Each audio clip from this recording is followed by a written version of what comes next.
Hey, it's been a little bit, hasn't it? You know, I say that like I've disappeared from the internet for like a couple years and just came back. But no, it's only been a few weeks. You know, I've been mainly focused on content creation. If you haven't seen my recent activity, I've been focusing more on content creation instead of streaming. But it's been fun. I've been having a good time. Hey, cheese. So we're gonna play some Ace Attorney. It's been a bit. I've kind of forgotten what's been happening in the case, but I just want to finish. I do want to finish this game. Like this, it's a trilogy. I want to finish the first game. So we're gonna try to do that today, and if we can't, that's fine. So, without further ado, let's get into it. I should have brought water. December 26th, Detention Center Visitors Room.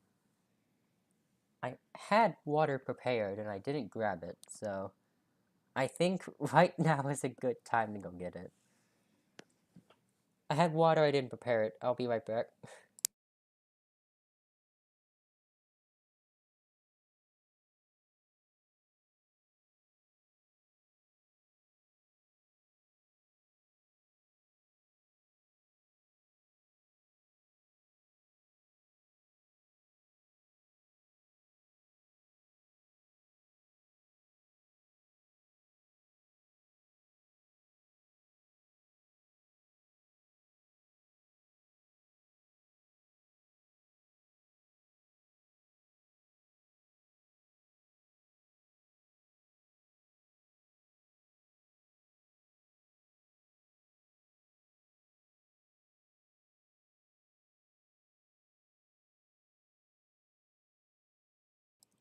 Okay, I'm back. I got water. I apologize.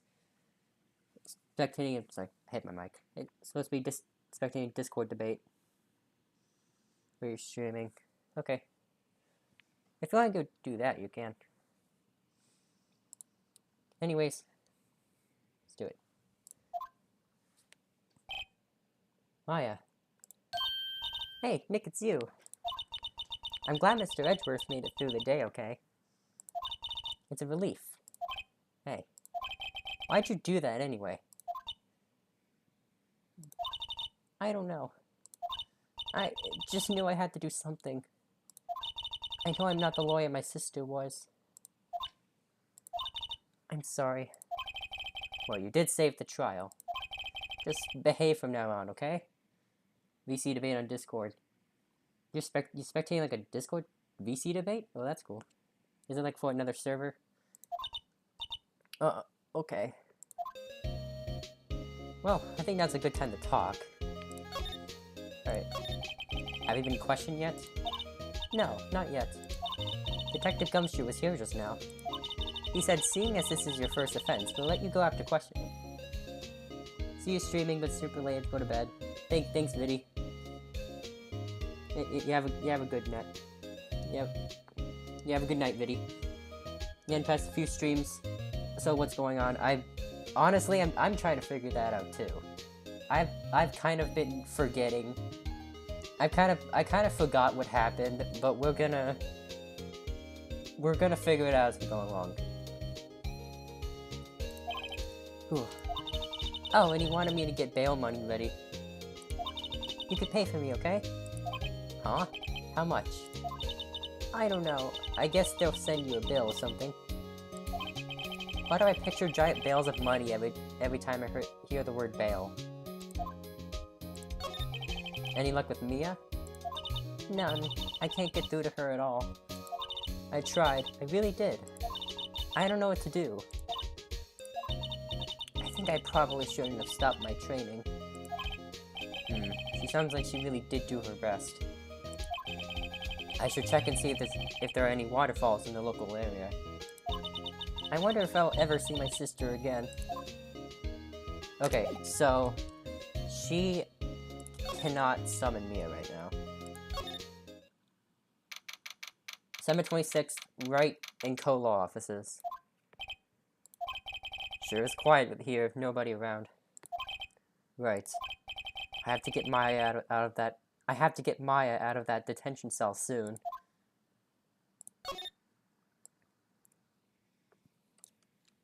Why do we need waterfalls? It's part of so she's a spirit medium, and she's like very part of her training is going under a waterfall so she can think better, I guess.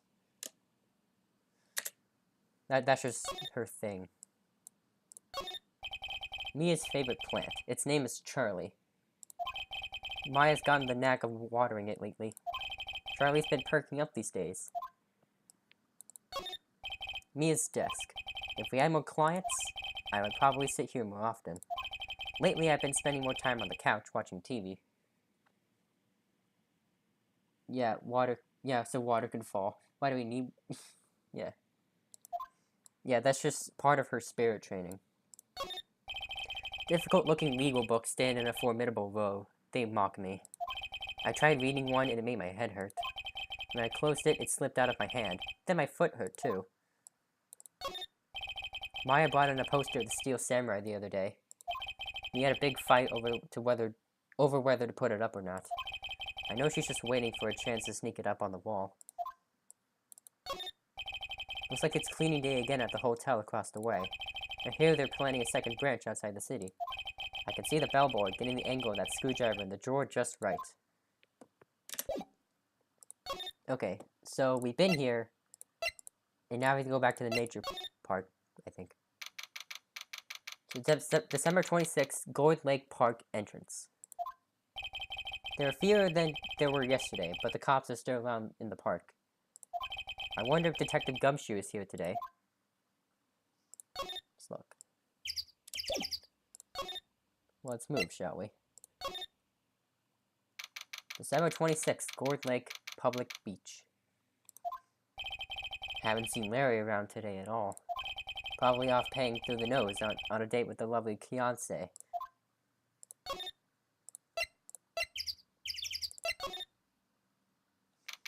December 26th, Gourd Lake Woods. Hey, Detective Gumshoe. Hey, pal. The trial today, Yes? What about the trial? Well, I was going to say good show, but it wasn't really all that. Though you did save Mr. Edgeworth, I guess. I just wasn't sure how to thank you, you know? Thanks. Talk to him, shall we? Tomorrow's trial. Detective Gumshoe?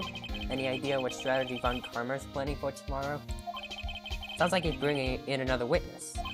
Another witness? Oh, right, he said something about that in the trial today. There were 2 witnesses. I was wondering who that other witness was. Who was it? Sorry, pal. As much as I'd like to, I'm not at liberty to divulge that information. Right. Oh, right. I wanted to ask you something about Edgeworth. What's up? Is he afraid of earthquakes? I never heard anything about that before.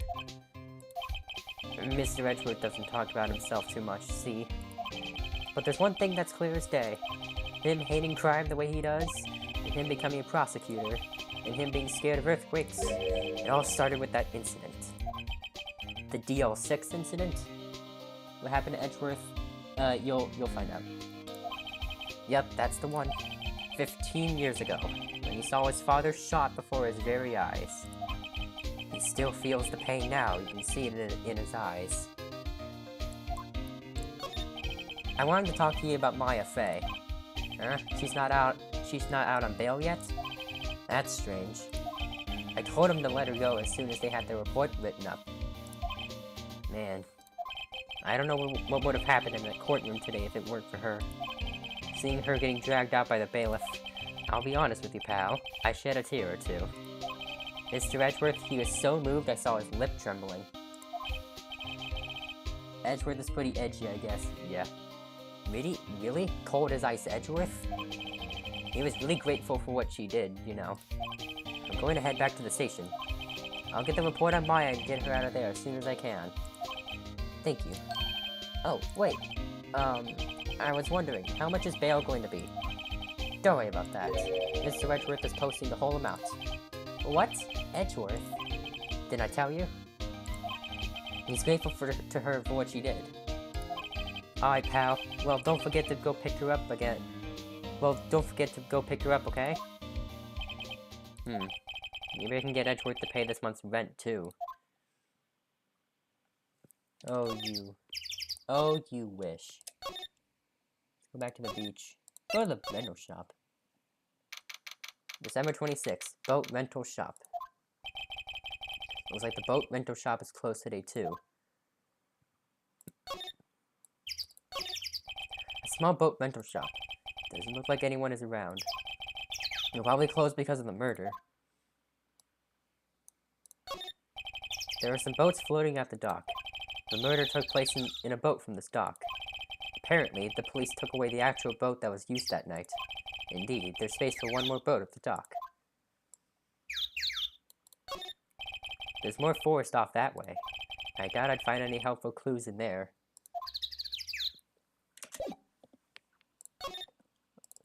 Back to the beach. No clues. Yep. The trash can is empty. At least the place is well maintained. Huh. I almost didn't see that signpost. Yep. Murder. So that's what happened earlier. That's what happened earlier during this play. So what happened was Edgeworth got accused of murder out on the lake. And he got accused of murder. We made him we're fine here. We got him out of trouble, I guess. Left boat docks, right exit. A lineup of plastic benches. I guess the idea is you buy a dog and eat it here. I doubt anyone would sit here and eat on a day like this. Except maybe Maya if she had a samurai dog. A hot dog stand. It's closed. The Christmas fringe looks a little half-baked. The banner reads Samurai Dogs. Somebody needs to redecorate. Okay, let's go back to the... No, not that. No. Back to the beach. Back to the entrance. And then... back to the detention center. December 26th, detention center visitors room. Hey Nick, you finally came. They just finished the paperwork. I'm free to go. Free at last, eh? Those interrogators were really mean. They were like, okay, what'd you do this time? Like I was some kind of criminal. Can you believe it? Well, they let you out in the end, didn't they? Oh, that reminds me. Thanks for bail. Thank Edgeworth. Huh? Sorry. Who would eat a dog? Maya would. Who would eat a dog? Maya. He posted bail for you. Said he was grateful for what you did. Mr. Edgeworth did that. I have to make it up to him. We gotta win this case, Nick. Alright, stop. What do you think we should do next? We're kind of lucky in the clues department. We could go to the park and look for Gordy. I was kidding. Still, if there were any clues out there, the park's as good a bet as any. What do you say? Shall we head down there? Sure. Have you noticed anything lately? You know, I did notice one thing while I was here in detention. It's really pretty comfortable here. It's warm, and they keep it very clean. I meant, have you noticed anything about the case? Well, not much more than that, no. She's probably still upset about Mia. I should leave her alone. Alright, let's go to Criminal Affairs Department, see your old friend. December 26th, Police Department, Criminal Affairs. Detective Gumshoe's not here. Gumshoe's at the scene again today. Huh? Oh, really? He's a live wire, that one. Got into a fight with the chief for not following protocol. Not following protocol? I bet he wouldn't help them build the case against Edgeworth. Well, let's see how he's breaking protocol. Let's go. December 26th, Gourd Lake Park entrance. There aren't many cops around today, are there? They're probably back at the... sorry. They're probably back at the precinct, working up the case against Edgeworth. Hey, y'all. Hey, it's Lotta. Y'all really did it today. What do we do now? No, I'm not complaining. See, I did a little thinking. A little self-reflection, you might say. I realized that being a witness is a mighty big responsibility. But I just went up there and started blabbing any old thing that came to mind. Lotta. So you see, I want to make it up to y'all. Make it up? What'd you think of the trial? To be honest, I was doing it just to say I've been a witness. Even though I didn't really see anything. I kinda convinced myself I had, though. I'm sorry, I know I caused y'all a lot of trouble. Well, memory is a tricky, vague little thing. Yeah, I sure know that now. I'll be fine the next time I witness a murder. Right. You mean the first time you witnessed a murder? What about Gordy? Right. Well, the way I figure, the trial is only stoking the flames of the Gordy fever. I'll get my exclusive photos and rocket to stardom. Alright, Lotta, you go, girl. I wish I could have been an investigative photographer too. Finish your spirit medium training first. Lotta, what do you mean by making it up to us? Well, you see, actually, I got a bit of information for you. What? That Von Karma didn't want me to say nothing about it. What information? Now we're getting to the heart of it. See, I reckon we might be able to do ourselves a little exchange. Exchange? I thought this was to make it up to us. Right. I propose a little exchange to make it up to you. What? Information don't come cheap, my friend. Hey, I see you thinking, how unsophisticated these southern folks are. It's written all over your face. Let me tell you, most southerners are way more sophisticated than you. I'm just the exception, okay? Well, what'd it be? We got a deal or not? What do we do, Nick? Deal or no deal?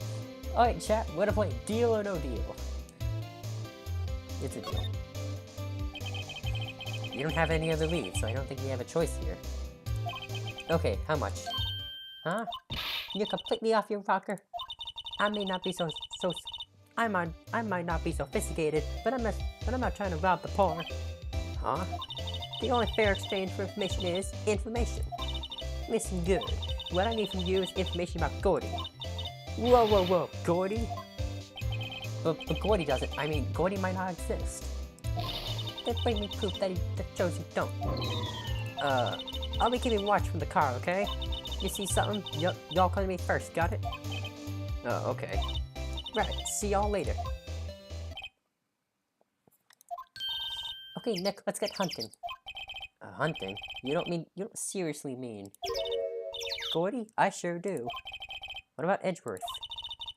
We're searching for Gordy for him. We're searching for Gordy for him, Nick. Don't you get it? Okay, and how exactly do we search for a make-believe monster? Maybe we can find a monster myth specialist? That's a good idea.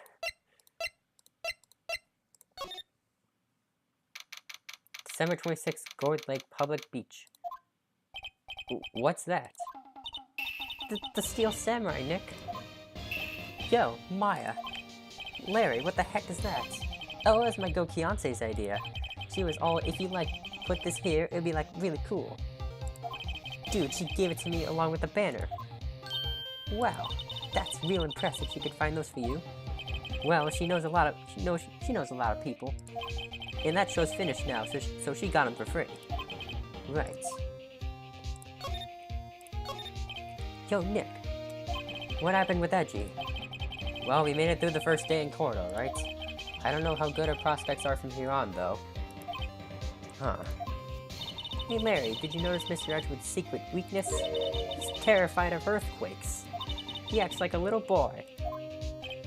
Huh? That's weird. I don't think he was ever like that in school. No? Really? Well, we were only in the same class for a little bit. He transferred schools pretty quickly. Transferred? Right, when the GL6 incident happened. Doesn't look like Larry knows about it, though. Hey, Larry, when did you get that big thing? Huh? Oh, the big guy?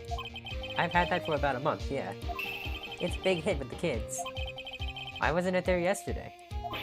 Huh? Huh? Oh, right. The compressor was busted. Compressor? Yeah, it's that little unit by my hot dog stand, right there. That's what I used to put air in the Steel Samurai.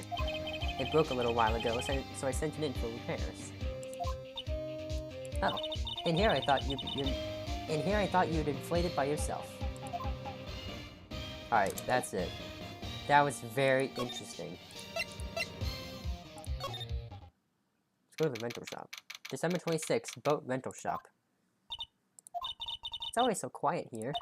I wonder if the boat shop is closed for good. Well, with the murder on the lake and all, they're probably just taking a vacation till it blows over. I get it. Well, let's look at things.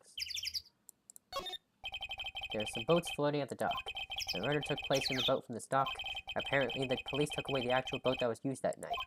Indeed, there's space for one more boat at the dock. You just told me the same thing. I thought that something different would happen, but you told me the same thing. Okay, so we're gonna try and find Gordy. December 26th, Gourd Lake Wards. Hey, y'all. Well, you'll find anything about Gordy?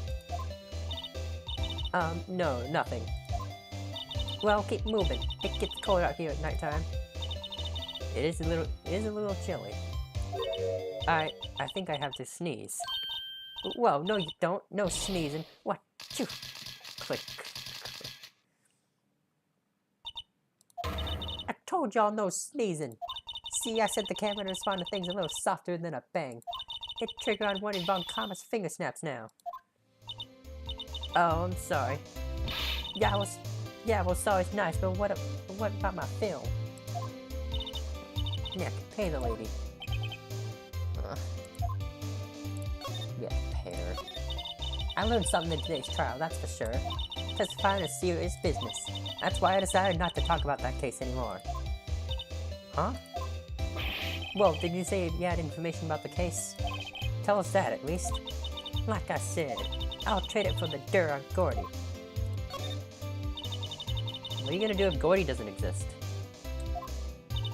I'll quit being an investigative photographer. What? After all, I only have one photo to my name so far. Was it a good one? You bet, a UFO. A UFO? Anyway, if I can't get a career making photo this time around, then that's it. I'll quit and go back to school. Huh? So you really are a university student? Yeah, well, I'm taking a break for a bit. Right. What are you gonna do if Gordy doesn't exist? Oh. Well, I thought that something different was gonna happen. Cause it didn't uncheck. Oh. I have to look for Gordy. Okay. Oh, I think I have to look for Gordy. Okay. That makes sense. Lada's camera staring out the lake as usual. Even a novice like me can tell that camera must cost a pretty penny. I hope she doesn't leave it out here to get stolen. Okay, so what we're gonna have to do is find evidence about Gordy. And I'm not entirely sure how we're gonna do that.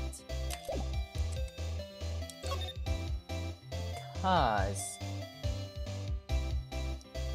we talked to her, it didn't uncheck, but she said the same thing. And that makes me nervous.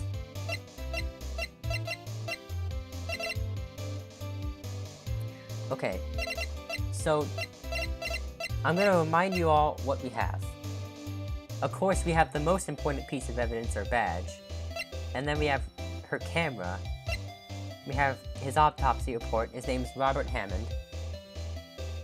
So this was set to automatically take a picture when a loud noise is detected. Well, now it's less loud. We have the time of death sometime on the 24th to 25th, shot from approximately 1 meter away. this was taken. But we don't know who it is. It could have been anybody. This is Misty Faye, Maya Faye's mother.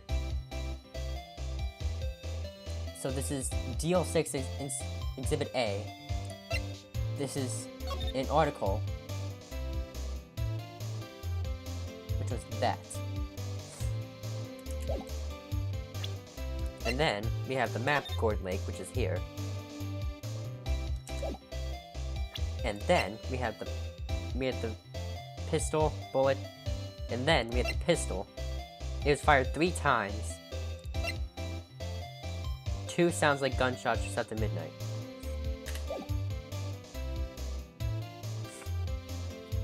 Okay, but the thing is, she's gonna say the same thing over and over again.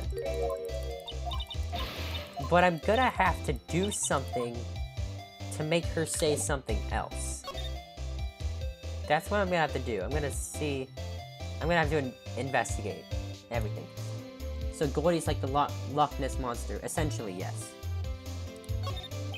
The sign says no camping. Funny place to pitch your tent. Wait, what if the sign said no setting tents on fire? I don't think they have signs like that. Oh. I don't think Wada takes very good care of her SUV. It's covered with dents. I can't believe anyone would drive their car down here. Hey, Nick. What, don't tell me you're hungry again. No. I was just wondering, why are camping pots and pans made of aluminum? They didn't talk about that in any of the law books. So there's no law saying they have to be made out of aluminum then. I'm not having this conversation. It's a good point. There's some food and some... I know there's like... I think there's like steel pans and steel pots that you can use. There's food and some magazines on the sheets. It takes a pretty tough skin to camp in this cold. And is that it? The trees grow quite thick here. Further back, the trees fade into the shadow where the sunlight can't reach them. Okay, so we looked at everything here. We looked at everything here.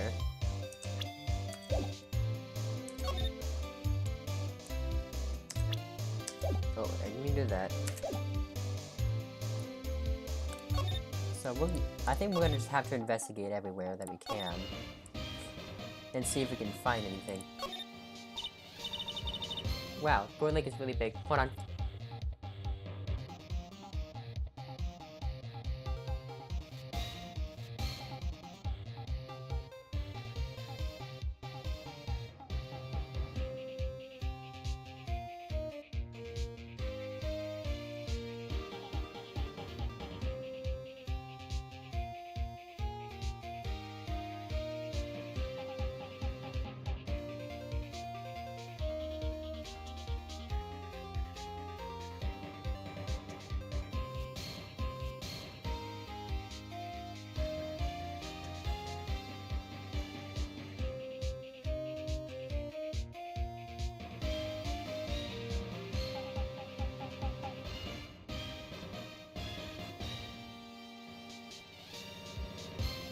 I felt that one coming.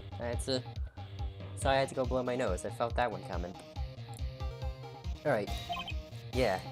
Say, Nick, why is it called Gourd Lake? Oh. Well, a long time ago, they used to grow gourds here. Whoa, no way. I was sure it was because the lake looked like a gourd when viewed from above. You know, like an hourglass shape. Well, it is shaped like a gourd, actually, but that's just a coincidence. Oh, okay. Hey Nick, benches. Let's take a break. Maybe you have a dog? I think not. It's too cold to sit and eat hot dogs out here. Wimpy city boy. You should try standing under a freezing waterfall sometime. Doesn't that Steel Samurai look a little out of place? I mean, it's so huge. I guess it's good advertising. Something about this Steel Samurai just doesn't work for me. Huh? Really? It looks pretty well made to me. Still a novice, aren't you, Nick? Really? True connoisseurs like me and Cody and me don't fall for this kind of stuff. These Steel Samurai fans are obviously in a league of their own. Also, by the way, Cody was the one we met last time, and he also likes Steel Samurai. We met him during the last turnabout. Those flags look sadly out of place here, flapping listlessly back and forth in a cold wind under a cold sky. I don't know. I think it gives the place the kind of festival atmosphere. It reminds me of the War of the Eyeglasses. The War of the what? Huh? What? You mean you don't know of the War of the Eyeglasses? What the heck is it? Our local fair used to do it every summer. Huh, I guess we were the only ones. I ask again, what the heck is it? It's not funny. I can't get over the samurai dogs. The original samurai dogs, no less. Hey man, whoever calls their part of the original first wins. Why don't you add world famous to the sign? Hey, good idea. What have I done? World What's this machine? That's a compressor. I use it to fill up that balloon over there. Huh, neat. Just got it repaired yesterday. Man, what a drag that was.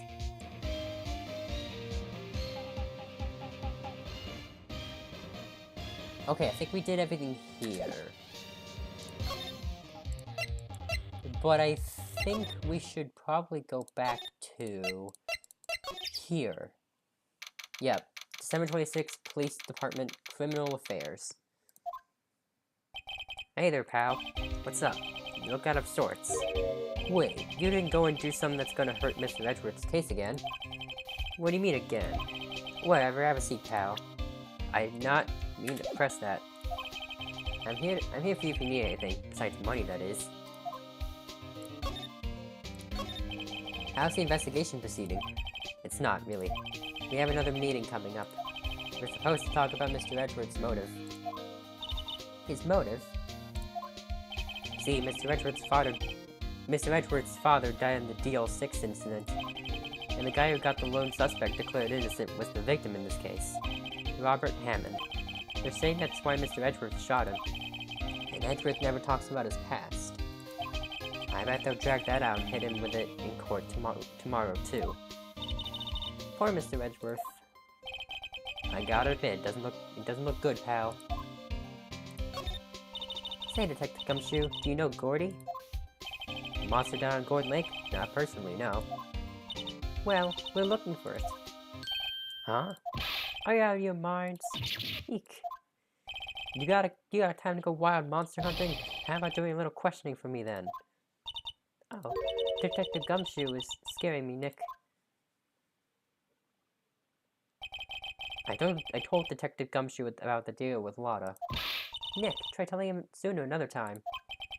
Sorry.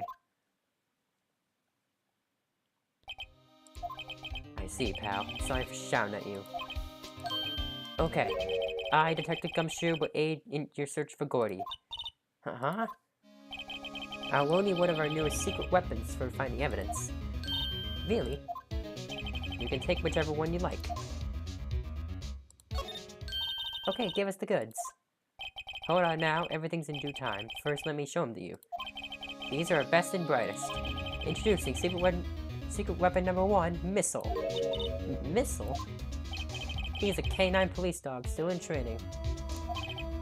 Missile, you boy. Woof. Here he is. Hey, he's cute. Look, Nick, cute dog. A cute dog. And this will help us how? Woof. Next, secret weapon number 2, a fishing pole. Here, this is my own personal pole. Detective Gumshoe, we're looking for a monster. Yeah, how are we supposed to catch a whole sea monster with a fishing pole? Gumshoe's now my second favorite character. Who's your first favorite? Never know till you try, pal. Okay, this next one is the last one. No, please, I'm already overwhelmed by our choices. Secret weapon number 3, a metal detector. Here. Detective Gumshoe. We're looking for something alive. Oh crap. Right. How are we supposed to find it with a metal detector? Hey, you never know. It might be Evian soda cans. Oh, which will it be? I can't make up my mind, Nick. They all seem so perfect. can't make up my mind either, for the totally opposite reason. Oh well, I suppose it can't hurt to borrow one of them. Maya, whoops. Maya, honestly, same. Maya is my favorite character. Yeah, Maya's my favorite character. I'm gonna borrow the metal detector. Can we borrow that metal detector? Sure thing, pal. I'm not sure what we're gonna do fine with this. Do fine. Remember, you're hunting for a monster. Anything is possible. Anything. Metal detector borrowed from Detective Gumshoe.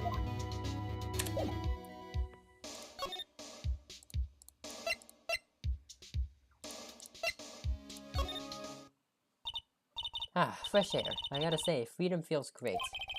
Behave yourself in the courtroom tomorrow, okay? Court. Misbehaving's much more fun.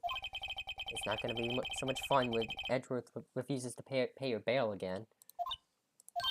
Right, I'll behave. Oh dear.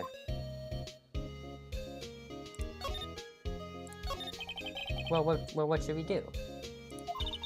I don't know. I've been in detention this whole time. I think I'll let you decide what we should do. Deal? Okay. Alright. I'm gonna admit, I have a little bit of prior knowledge on why I chose the metal detector, but you're gonna find out. Well, any thoughts you want to share?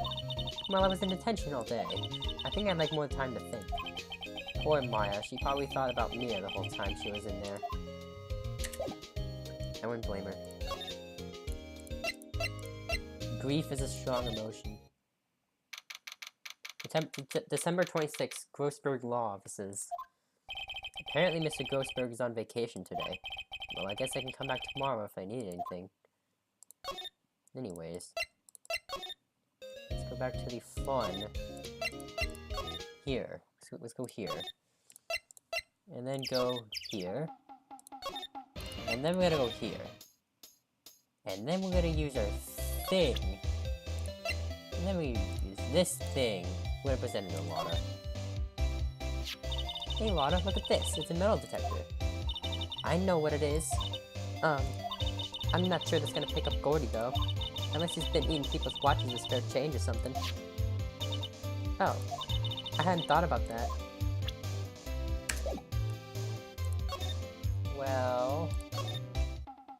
I have a little bit of prior knowledge. I'm not sure this is... Beep, beep, beep. Nick, it's beeping. The metal detector's found something. Sure is loud enough about it. That was loud. I did not expect that to be that loud. Whatever it is, it must be in those bushes. Go check it out, Maya. Why do I have to check it out? Nick, look. Huh? An air tank? Oh, the valve looks broken. I thought it was Gordy. Maya, first of all, why would Gordy be in the bushes? And second of all, why would a metal detector react to a sea monster? Oh, huh? There's something wrapped around this air tank. It looks like a string of flags. Well, we might as well take it with us now that we found it. It's heavy. Air tank of dubious value retrieved. Valve is open and banner flags is wrapped around it. Okay. Alright then. Hey Sam. Hello there. We're gonna show him this thing. What? An air tank? What about it? Larry, I wanted to ask you about this tank. Is it yours? Say, is this air tank yours? Why would I have a thing like that? Look, see how there's a string of flags around the tank valve? It's just like the string of flags around your steel samurai there.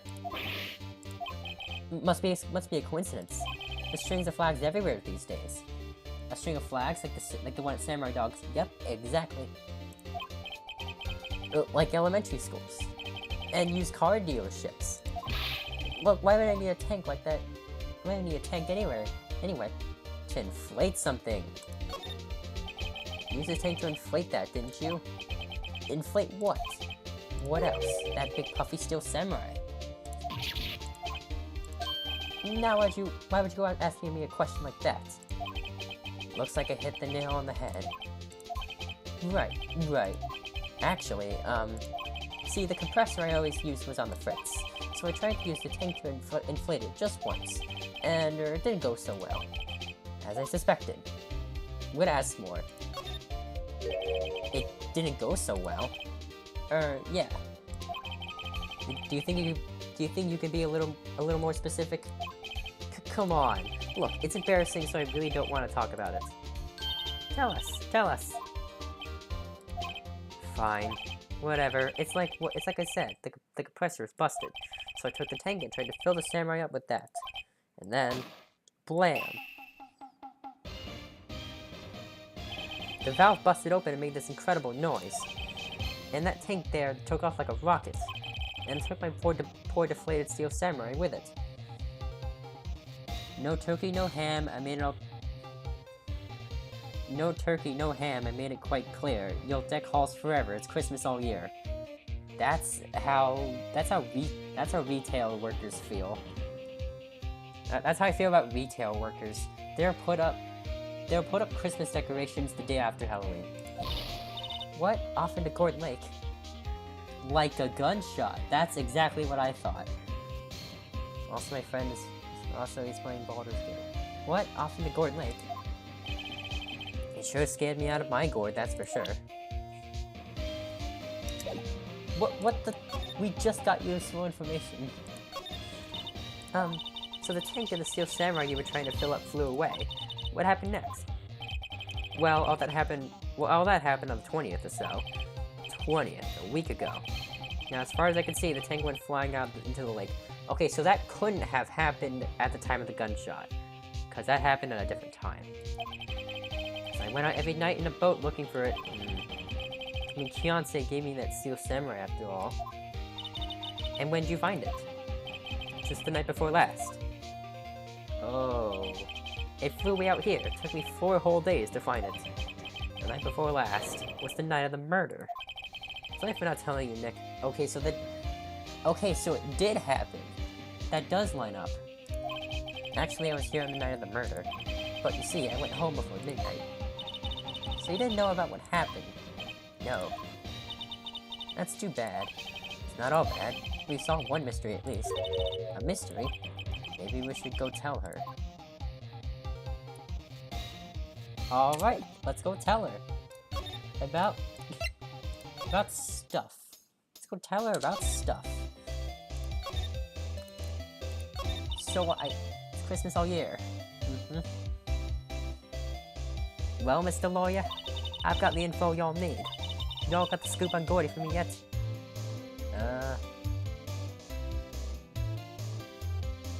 Didn't find Gordy. Nothing yet. It's not going to be that easy to find him, you know. You better hurry or you won't have that info in time for the trial tomorrow. Uh-oh.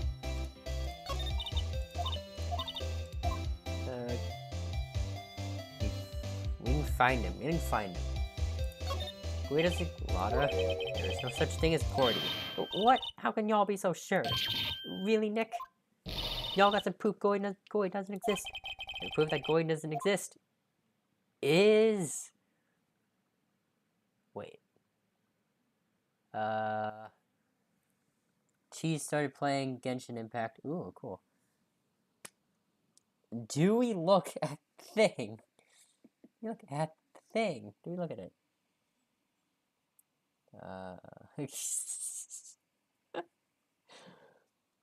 We're not done yet. Don't have it yet, but my lore instincts tell me the proof's out there. Nice try, but y'all can't pull the wool over these eyes that easily. That won't work in court either, Nick. Great, now they're both mad at me. We're gonna try it. Again. We're gonna save it on them. About 500 kilos worth of cheese. Shoot, actually. Why do I not believe you? We might try it. I'm gonna try. It's here. What's that proof? No lawyer with this badge would make a claim without the proof to back it up. Here's the proof that Goy doesn't exist. It's the air tank.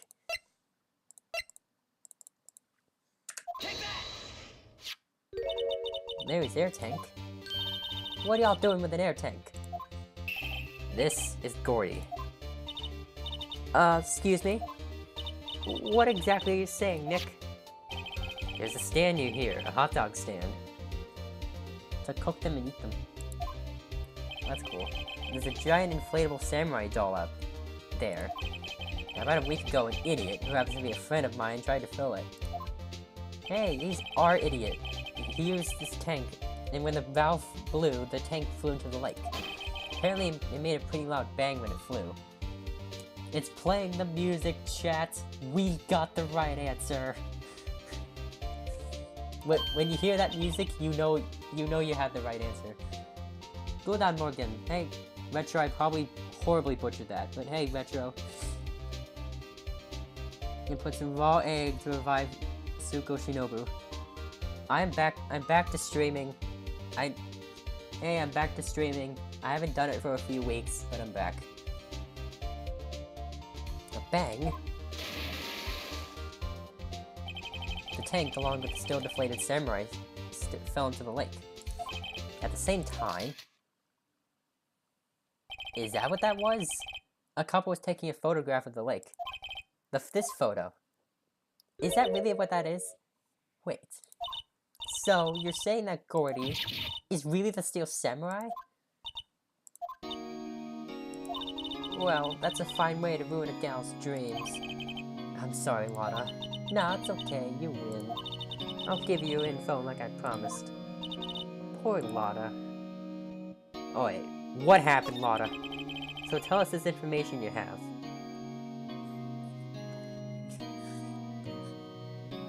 So this promise is a promise, I guess. I overheard the cops around here saying something about the witness tomorrow. They said he's the caretaker of the boat rental place up the path here. Boat rental? There's someone there. I mean, it looks so deserted. Just an old guy living all by himself. Y'all should go check it out. Thanks, Lotta. We will. Let's get cracking, Nick. Definitely feel bad for TBH. It happens, no worries. We're about to pick up a... Oh, we're about to pick up a rental car, but I saw you went live and wanted to say hi. Alright, well, that's really cool. Oh, you're heading on vacation, is it? You're heading up on vacation, you're getting a rental car. That's cool. Well, I hope y'all have a fun time. Hold on. Something else? Yeah, the night of the murder.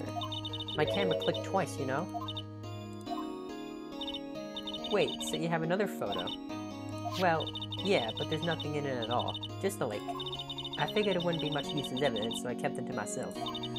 Well, it might not be helpful at all, but here, take it. Second lake photo added to the court record. Shows an empty lake taken automatically 12/24 at 11:50. No, you got it right. You had it right the first time. Oh, you were in a crash. Oh, I thought you were taking your rental car because you were on vacation. Oh, I'm sorry about that. AoE electro damage and quick cryo creates an elemental reaction to deal a bunch of damage. Yeah, well, you in a crash. Hope everyone was all right. Bye now. Y'all take care. Time for me to pack up and leave. Poor Lotta. It's all Larry's fault. The legend still lives on, I guess. The legend? Yeah, the legend of Larry, familiar to all who know him for any length of time. When something smells, it's usually the butts. Someone should whip that butts into shape. I wonder who. Sam, how's that take you? No worries, you're having trouble with the keyboard. Yeah, you're fine. Sam, how's that take you that long to type? I mean, I don't know. I don't know, it's a lot. December 26th, boat rental shop. Hey Nick, this is the boat shop that Lotta was talking about. You're right. Doesn't seem to be anyone around at all. Let's go check it out anyway. Yeah, let's go check out the shop. Let's go back. Caretaker's shack. December 26th, caretaker's shack. Oh, okay. Thank you. Thank you for sharing this information. This is very much on topic for the stream that we're doing. Thank you, Sam, for broadcasting everything that's happening in your life. Dang it. September 20th. Sam. Meg, that you? Eek. Hey, is that Keith with you? Where have you two been? I've been worried sick. Nick, you handle this. We could have changed the subject back to Ace Attorney. Nick, you handle this. I think I'll leave this one up to you, Maya. Meg. Yes? Finally made up your mind, have you? My mind? You run the pasta shop when I'm gone? Pasta? Glad to hear it, glad to hear it. Hey, there's a parrot. Yep, right there. You make your old man proud. When you kids left the house, I didn't know what to think. How am I supposed to keep this place running, an old man like me? Polly, the kids are home. Hello, hello, Squawk. Nick, what was that? A parrot, the one on that perch. Keith, yes? I'll leave the wet noodle in your capable hands, Sonny. Nick, what's the wet noodle? I'ma eat that parrot. Probably don't eat the parrot. Based on the available evidence, I'd say it's the name of the pasta shop. That's a relief, isn't it, Polly? Hello, hello. Squawk. Yup. He fell asleep. I guess he's relieved. The TV screen is stronger than you thought. Yep.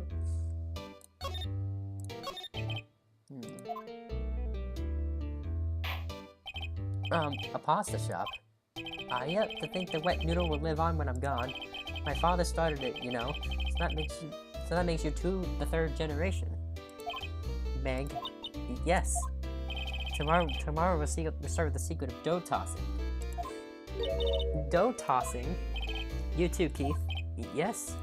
You'll be the best pasta wrangler the West has ever seen. Pasta wrangler? The West? Isn't pasta from Italy? Meg. Yes. You know the best pasta's always been made.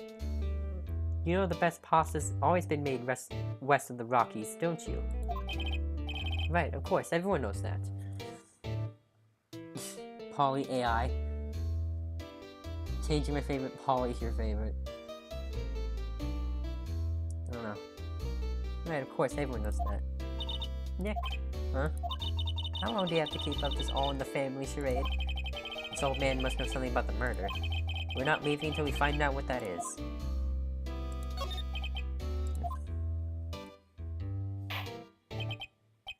Polly AI. I think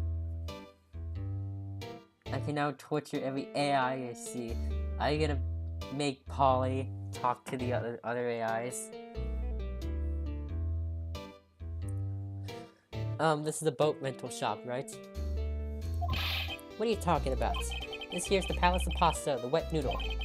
Though now that you mention it, we haven't got many orders for spaghetti lately. All the kids come up and say, yo dude, we want to ride one of your boats. That's why I keep them boats out there. Youngsters these days. Darned if I understand them. Throw them out the window. That's... You probably don't want to... I don't know. You can probably do that if you want to. I'm pretty confused myself. Nick, this isn't going anywhere. But this old man's the witness tomorrow, right? Decapitate them and more. Well, that's not... That's like... I don't think that's gonna lead to much conversation. We gotta find somebody getting information out of him. We're going to... Wait, I want to look at things. Wow, what an amazing parrot that is. Good morning. Hello? It ignored me. What, you forgot Meg? You gotta call her name first. Her name? Polly, how you been? Hello, hello. Squawk. See? Neat. So the parrot's name is Polly. Parrot added to the court record. The erstwhile companion of the boat shop caretaker? What does that mean? Hold on, I'm gonna look that up. I don't know what that means. And then I'm gonna post erstwhile. What does that mean? Oh. It means former. Okay, so erstwhile means former. I did not know that. Okay. Answers the name Polly. Too bad all she can say is hello. Hahaha. Oh, Polly can say lots of things. You just need to know the secret words. The secret words. We're gonna find out those freaking secret words, aren't we? Polly, what's your name? Polly, Squawk. Cute. Maya's found a new friend. Okay, so we did everything we can. Would you like to be cousin to be raw egg or chicken soup? Okay, it's former. Yes. Erstwhile means former. Looks like a kitchen unit. It's pretty clean. Funny, he doesn't look like the type to keep things tidy like that. You're forgetting, Nick. He's running a pasta shop here. What else is there? Look, Nick, he has an electric blanket on his table. Looks warm. It's a great idea. We should do that at the office. Which is more painful? We can sit down with our clients, snug and warm, drink hot cocoa. And what, talk about murders? Aw, you're a party pooper, Nick. Where, what? Oh, that electric blanket. This fishing pole looks expensive. Wow, he has a television in here too. Oh, I was looking at the trash can. Look, a little safe. Raw egg is... It's locked. Of course it is. Wow, there's a lot of various... There are lots of various fish in Gourd Lake, aren't there? Huh? Something's funny, Nick. All these fish are saltwater fish. Salt. And that's fresh water in it. Okay, I think we found everything that we can. Oh, Polly. No, your mother's going to chicken soup. My memory's gotten worse of late. That's why I just tell everything important to a Polly here. Everything important? I wonder. Polly, what's the number to the safe? 1228, squawk. Alright. Hey, Polly, watch it, will ya? See, Nick? All it takes is a little clever thinking. And a criminal mind. Quick, Nick, write the number down. Hey, don't get me involved in your little heist schemes. Well, I'm gonna tell you just what we're gonna do. We're gonna open that gosh darn safe. Look, a little safe. It's locked, but we have the combination now. Go and open that safe, bro. Alright, 1228. It might be important later. You never know if it could be important. I think it's just something that you can just kind of do. I think it's just something you can do. And it doesn't lead to anything, because it didn't give me more evidence. But who knows? Maybe, you know, who knows? Nobody knows.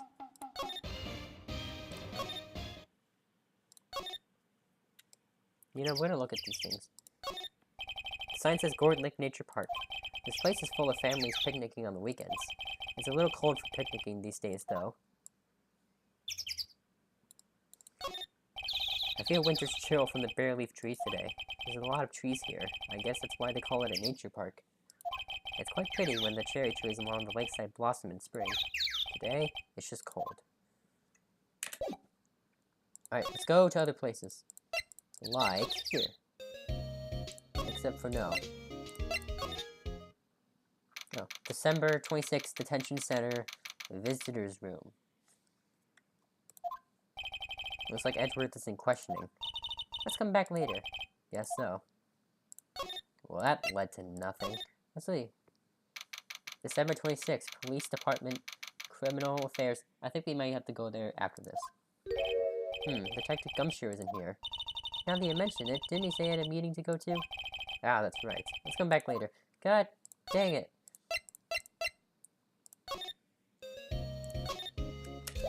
God dang it, Maya. What are you doing, Maya? What are you doing, Maya? Everybody's supposed to be here.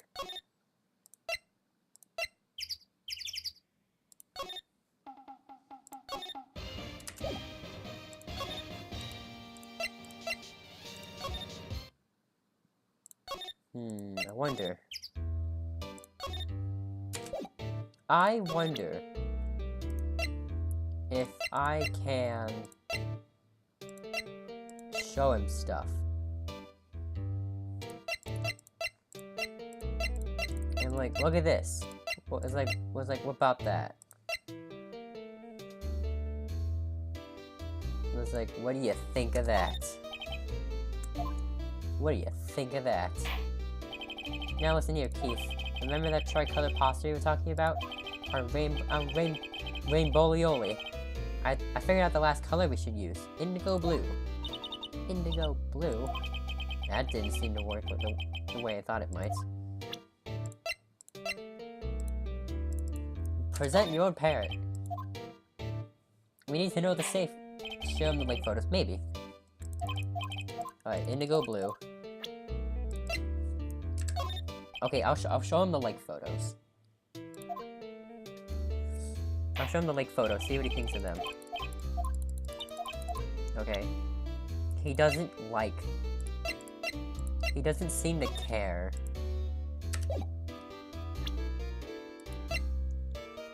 Okay, this guy does not seem to care.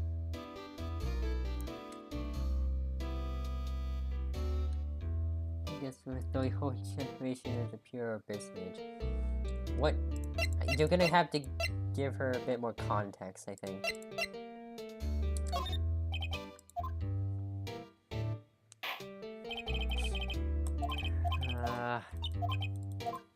Come on. Okay. So we've looked at that. The safe we can't open. For some reason we can't open the safe. Although I really feel like we could.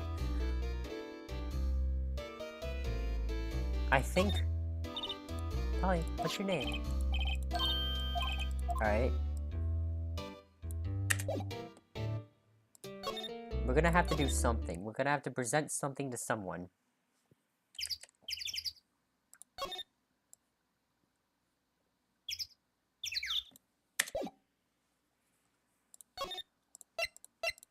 I think we're gonna have to present something to someone. Like, you. Sorry, Nick. I don't know much about that. I'm a mere seller of hot dogs. Alright, whatever. You don't know about that either. Neither that. I'm gonna just keep showing crap to you until you know things about it. Alright, whatever. That's the guy selling my hot dogs faster than I can cook them. Do you think Gordy really exists? Nah, I think somebody probably saw something else that they just thought was Gordy. But I'll keep selling samurai dogs till the truth's out. The truth is out! Well... Dude, the truth is out. It has been out. Dude, the truth has been out. Look at my badge. Sorry, Nick, but you should care about my badge. It's really cool and really awesome. And my badge is really cool and really awesome. Look, I'm gonna present my badge to you. Look at my attorney's badge. Okay. That'll... Yes! I knew it! I knew it, chat! Presenting your badge always works. That a lawyer badge? Yeah, yes it is. I don't believe it. This old guy is the first person to recognize my badge. I get it. I don't think I have any left. I get it. Huh? Yep. I got you figured out now. You're not Keith. Nick, now's our chance to clear things up. Sir. No, I'm not Keith. And I'm not Meg either. But you got it close though. You got Maya's name close though.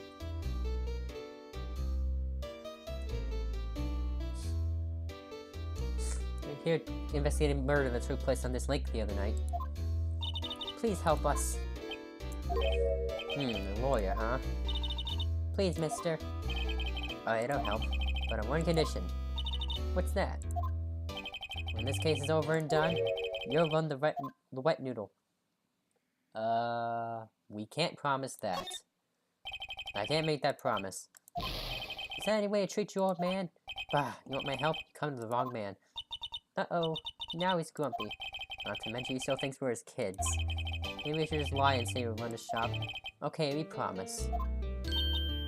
Nick, are you sure about this? Hey, anything to get this case solved. Also, who wouldn't want to eat Phoenix noodles? I guess so. That's my boy. Good for you, Keith. Wait, did I just say? You too, Meg. Yes? You bring a tear to the old man's eye, you know. Now, what was that you wanted to know? Speak up, Polly. Hello, hello. Squawk. Now he's talking to the bird again. How do we get him to talk to us? Whatever, God... Hold on. Whatever, God dang it. Yes, attorney's badge. You don't need that badge from a pasta shop. Toss it. I think I'll hold on to it if you don't mind. So now he's gonna talk. Fell asleep.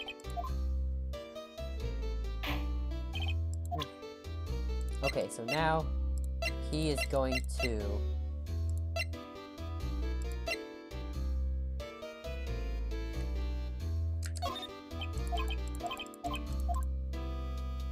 I think I might have to present one more thing. I've seen this. You know something about this, sir? Keith. Yes? It's okay. You can call me Dad. Dad, you know something about this? Yep, the other night, out on the lake. Yes, yes? I know all about that. I've seen it. What? Tell us what you saw. Well, I suppose, since you're taking over the shop and all. Well, excuse me. Let me talk. I forget the time, but it was pretty dark outside. Probably night, yep. It was after midnight, but okay. Then I heard this bang, so I looked outside. And I heard another one. Bang. That makes sense now. 2 bangs. Oh, wait. No. A little while later, this boat comes back. The young man walked by my window here. He was muttering something to himself. Yep. What did he say? Yep. I forgot. I'll remember tomorrow by court time, promise. We need to know earlier than that. Yep, it's the music. You know what? Little Terry was just here. Terry? Yep, that kid next door. He always used to make me cry, remember? He was wearing this tattered old coat. Got himself some whiskers growing out of his face. Must be talking about Detective Gumshoe. He comes up and tells me to come down to court tomorrow. Really? Somehow I don't think we're going to get much useful information from this guy. Maya, maybe we should be leaving. I think you're right. Oh, wait, I have one more question. Huh? Polly, have we forgotten something? Squawk. Don't forget deal 6, Squawk. Uh-huh. What did you just say, Nick? One more time, Polly. Don't forget deal 6, Squawk. What? The deal 6 incident? Hey, mister. I mean, Dad. This is getting weird. Who is this old guy? Why would that bird Polly know about the DL6? I have to figure out who that old man is. Oh, what? He locked the door from the other side. Who could that old man be? I think I need to do a little more research on this DL6 incident. Maybe I should ask Detective Gumshoe. Chat, we're on to something. We are on to something. Okay, now everybody should be back. Gumshoe should be back. This December 26th, Police Department, Criminal Affairs. I figured that badge crap out all by myself. Let's go. Hey pal, hey pal, long time no see. You don't look so happy. What's wrong this time? Actually, we wanted to ask you something. Yeah? You know the boat rental shop down in Court Lake? What if he was pretending to be senile? Perhaps? Oh, yeah.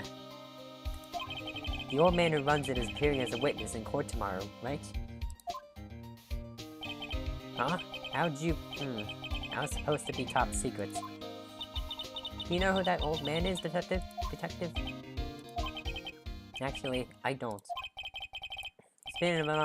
He's a bit of an odd bird. I haven't been able to get a straight answer out of him. I decided first that he wasn't persuasive enough to stand and testify as a witness. That's why we called Mr. Lot of Heart yesterday. As for who he is, we have absolutely no idea. Sounds suspicious.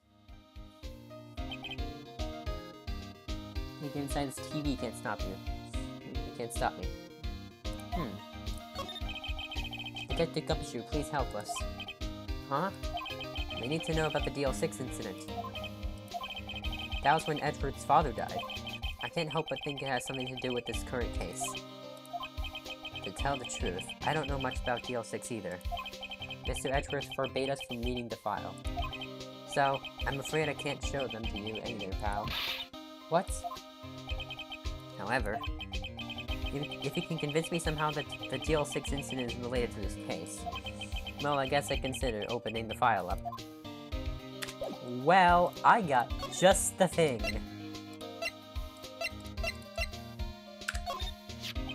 What's that, a parrot? The old man at the boat rental shop's parrot. The parrot knew about that incident. That incident? DL6. The dang heck are you supposed to do that? I don't know. You've got to figure it out. What? Polly, have you forgotten something? Squawk. Don't forget DL6. Squawk. Huh? I'm pretty sure that old man must have taught her that word. Yeah, but how did that old man know about the DL6 incident? Munching on cheese chicken soup. Wait, what if that old man was connected to DL6? Nick, you think he might be? I getcha. Sounds like you need information on the DL6 incident. Through there is the station records room. I'll give you special permission to go in and find what you need. Alright, way to go, Detective Gumshoe. Okay, Nick, to the records room. I guess it's time we face Edgeworth's past.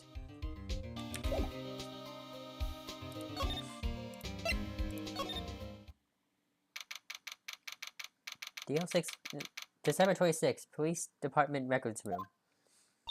Wow, it's amazingly dusty. 10 years of files and 10 years of dust, I guess. Let's find that DL6 stuff quick. 15 years ago, both me and Edgeworth were 9 years old. We were almost through with 4th grade when he suddenly transferred, because of DL6. Nick, I found out where the file is. Oh, thanks. Just let me know what you want to know about the DL6 incident. I'll go get the right file. Well, first I have to get a handle on the main facts, like a summary. Right. Summary. Found it. Here you go. December 28th, 2001.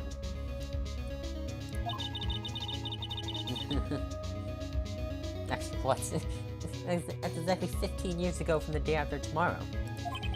So in 2 days, the case is closed. The incident took place in the elevator of the district courthouse. What? Is this the same district courthouse where we're holding the trial now?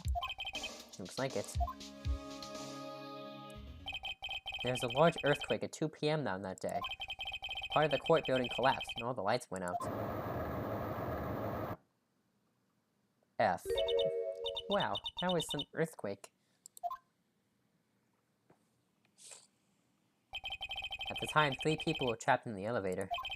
It took 5 hours for them to be rescued. 5 hours. That would be scary like that in the dark.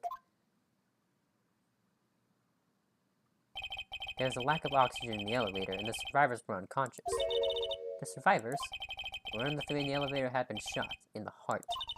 That was Mr. Edgeworth's father, wasn't it? He said that his father was shot before his very eyes. So Miles Edgeworth was one of the other passengers in that elevator. Do you have data on the victim? Edgeworth's father? Yeah, hold on. Victim. Here, found it. Gregory Edgeworth, 35, defense attorney. If he was still alive, he'd be 50. He had lost that day's case in court and got in the elevator with his son, Miles. Miles Edgeworth, of course. So he was in the elevator with his father. From the angle of the bullet and the other evidence, it could not have been a suicide. The murder weapon, a pistol, was found in the elevator. The pistol had been fired 2 times. Where have I heard that before? Huh, it sounds just like this current case. What's going on here?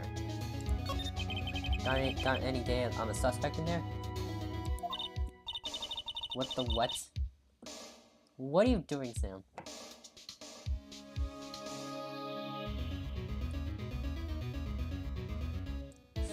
That would be the guy that my mom arrested. Mom got arrested. Hold on, this is it. The main arrested as a suspect in Jail 6 was Yanni Yogi. He was a clerk in the court, apparently. He must have been the 3rd person in the elevator. Well then, he had to have done it. But he was found innocent, thanks to his defense lawyer, Robert Hammond. Hammond, the victim in our case. Right. The suspect, Mr. Yogi, was oxygen deprived, so much so they had brain damage. He lost all memory of being in the elevator. After he was declared innocent, he disappeared. Where could Yogi have gone to, I wonder? He may be closer than we think. I guess I know generally what happened in DL6 now. I still don't know what sort of impact the whole thing had on Edgeworth. Nick, are we going to take the whole file? There's too much. We'll never get it out. You're right. How about we just take what we think we'll need? DL6 case file, add to the court record. Oh, I thought there was going to be more. Right. That's probably all we'll be able to find here. Now, all that's left is the trial tomorrow. I wonder how Dad would do testifying in court. To be continued. Let's go chat. We're gonna do the thing. Yes, save. Trial time.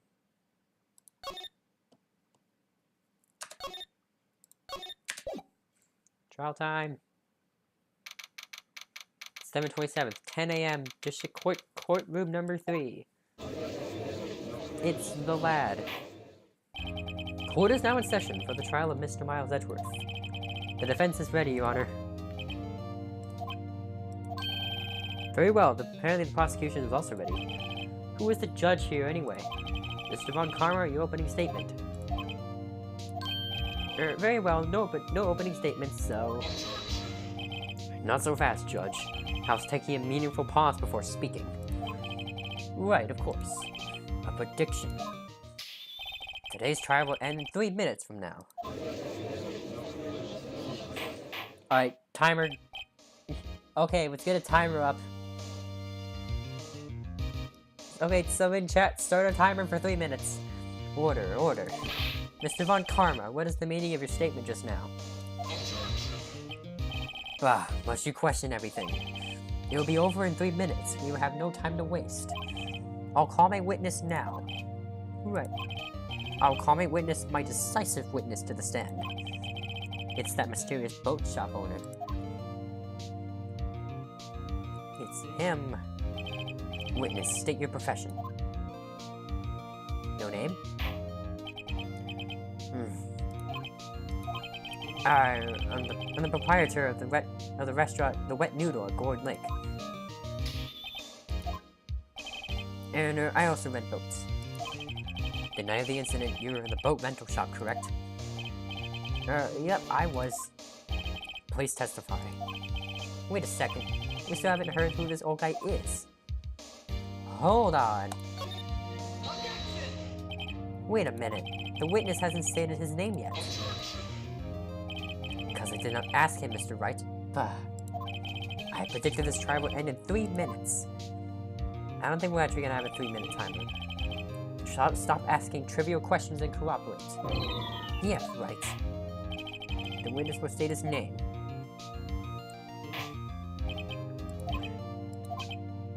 Well, I'm not really sure.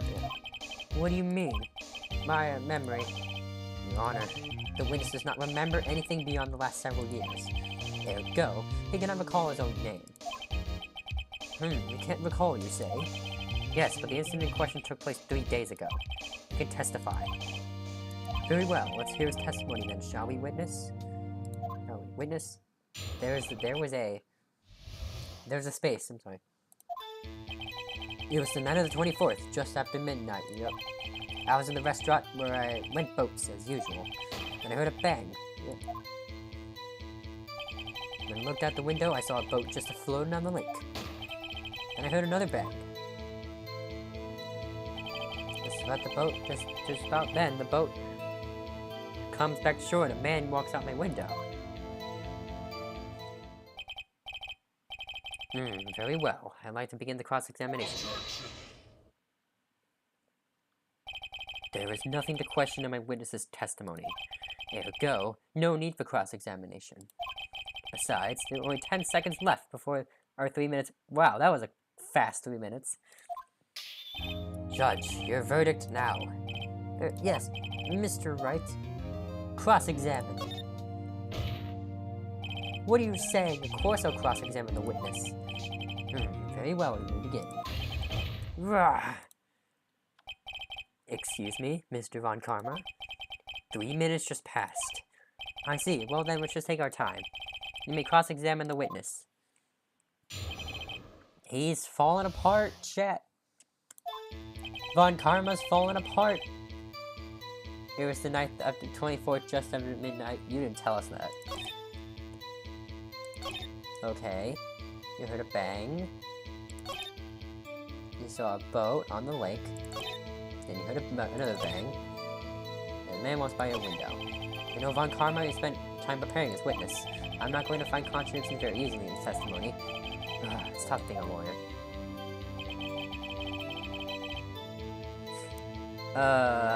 Well, we're gonna move on to our first step, which is to press everything. This is our first step, just after midnight, you say? Yep, just around then. Are you sure? Pretty sure, yep. When I talked to you yesterday, you were rather vague about the time. That's what I thought. I'm surprised you seem so sure about it today. I asked him, and he remembered. Isn't that right? Don't glare at me like that. I remembered it clearly, I did. You see, continue. I was in the restaurant where I rent boats as usual. And I heard a bang. And when I looked out the window, I saw the boat just floating on the lake. And I heard another one. A man who? By your window. Yep, by my window, right outside the window of my little shack. And could you see the man's face? Well, the fog was pretty darn thick, but he was right there in front of me. What fog? This is a rather important detail. Please add it to your testimony. I have a bad feeling about this. That man was the defendant. He was saying, I can't believe he's dead.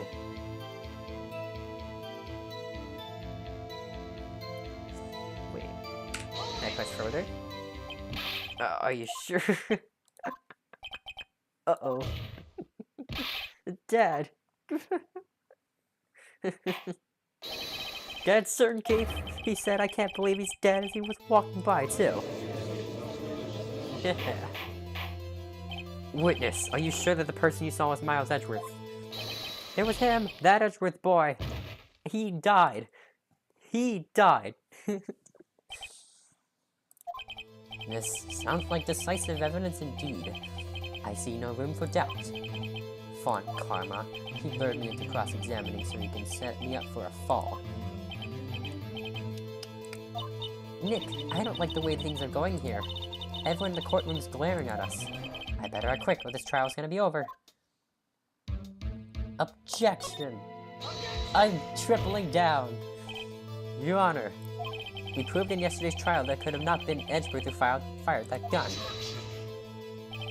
Mr. Wright, are you referring to the fingerprints from Edgeworth's right hand found on the gun, and the photograph showing a man firing with his left hand? Exactly. That is easily explainable. He could have wiped his prints after he fired.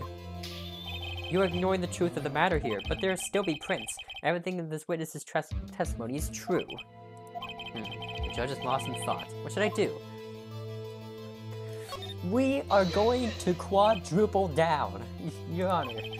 This witness claims that Edgeworth said, "I can't believe he's dead." But his word is all we have. If he were telling a lie,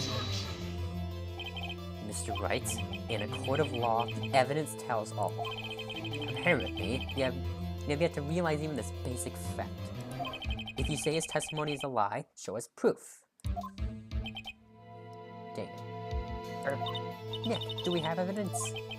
It's no good. There's nothing I can do. Are you sure? To be honest, I don't know what to do anymore. Please, can you hear me, sis? Please.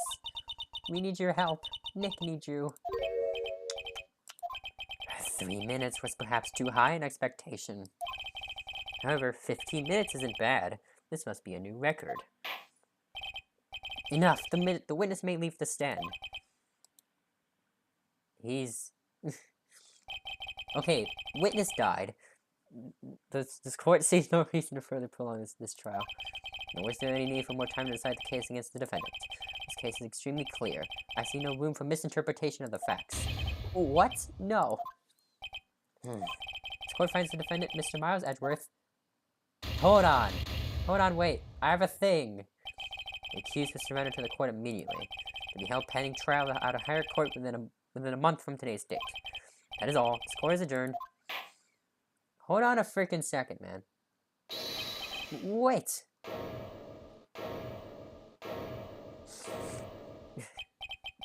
Who was that just now? Me. Huh? What? Larry? What are you doing here? Listen, you gotta listen to me. I was there in the park the night of the murder. I wasn't sure about it till just yesterday. But today I remembered it. Remembered what? The gunshot. I heard it too. Order. What is the meaning of this? The verdict has been decided. I call for adjournment. One moment, Mr. Von Karma. So you say you heard a gunshot? Yeah, I did. A gunshot. That night. I was sitting here in the audience listening to the testimony. Then I realized something he said was different from what I remember. Anyhow, I can't just sit here and call Edgy a murder. It's not right. I'll testify. Let me testify. Order. Well, this is the first time something has happened like this in my courts. I'm not quite sure how to proceed. Judge, you've already given your decision. The trial is over. Nick, this is it. Larry's given us one final chance at this. She's right. If only it wasn't Larry. He couldn't make things even worse. Mr. Edgeworth was declared guilty, Nick. It doesn't get any worse. You're right. Okay. She's actually very smart. She knew where all the files were, somehow. Even though she's never been there before. And she knows not to give up in court. She's smart. Your Honor, if there's another witness, it is our duty to hear him speak. Right here, right now. A waste of time. The verdict cannot be overturned. Allow me to speak my opinion. In all court proceedings, it is our duty to prevent an inaccurate verdict. In order to make sure no mistake has been made, every witness should be heard. Okay, I'm gonna tell you right now, this is not what would happen in actual court. No surprise. You cannot have surprise witnesses in court. That's not allowed. Both sides must agree on witnesses. What is this? I withdraw my previous verdict of guilty. I don't think you can do that here. Mr. Von Karma, I order you to call this new witnesses testify. Now. What? The court will adjourn for a 5-minute recess. After that, we will hear this new witness. Court is adjourned. December 27th, 10:28 a.m. District Court, Defendant Lobby number 2. It's been 28 minutes. Ooh, that was too close. Trying to keep you on the edge of your seat like that, Edgeworth. I've seen worse. Yeah, right, Edgeworth. You're sweating bullets. I just wonder what Larry plans to say in there. Larry was at the lake that night? Yes. He said he went looking for the steel samurai balloon that flew into the lake. Oh, right. And he found the balloon in the air tank that night? Yeah. Hey, Edgeworth. Huh? You say something right? Yeah, a lot of things. You seem out of it. What's wrong? It's nothing. Huh? Mr. Edgeworth, there's been something I've been meaning to ask you. What's that? Why are your fingerprints on the murder weapon? Oh.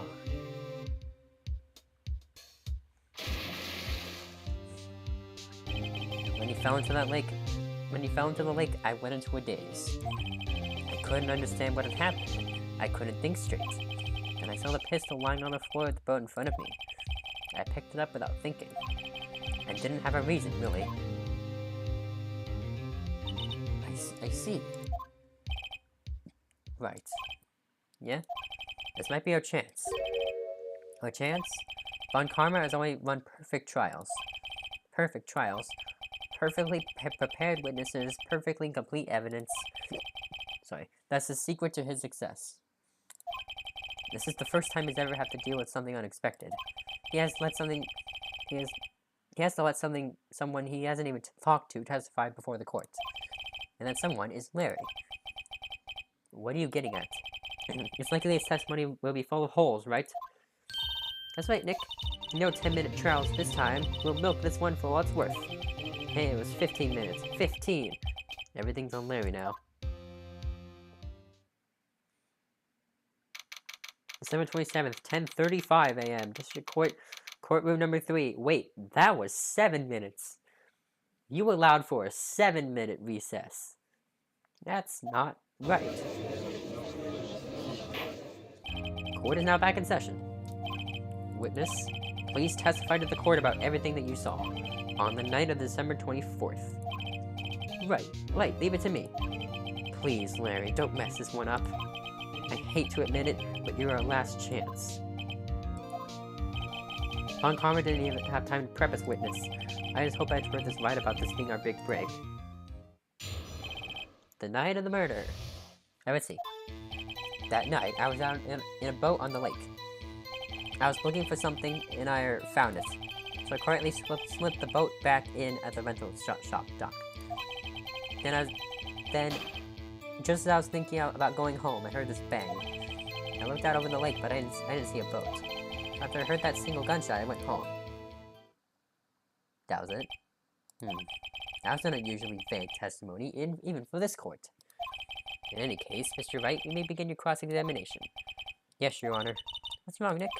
It's Larry. I have no idea what he's going to say if I press him. I'm a little scared. Well, we've come this far. There's no way to go but forward, Nick.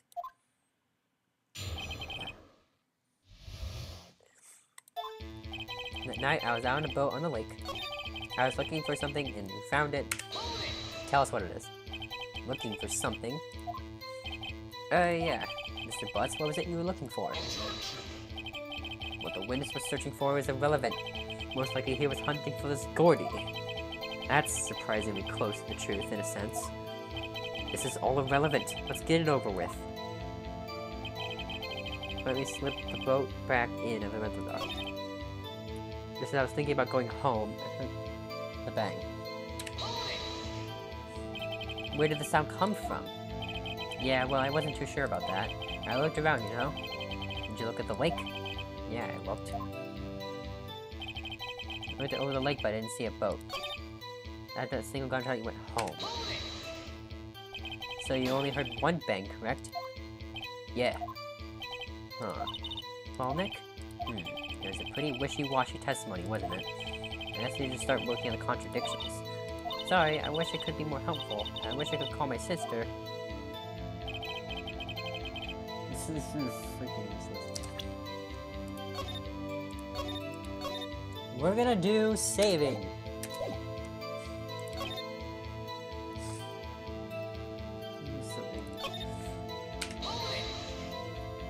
Around what time was that?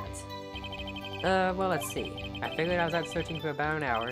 I guess it was around 12 o'clock, yeah. Wait a minute. Hey, don't give me that face. I'm not some sort of human sundial, okay? People use watches these days, Mary. I actually don't use a watch. And then, just as I was thinking about going home, I heard this bang.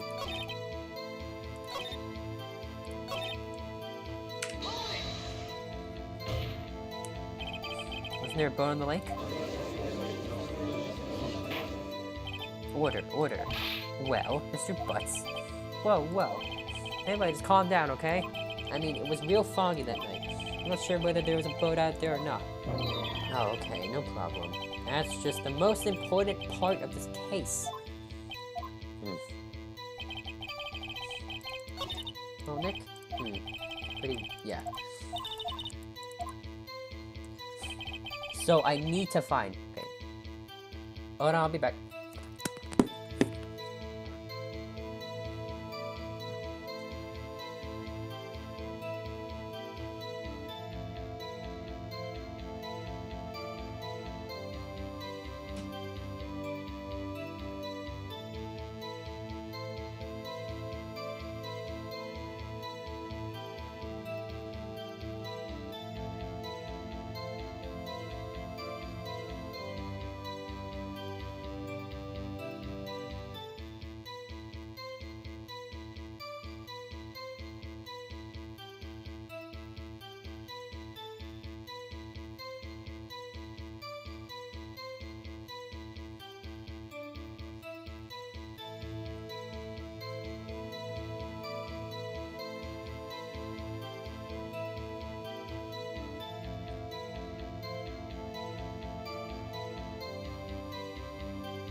Alright. Think of something, you found it. I was thinking there'd be something wrong with this testimony. So this is a place that I have to use.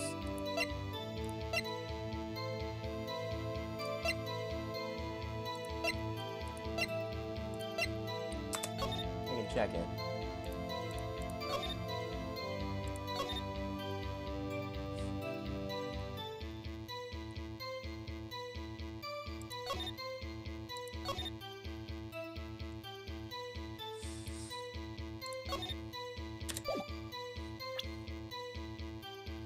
Hold on.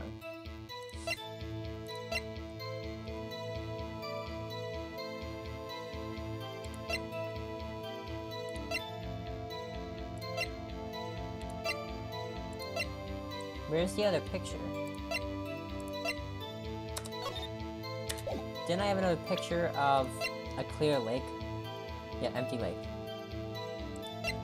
Oh yeah, this one, and then empty lake.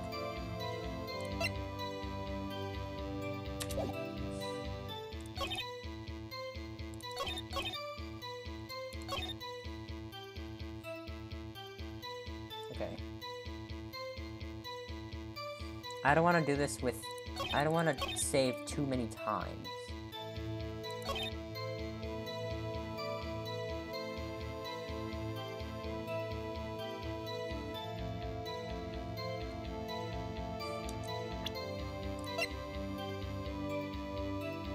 Wait, what? Huh? What happened to... What happened to the air tank? What happened to the air tank? I had it. I had the air tank. What happened?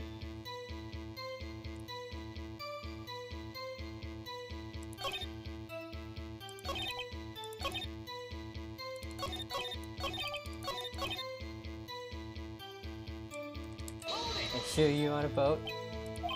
Something wrong with your Wright? There's so many things wrong I don't know where to begin. Ah, well, okay. First of all, what time is it?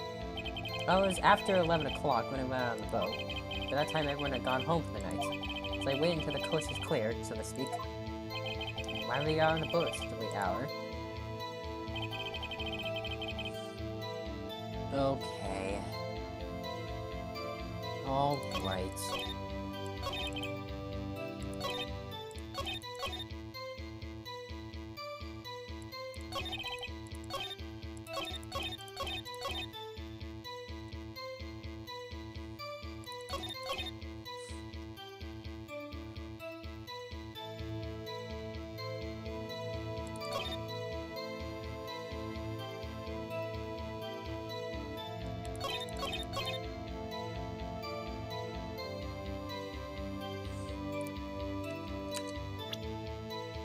I'm gonna go over my evidence. I kind of want to make sure. So, nothing about DL6 is relevant. This isn't relevant. He wouldn't know anything about this. So, either one of the maps. So, I think either one of the maps.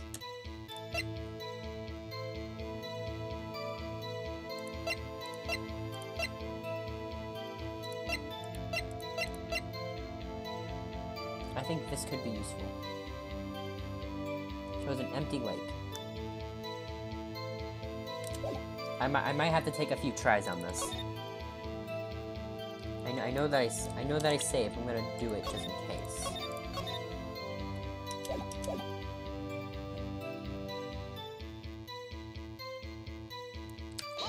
I need to look at this again. Wasn't there a boat in the lake? Yeah. Yeah.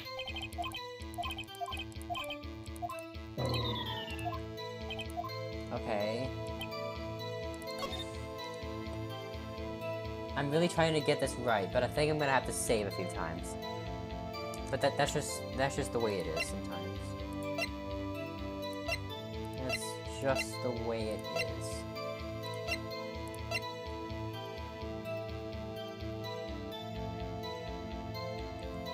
This isn't gonna work. Yep. Anyway.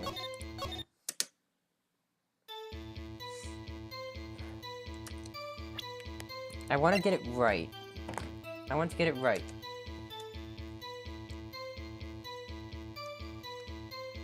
Just after midnight.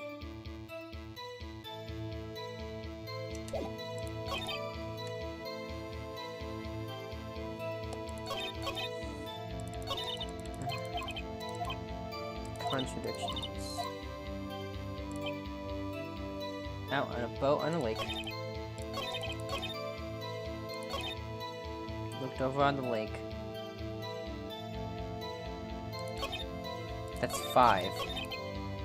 Quietly slipped the boat back in on the rental shop dock. You're looking for something.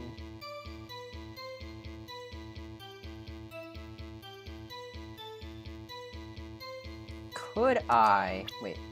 Could I do this? This is not gonna work. Uh-huh.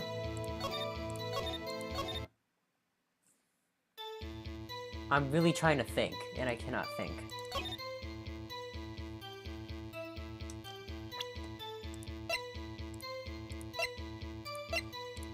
It's this. I think this is gonna help. Two sounds.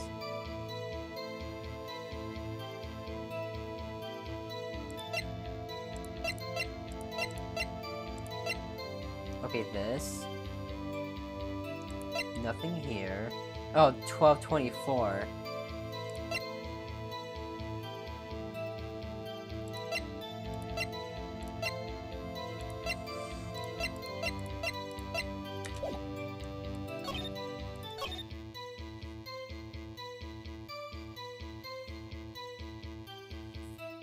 Thinking about going home.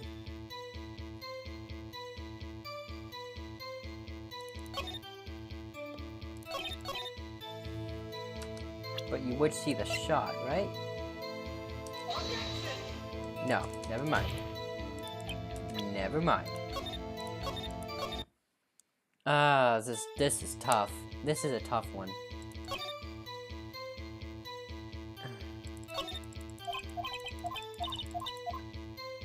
Let's see.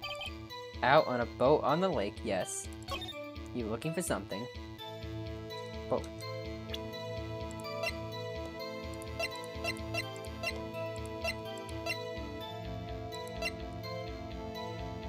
Fired 3 times. When was the 3rd time?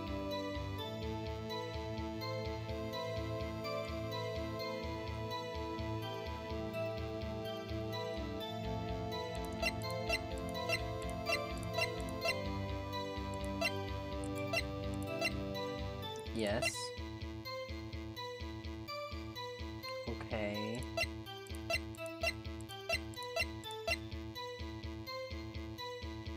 Yes. It has to be that.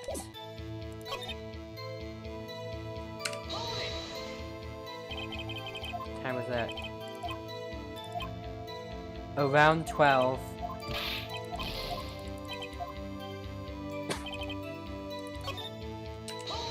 Oh my god, I did press the wrong button.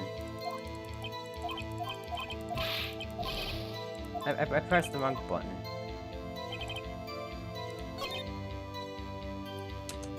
I quietly slip the boat back in.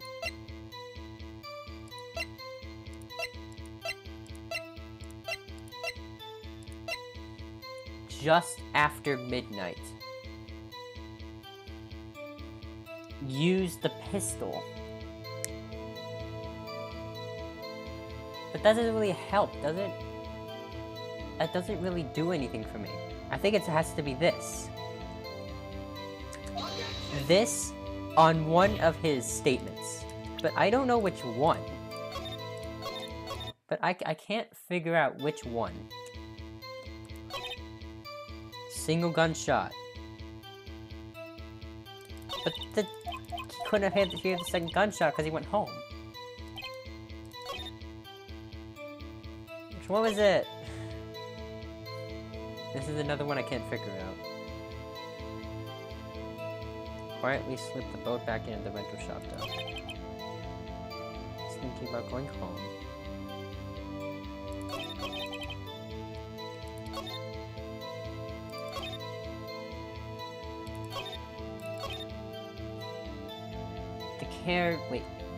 The caretaker said 2 times when Larry said 1 time. Well, he said after... I know that he said after the first gunshot he went home, so we couldn't have heard the second gunshot because he was going home. But you know what? I'll try it. You know what? I'm gonna try it. It doesn't make much sense, but I'm gonna try it. You're right. You are exactly right. But wait a second, Larry. What? I mean, my logic is, first gunshot, he goes home. Doesn't hear the second gunshot. That's my logic. But I guess my logic's wrong. What? You only heard 1 bang, you sure? That's what I said. Miss Lotta Hart testified yesterday that she heard 2 bangs. and the old man just now said the same thing. We both heard 2 gunshots that night. Huh? Were you even listening? Were you paying attention at all to what they said? Yo, Nick, please. Huh? You know, something's been bothering me. I'm a witness, see? I'm like a customer here. So you gotta treat me nice and stuff, alright? Mr. Butts. What? You only heard 1 gunshot, are you sure? Excuse me. Well, I'll tell you the truth, I'm not sure. Eh? Not sure? How could you be not sure?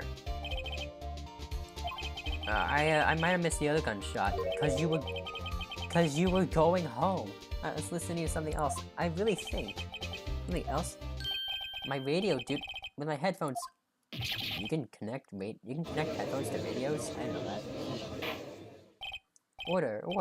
And stop that booing. Mr. Butts, you were listening to the radio with your headphones. Yeah, so what? It's a crime. So how do you hear the first one? Oh, it's on my radio. Everyone listens to the radio. What's the big deal? So how'd you hear the first one with your radio? Mr. Von Karma, your opinion? Waste of time. I do not accept this witness nor his shoddy testimony. Well, Mr. Wright, should he continue the testimony? Yes. Your Honor, please allow the witness to continue his testimony. Bah, nothing is more pitiful than a lawyer who doesn't know when he's lost. You know what? I don't know what I'm lost. I don't know what I've lost, because I save. Please give your testimony and be sure to include details like your radio. Right, leave it to me. I wouldn't if there was any other way out of this, believe me. I mean, I think I might be thinking way too hard about what could have happened. It's lonely being alone on Christmas Eve. I thought I was listening to all requests show on the... Wait. I was listening to it real booming loud, like... But I'm sure I heard that gunshot. I remember exactly what the DJ was saying when I heard it too. You were listening to your radio at a high volume? Yeah, what's the big problem? Can't a man listen to his radio in peace? Isn't this a free country? He was listening to a radio with his headphones. Yeah, how did he hear the first one? That's my question. I truly believe that Larry has no idea what the problem here is. Judge, can you believe a word this witness says? What he heard was probably nothing more than a drum beat from the radio. True enough, it is difficult to believe that this testimony... Wait, Your Honor. The witness said he remembers exactly what the DJ said when he heard the gunshots. Excuse me? DJ? An announcer, the guy who says things on the radio. Anyway, what this means is when he heard the sound, no music was playing. The DJ only talks between songs, so he could have heard the gunshot from the lake. But if he was playing at a high volume, I mean, if he was playing at a high enough volume, he might not have heard anything. I'd like to cross-examine the witness. Okay, I'm not gonna question it. Very well, Mr. Wright. I can't believe I'm continuing this charade.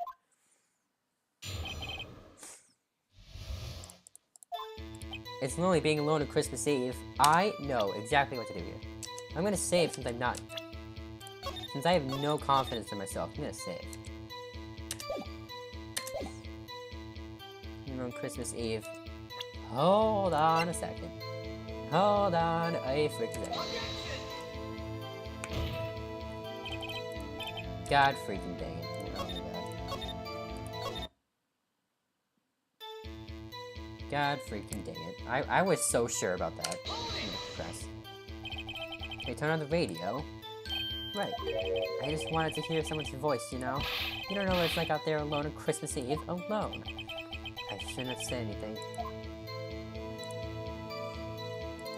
Hold on a freaking second. Christmas Eve, that's bad. That is bad. That's not correct. No, that's not correct. That thing happened on Christmas, mate.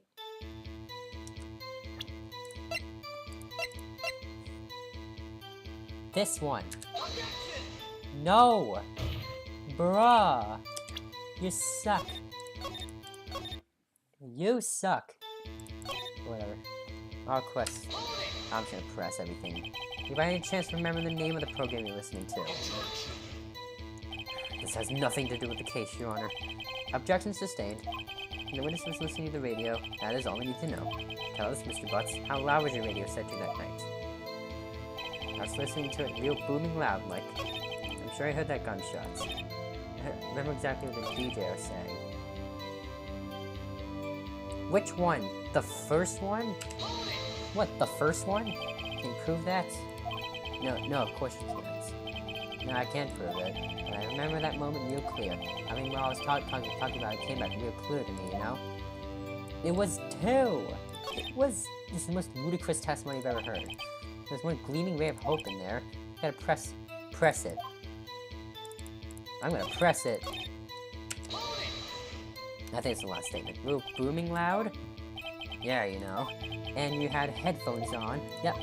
I wouldn't think you could hear anything going on outside at all. That's what I thought. That's what I thought. What'd she say? She. Mr. Wright, you cease these pointless questions. What possible good can knowing what a radio DJ said do us? Indeed, Mr. Von Karma has a point. I don't have a question only if you see some reason why we should care. We should care! We should care, Your Honor. Of course we should. Why? Well, how do you know if we don't ask, Fine, very well. Mr. Butts, please testify to the court. What was the radio announcer saying when you heard the gunshots? Are your two last brain cells fighting for third place? Yes. So he said, hey, it's almost Christmas! I heard the gunshot. Alright. Hey, it's almost Christmas! We're gonna do the meme, chat.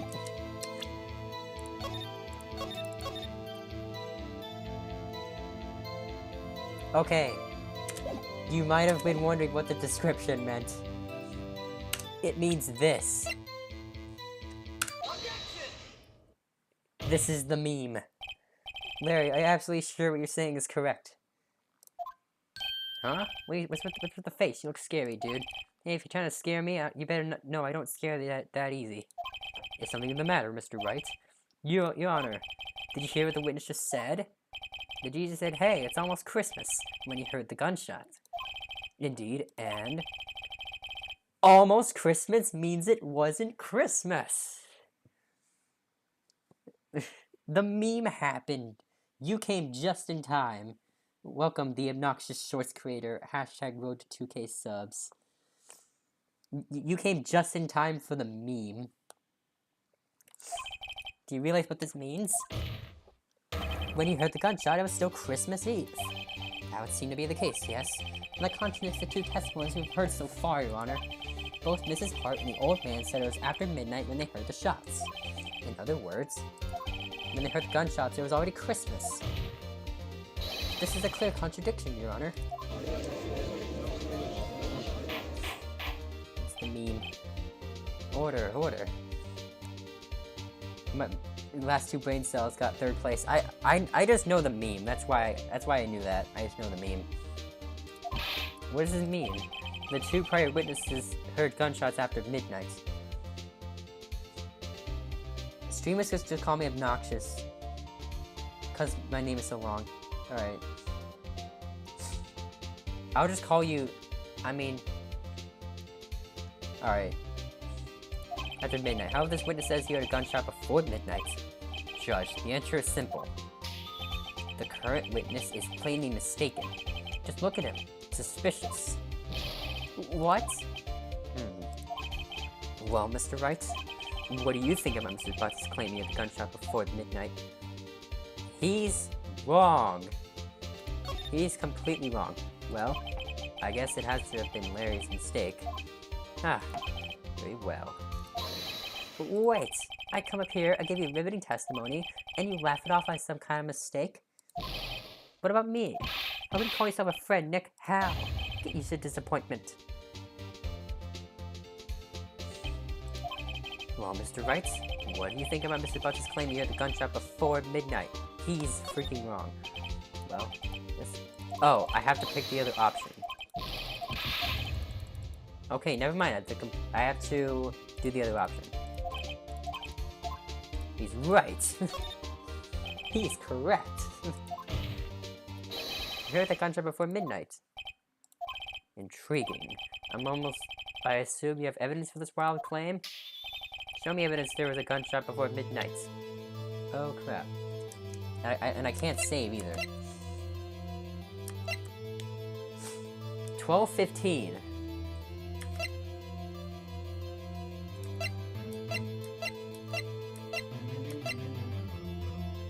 Just after.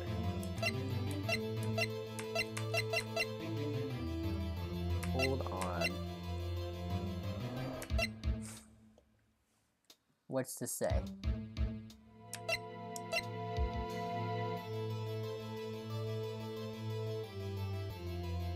But that had to have, because it was loud at that time. Look at this photograph. Every time I do it, it makes me laugh. I made that joke again. That is down to one brain cell fighting for second place. There's photograph. Every time I do it, makes me laugh. I'm going to make that joke every single time. I'm telling you. This was taken by a witness yesterday. This is not a heart with their automatic camera. The timestamp on the photo reads December 24th, 11:50 p.m. Oh. But there's nothing on the lake in this picture, Your Honor. The real issue here is not why nothing is shown in this photograph. It is why this photograph exists at all. What do you mean? Your Honor, this photograph was taken by an automatic camera. That camera was set to go off in response to loud noises. Aha! Correct. There was a loud noise on the lake at 11:50 p.m. That is why this photograph was taken. In other words, when Larry heard that gunshot, it was most definitely still Christmas Eve. Indeed, it would seem that is the case. But then where does that leave us? Mrs. Hart testified that she heard the gunshots after midnight. Are you claiming she was mistaken? Not at all, Your Honor. It is a fact that the camera also triggered at 15 minutes after midnight. Your Honor, that night there were two sets of gunshots with a 25-minute pause between them. Why would this be? Don't be fooled, Judge. The camera was set to respond to loud noises. Yes? There is no proof that the loud noise at 11:50 was a gunshot. Why, the witness could have sneezed, triggering the camera. Hey, my nose is clear that night, man. Clear. Well, Mr. Wright, there's no turning back now. I'm gonna save. I'm going to save. Can you prove that the loud noise at 11:50 p.m. was indeed a gunshot? Please show the court evidence if you have any.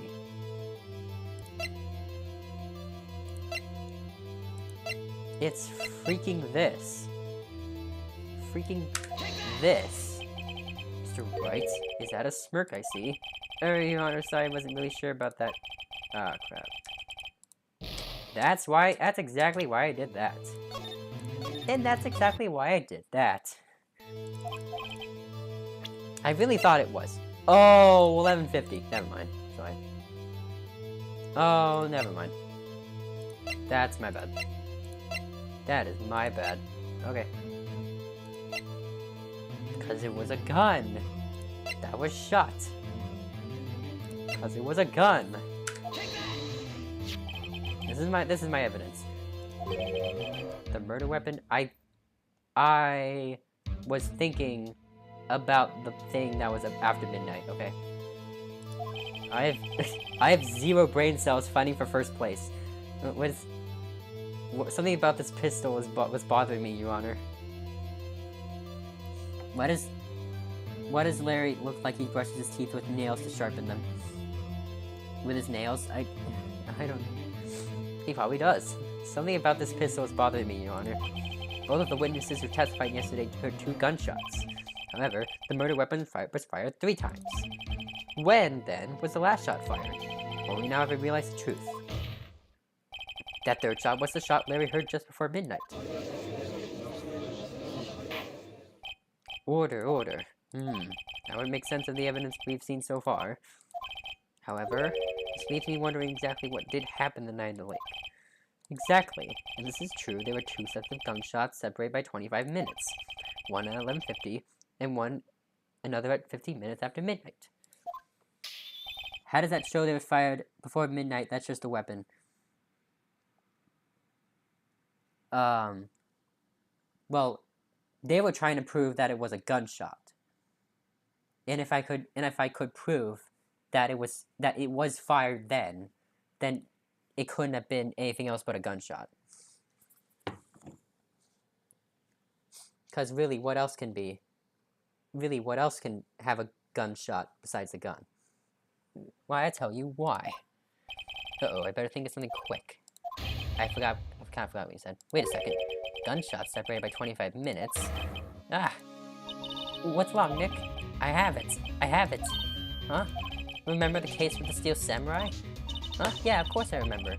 The murder of the weapon in this case had the same idea as the murder in that case. Yeah. What do you mean? Maya. Yes? If we don't figure this out now, we'll never overturn Edgeworth's guilty verdict. I've got a hunch. I'm gonna run with it. Right. I mean, is this safe? Safe? We've already gotten a guilty verdict. We have nothing to lose. You just watch and let me know if I say anything that sounds fishy, okay? Right, Nick? Your Honor. Yes, Mr. Wright? The testimony just now has cleared up this entire case. Yeah. What do you mean, Mr. Wright? So, you finally realized the truth. There could be no other murderer here than Miles Edgeworth himself. Wrong, Karma.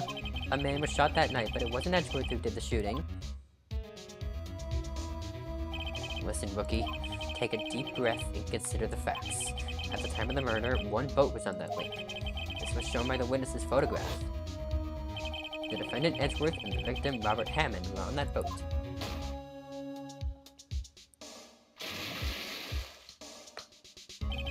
There was a gunshot fired on the boat and Robert Hammond fell into the lake.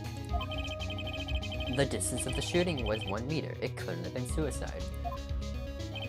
Well, the guilty party has to be the other man on that boat. I admit it's hard to imagine any other possibility. Yes, but this assumes that the victim was shot at 15 minutes after midnight. What do you mean by that, Mr. Wright? We have photographic evidence of the time of the shooting. The timestamp on the photo says 00:15, which is 12:15 in military time. Apparently I heard a gunshot 25 minutes before that. Robert Hammond was killed then, 25 minutes before the shot on the lake. That's the only way Edgeworth could be innocent. Mr. Wright, are you quite mad? Explain who the two men on the boat are. And the murderer and Hammond. I'm going to save.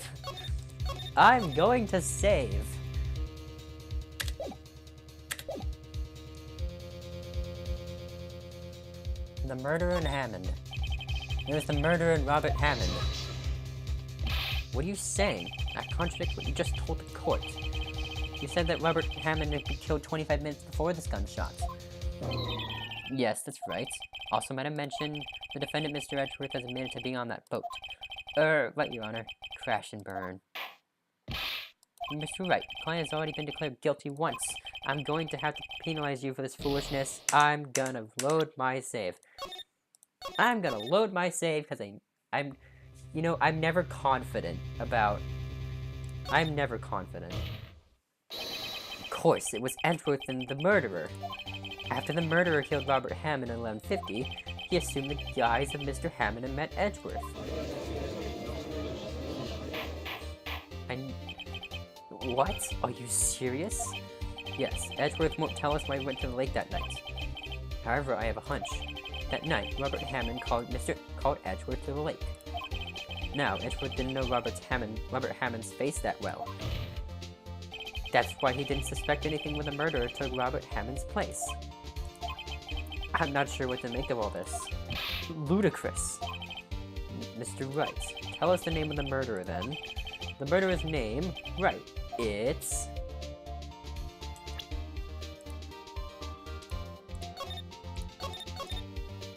I'm sorry, I know I'm one of those people. I don't know. Actually, I don't know the murderer's name. You don't know? Bah, again you waste my time. I don't know because he never told us. The murderer is the caretaker of the boat shop, that old man. At 11:50, he was the one who killed Robert Hammond. The caretaker of the boat shop? Where did he do this? There weren't any boats on the lake then. Why would he have to go all the way out on the lake just to shoot someone? May I suggest that the real scene of this crime was not on a boat? What? Well then, where did the murder take place? Show the judge where the murder really took place. Right the frick over here. Here, of course, the boat shop where he lives. That way you could meet the victim without anyone seeing. You have proof that the boat shop was the scene of the crime. Recall Larry's testimony, if you will.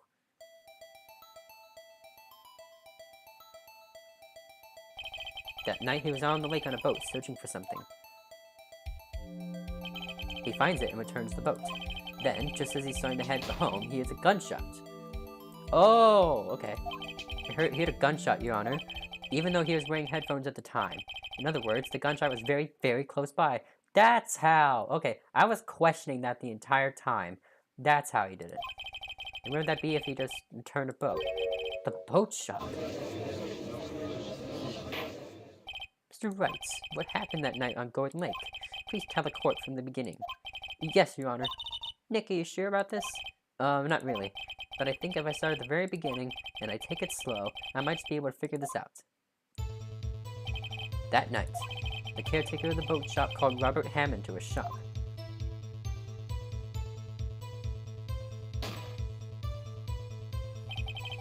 This was around 11:50. That was when the gunshot that Larry heard was fired. After that, the caretaker put on Robert Hammond's coat. He became Robert Hammond. Then he got on the boat with Edgeworth and went out to the middle of the lake. Then, who fired the pistol on the boat, Mr. Wright?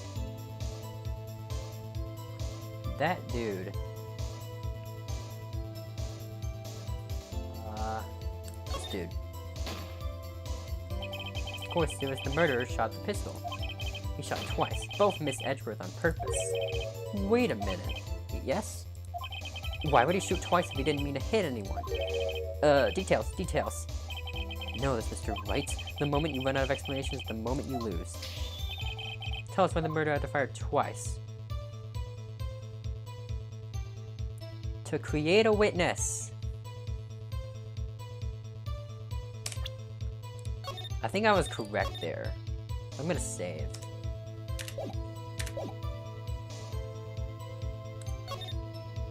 I believe he shot twice to create a witness, Your Honor. Create a witness? The murderer lifts his pistol and fires one shot. That ensures that anyone who heard the shot would look at the lake. Indeed, Mrs. Hart did exactly that after hearing the first gunshot. Next, the murderer waits a bit and he fires again. Then... the murderer jumps from the boat himself, leaving the pistol in the boat behind him. I see. To someone looking from the edge of the lake, it would appear that one of the men on the boat had shot the other. The murderer didn't know about the automatic camera, of course. That's why he shot twice to draw attention to the boat. Once you realize that, everything else falls into place.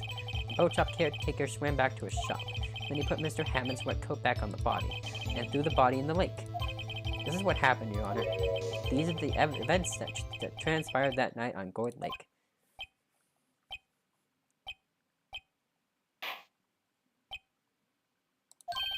Bailiff, bring out the witness from before. The boat shop caretaker, quickly.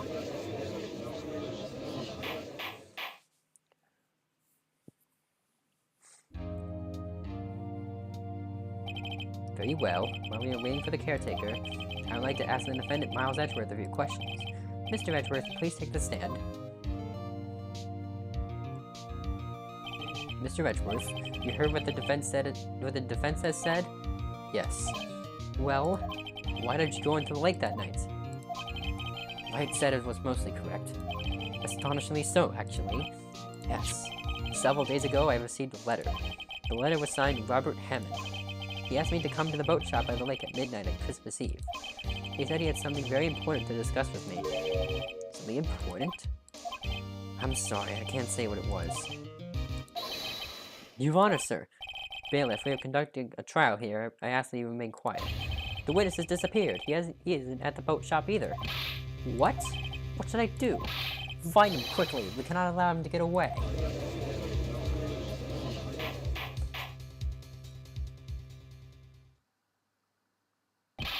Mr. Von Karma, your witness has disappeared. A search warrant has already been issued. It goes without saying that I cannot declare a verdict under these circumstances. I will extend the trial until tomorrow, the final day allowed. I request that the police department utilize all its forces to find that witness. Am I understood? One more thing. Just who is that boat shop caretaker? I think his identity has become very important for this trial. I want him, and I want to know who he is. Very well. Court is adjourned.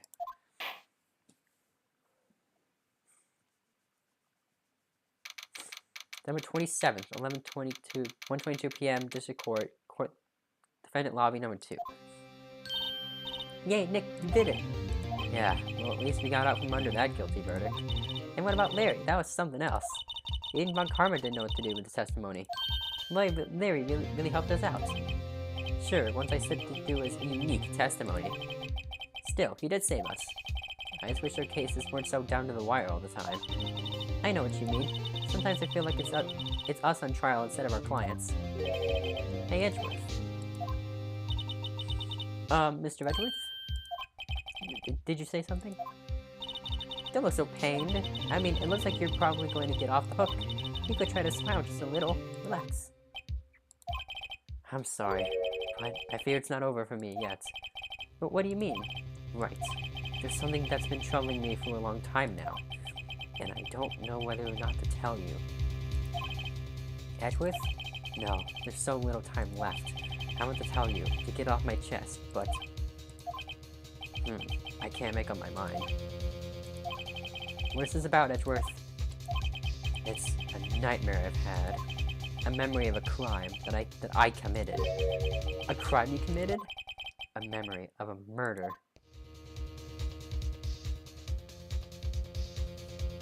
Oh my freaking god. I thought we would be able to finish this one today, but I don't think we're going to.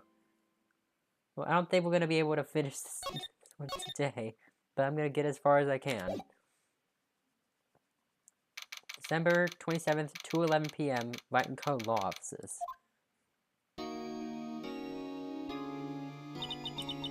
What was Mr. Edgeworth talking about? A memory of a crime that I committed. A memory of murder. Do you really think Mr. Edgeworth killed? I don't believe it. Not Edgeworth.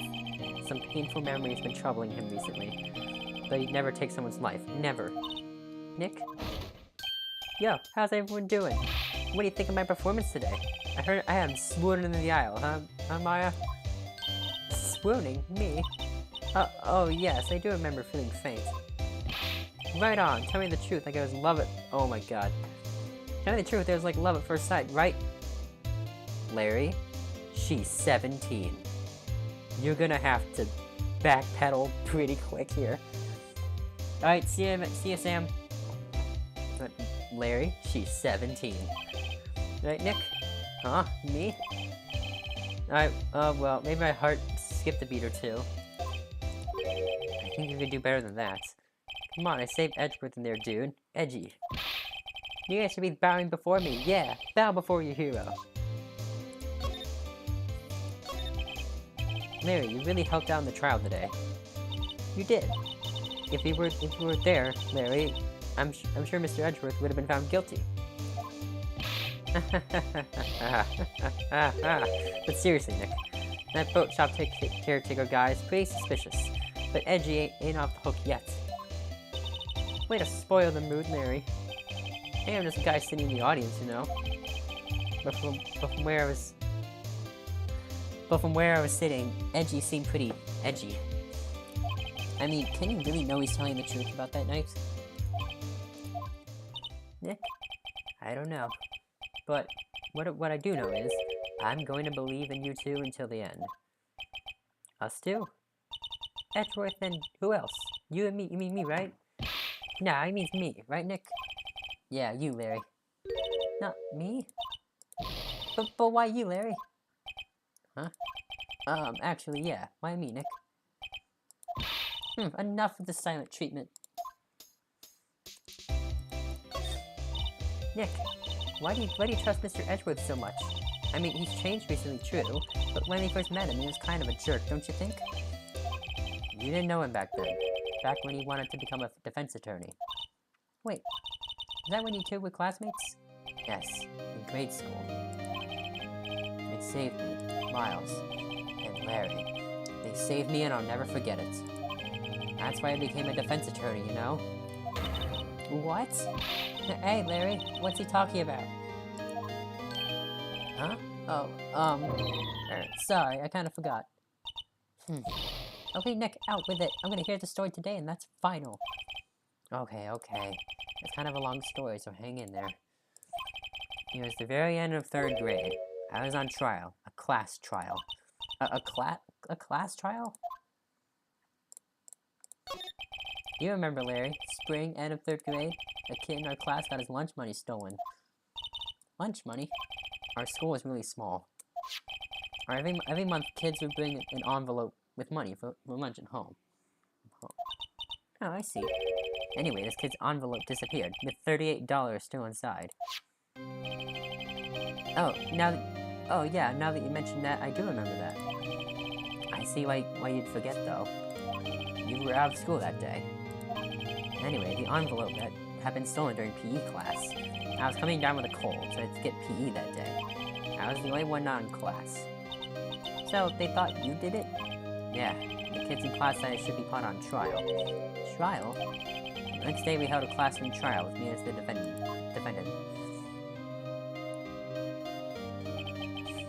I didn't do it.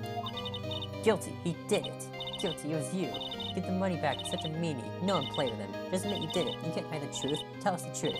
We're not gonna play with you anymore. Yeah, no borrowing my eraser. You shouldn't be allowed in the relay race. We're on the library committee. Give me back the 50 cents from you.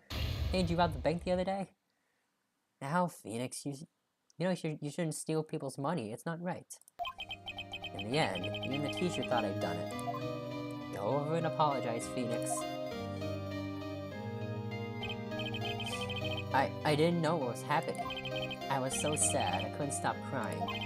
Everyone was staring at me like I'd done it. I tried to apologize. I went to where the boy whose money has been stolen was sitting. That's when it happened. He shouldn't have to apologize. The only thing that belongs in a trial is evidence. Anything else has no place. You should all be ashamed. Amateurs. Miles? It wasn't you who stole my money, was it? No? Then you shouldn't apologize. Everyone's been shouting you did it, but no one has any proof. That is why, Your Honor, this boy is innocent. Miles, it was your money that was stolen. Yeah, he did it. He's the one. We don't need proof. Make him say sorry. Why don't you all just shut up? This is always how it is. Everyone ganging up and picking on one person. Just think about how he feels. He said he didn't do it, so he didn't do it.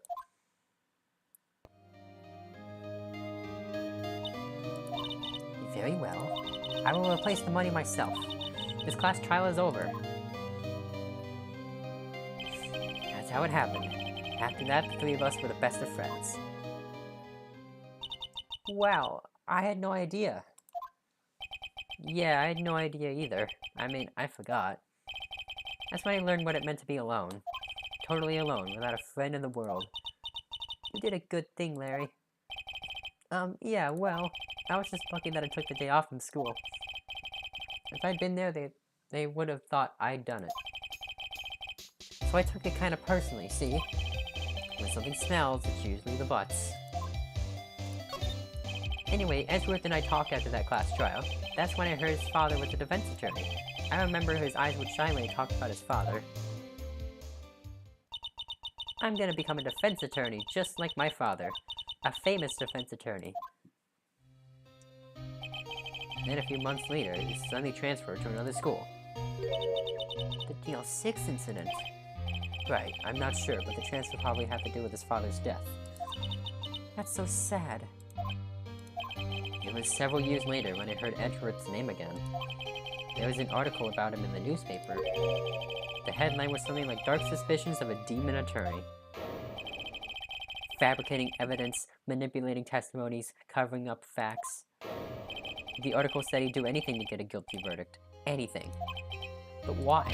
What happened? I mean, that's not the Edgy I used to know at all. That's what I thought too. I tried to get in touch with him, I don't know how many times. He never replied. I guess he didn't want to see his old friends. I couldn't just drop it though. I wanted to meet him, to learn why he had become who he became. That's when I decided. Wait, you don't mean... That's why? That's why he became a defense attorney? To meet Edgeworth? If I was a defense attorney, I knew he'd have to meet with me whether he wanted to or not. In court. Edgeworth believed in me, and I believed in him. He's in pain, and no one's on his side. I'm the only one who knows the real Edgeworth. I'm the only one who can help him. Whoa, Nick. So is that why you helped me out for free? Yes. I helped you because I believed in you. Except I don't remember saying I'd do it for free. Oh, Nick. We have to save Mr. Edgeworth if it's the last thing we do, okay? Right. It very well may be. First, there's that rental boat shop caretaker. We need to find out who or what he is. I'd settle for who. I guess I can clean up some more of this evidence I no longer need. Okay, let's go. Alright. Let's move to places. December 27th, Detention Center Visitors Room. You look as grim as always. Mr. Edgeworth, I heard the story about the class trial. Class trial? What do you mean? You don't remember? No, I don't. Your lunch money was stolen, wasn't it? In 3rd grade. Lunch money? Oh, right. Yes, I seem to remember something like that. You gotta go. Alright, see ya. You have a good one. Nick, I think you're the only one who really remembers. Well, it probably only really mattered to me anyway. Mr. Edgeworth, didn't you know? That trial was the reason Nick became a defense attorney. Ridiculous. Gee, thanks. That said, it does sound like the kind of thing you do. You haven't changed a bit, have you, Wright? So simple, to a fault even. Well, maybe yeah, but I think you changed too much, Edgeworth. Perhaps. Hey, Edgeworth, why'd you become a prosecutor anyways? You used to look up to your dad. You said you wanted to become a defense attorney, right? I couldn't let myself deny reality like you. What do you mean? My father was taken from me, and you want me to defend criminals? I'm sorry, Wright, but I'm not that good of a person. One suspect was apprehended in your father's murder, right? Yes, a man trapped in the elevator with my father. His name was Yanni Yogi. He had to be the shooter any way you look at it. Yet, he was found innocent. The defense attorney got him off the hook. That'd be Robert Hammond. On that day, 15 years ago, the 3 of us were trapped in that elevator for 5 hours. When we were rescued, we all suffered oxygen deprivation. I had lost all memory of the murder. Lost your memory? Even now, I can't recall what happened in that elevator. That was the crux of Yogi's attorney's argument in court. He claimed Yanni Yogi had not been of sound mind due to the oxygen deprivation. Yet Yogi was released due to a lack of evidence. Innocent. That's when I changed my mind. I started to hate defense attorneys. What's your relationship with Von Karma? He's my teacher, and a man who deserves respect. I learned everything I know of courtroom techniques from him. So he's like my sister was to you, Nick. He is a perfectionist in all things. In court, in his personal life, he is obsessed with doing everything perfectly. Perfectly, huh? In all the cases he has taken on, none were left unsolved. And not one suspect was declared innocent. Ever. But that's... I know. It's possible some of the suspects were indeed innocent. However, it is impossible for us to accurately determine that in every case. All Von Karma does is his job, to find the suspect guilty perfectly. In any case, it's nigh well impossible to find a weakness in him. Should a weakness appear, he would do everything in his power to make it go away. Edgeworth, if what you're saying is true, you're headed for a guilty sentence tomorrow. He's right. Now's no time to praise the enemy, Mr. Edgeworth. It's a strange situation in which I find myself, I'll admit. No kidding. Alright, let's go to the place. December 27th, Gourd Lake Park entrance. Hey pal, long time no see. Oh, Detective Gumshoe. Close one today, eh? I got so worked up I snapped my tie in half. Sorry about that. No problem, pal. Thanks to you, we now know who really did it. You mean the boat shop caretaker? Look, I'll make you a promise. I'll have that scoundrel in my custody by trial time tomorrow. Come what may. It's my duty to you as a police officer. Now I'm off to catch me a criminal. Detective Gumshoe sure is active today. Oh, one other thing. Eek. No one can go into the woods today. The woods? Where a lot of us camping. The woods are off limits to camping, and apparently the park ranger found out. He got pretty mad. No one can go in for a while. I guess Wada's in a lot of trouble. Anyway, I'll be seeing you tomorrow.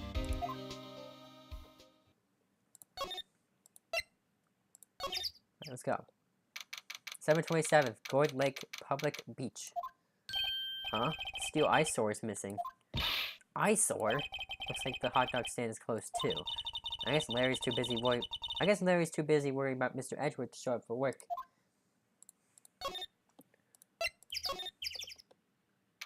December 27th, Boat Rental Shop.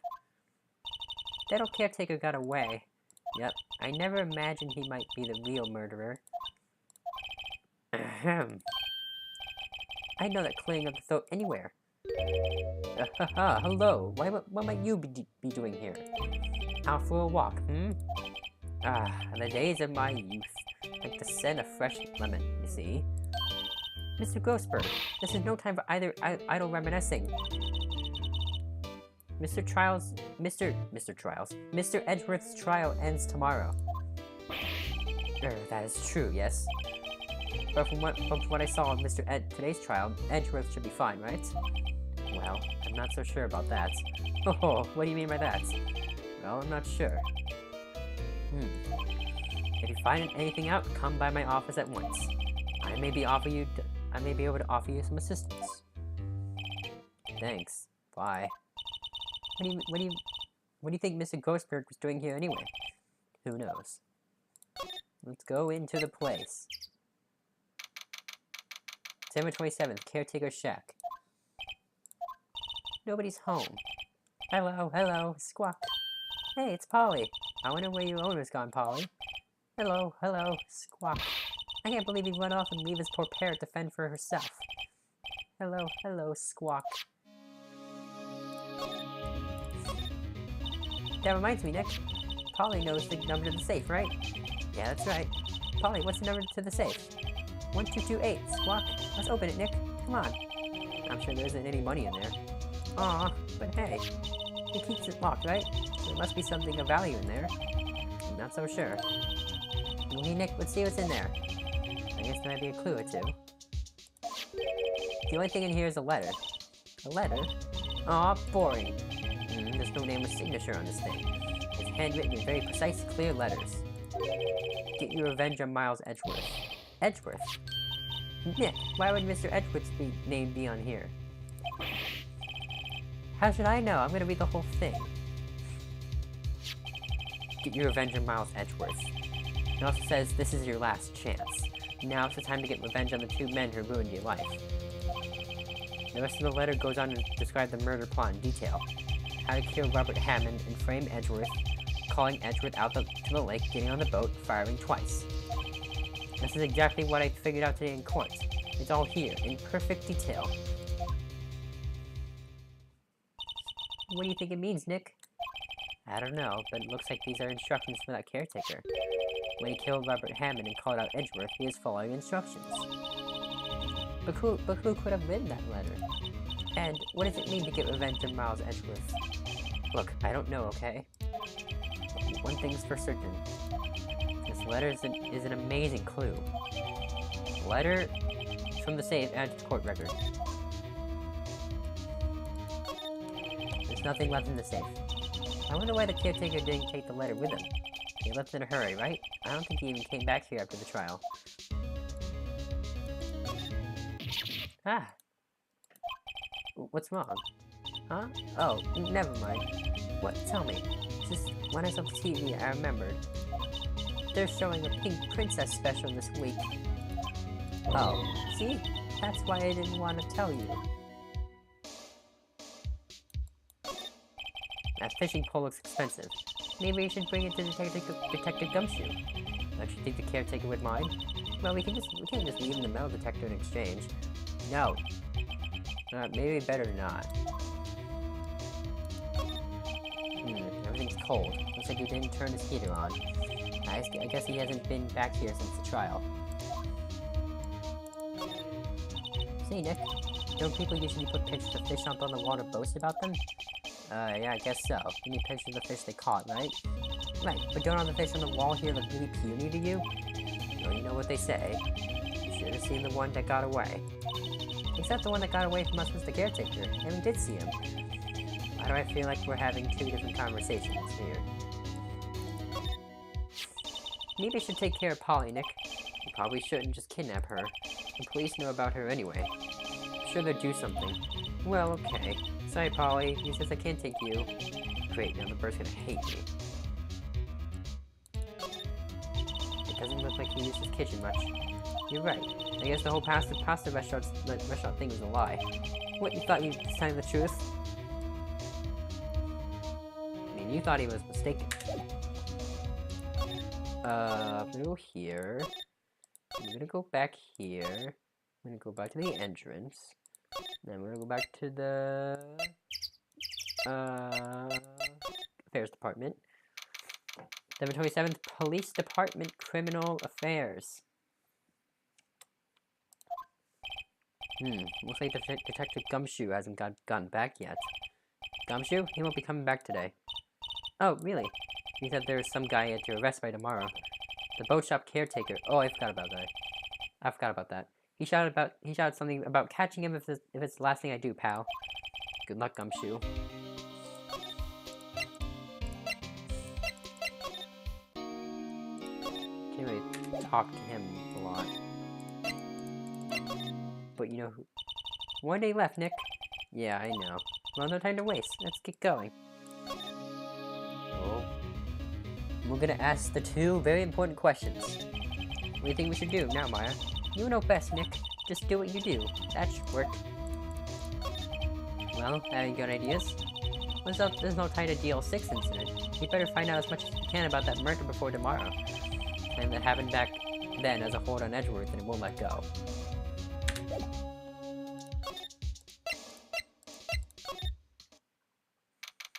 The 727th, Grossberg Law Offices. He's out, again. When does he work anyway? Now, don't be harsh. Guess we'll have to come back later. Are you serious? He said he would be back here. I mean, he said he would be back.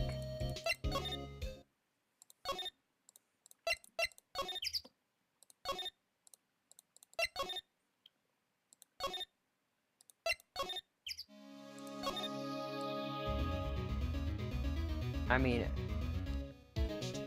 I guess there's something we haven't looked at yet.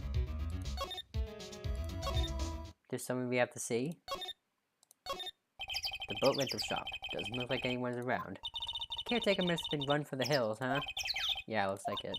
He didn't seem like a bad person. There are some boats floating on the dock. The murder took place in a boat from this dock. Apparently, the police took away the actual boat that was used that night. Indeed, there's space for one more boat at the dock. There's a forest here beyond these bushes. Nick, the forest. There's someone in there. You're right, there's a few policemen in there. They must be looking for the caretaker. Good luck. Oh, I didn't see them.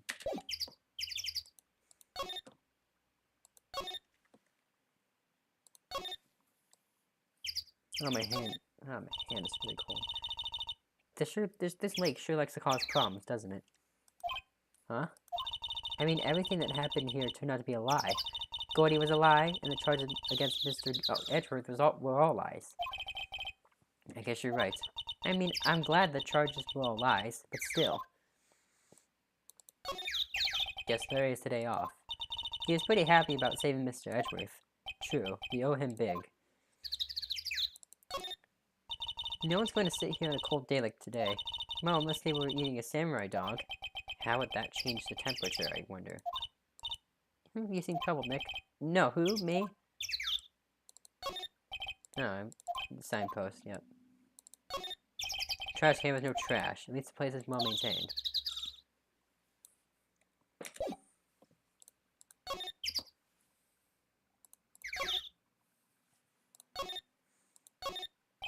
I feel winters chill from the bare leaf trees today.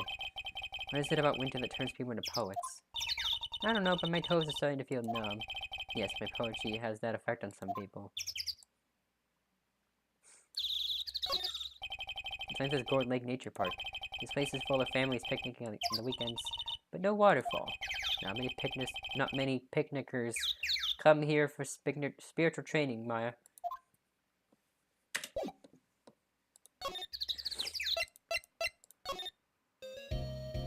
Let's look at things.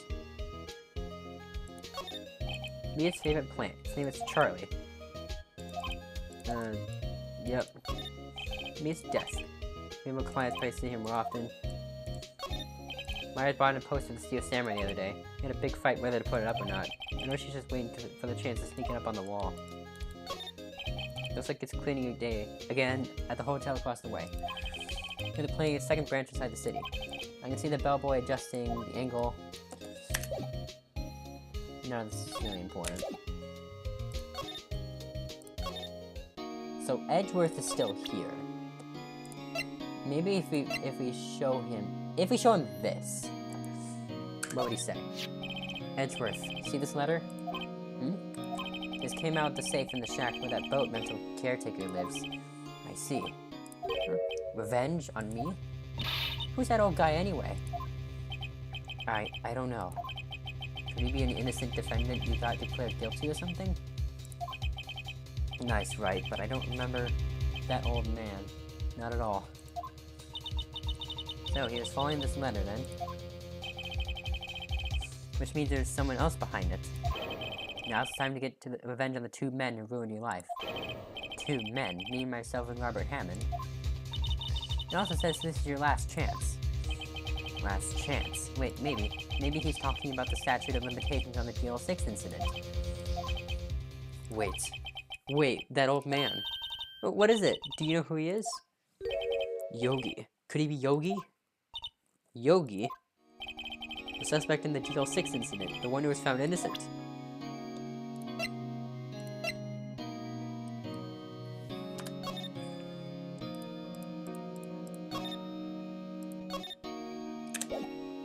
Yeah. It was that case that changed my life. And tomorrow, on December 28th, the statute of limitations comes out. Tomorrow. Could that be a coincidence? But, even if the case is finally closed on paper, it will never be erased from my memory. Never. Poor Mr. Edgeworth.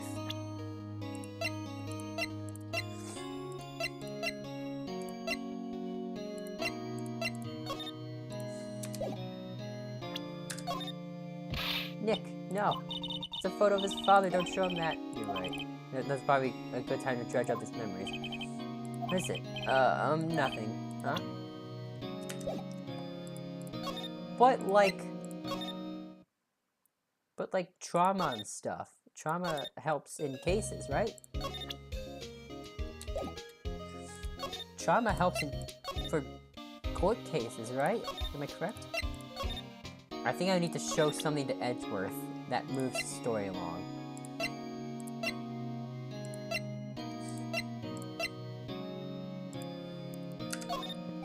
Sorry, I'm not sure I can help you with that. Sorry, help you with that. Something about GL6. Help you with that. What are you showing me this picture for? No reason. You know, I was impressed by your deduction in the trial today. Granted, you were at the end of your rope, but still. Nick, he noticed. Haha.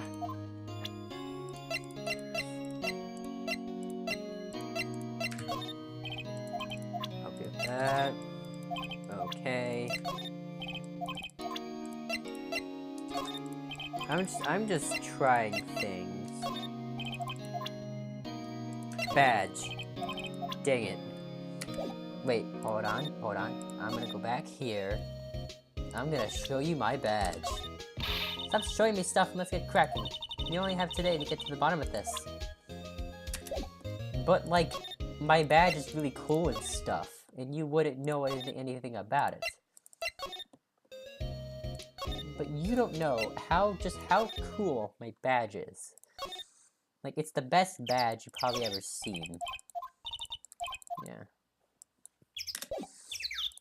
You have to go here. It's nothing here.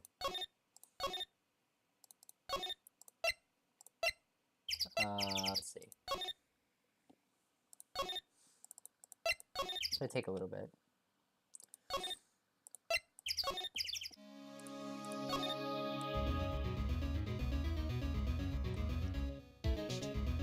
Wait, nothing here.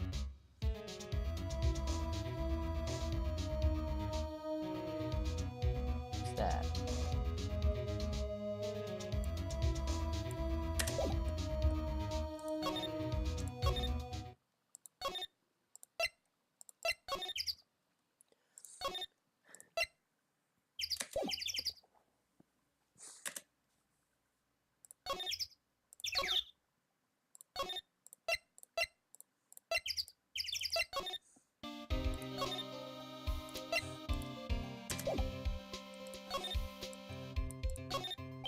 There must be one of the detectives, mumbling something to himself. Please, think about what you're doing, Jolinda. Don't take my Tommy away from me. No. You must be doing image change for a nasty divorce argument. This must be the chief of the detectives here. He's glued to his computer screen. What? That's not possible. The world ended yesterday. He must be reading predictions for the future on someone's homepage. Isn't the police department's mascot? That's a blue badger. Here's my idea. I made it. Here's my mascot. I see. How nice. Tomorrow I'll present him before the department at last. I'm gonna make sure they know how much people like the blue badger. Look. These detectives' desks, there are computers and files on each one. Funny, they're a lot tighter than I expect. The detectives don't spend a lot of time at the desks. I would imagine they would. Okay, so the two people we can talk to right now are Maya, who I don't think is going to be any help. Yeah, Maya, who's not going to be any help. And Edgeworth, who's also not... Oh, I can talk to him, never mind. Yanni Yogi was a court bailiff at the time. We just happened to be in that elevator together 15 years ago.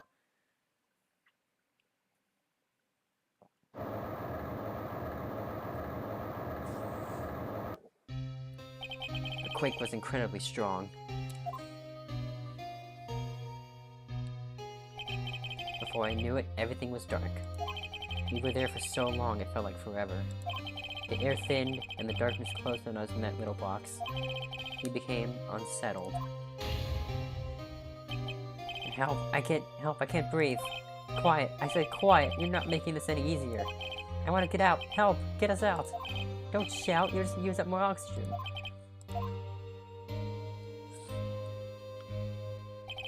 That's all I remember. When I came to, I was in a hospital bed staring up at the ceiling. And court, Yanni Yogi's mental condition was called into question. They claimed that the oxygen deprivation and stress had caused temporary insanity. In the end, the claim passed the court and Yogi was found innocent. Huh, but isn't that strange? This letter tells him to get revenge on Edgeworth. Why would he want to take revenge on you? Right.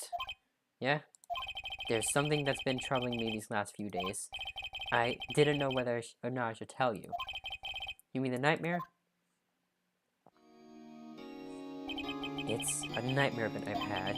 A memory of a crime that I committed. A crime you committed? A memory of a murder.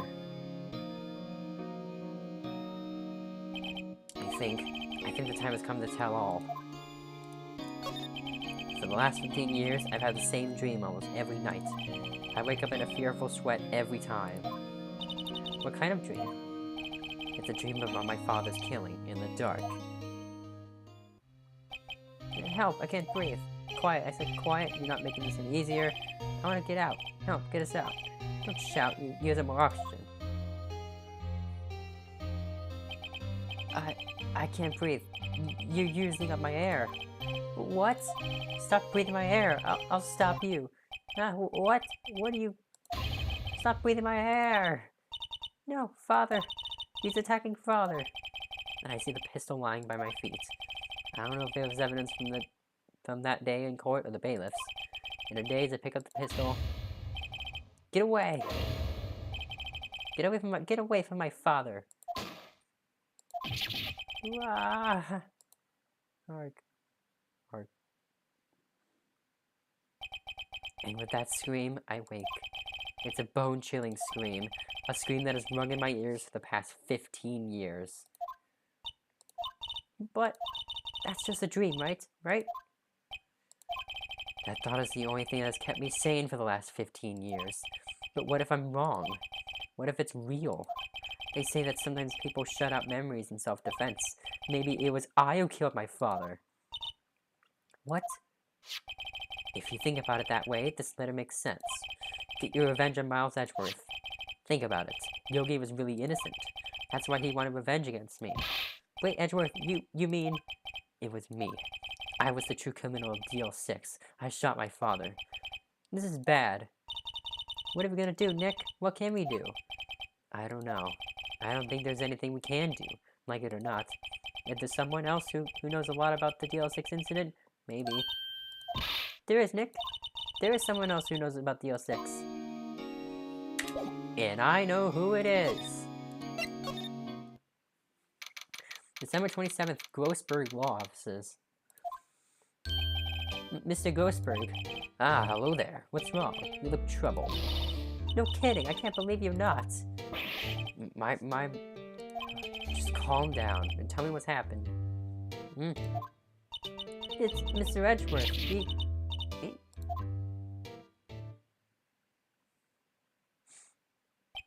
I see. So Edgeworth dreamt he shot his own father. It's only a dream, only a dream.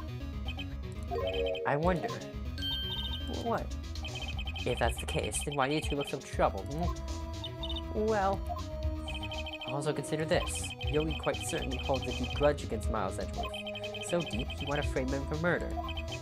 This leads me to surmise that Mr. Edgeworth's dream was not a dream. It was real, as you imagined. I tried to hold in a cough and I couldn't. Miles Edgeworth threw the pistol in his name as father. The pistol fired and the deed was done. How did it fire? No, I don't believe it.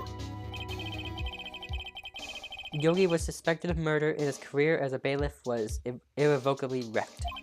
Thus, he sought revenge on Miles Edgeworth. This was his last chance, of course, with the statute of limitations so close.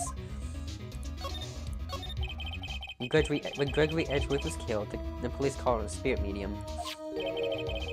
That was your mother, Misty Faye. I am Gregory Edgeworth. I have been killed. The one who shot me was the bailiff, Yanni Yogi. Yet Yogi was found innocent. That's when my mother left us. Everyone called her a fraud. That's right, everyone thought she was, you see. Yet, now that I think about it, it seems like the one who lied was Gregory Edgeworth's ghost. Gregory Edgeworth must have known who shot him. I don't believe it. So you're saying he falsified his testimony? That Edgeworth's dad lied to protect his son? It's only a possibility, mind you, but a possibility nonetheless. What do you know about Edward's father? He was a defense attorney without peer. It sounds trite, but it's true. Well, he may have had one peer now that I think about it. You met her, Mia Fey. My sister. Gregory Edgeworth was very disapproving of Mr. Von Karma's techniques. That's no surprise. Von Karma is an extreme man. Forged testimonies and evidence are nothing to him. The result, he has a perfect record. He has a perfect win record in court. To beat him, Gregory Edgeworth tried to call attention to his methods. And he lost, and died in despair, as it were. I see. I see.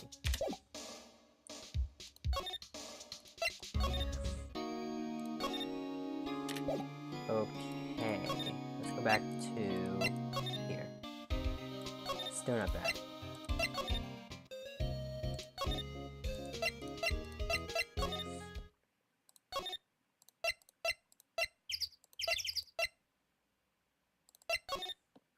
I'm just gonna see if anyone's back.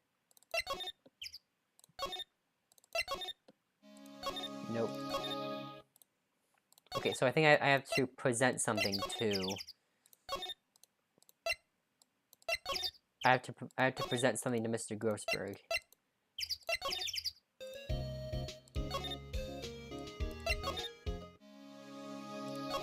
Cause like I cannot talk to anything. I'm gonna have to talk to him. Oh, so this is the letter. It does seem that Yogi was following this letter when he killed Hammond. But why kill Robert Hammond? Hammond was a skilled defense attorney, but he defended clients not for their sake, but for his own. Huh? His own sake? He never trusted his clients, that one. The only thing he trusted was his own ability. But he got his client found innocent, so why should it matter? Actually, my dear, it's quite different. He won that innocent verdict for no one but himself. Yogi was a free man, but socially he was ruined. Huh? You'll understand soon enough. Wait, what is it? This letter. I've seen this handwriting somewhere before, a long time ago. Whose handwriting was this? Do you have any idea who wrote this?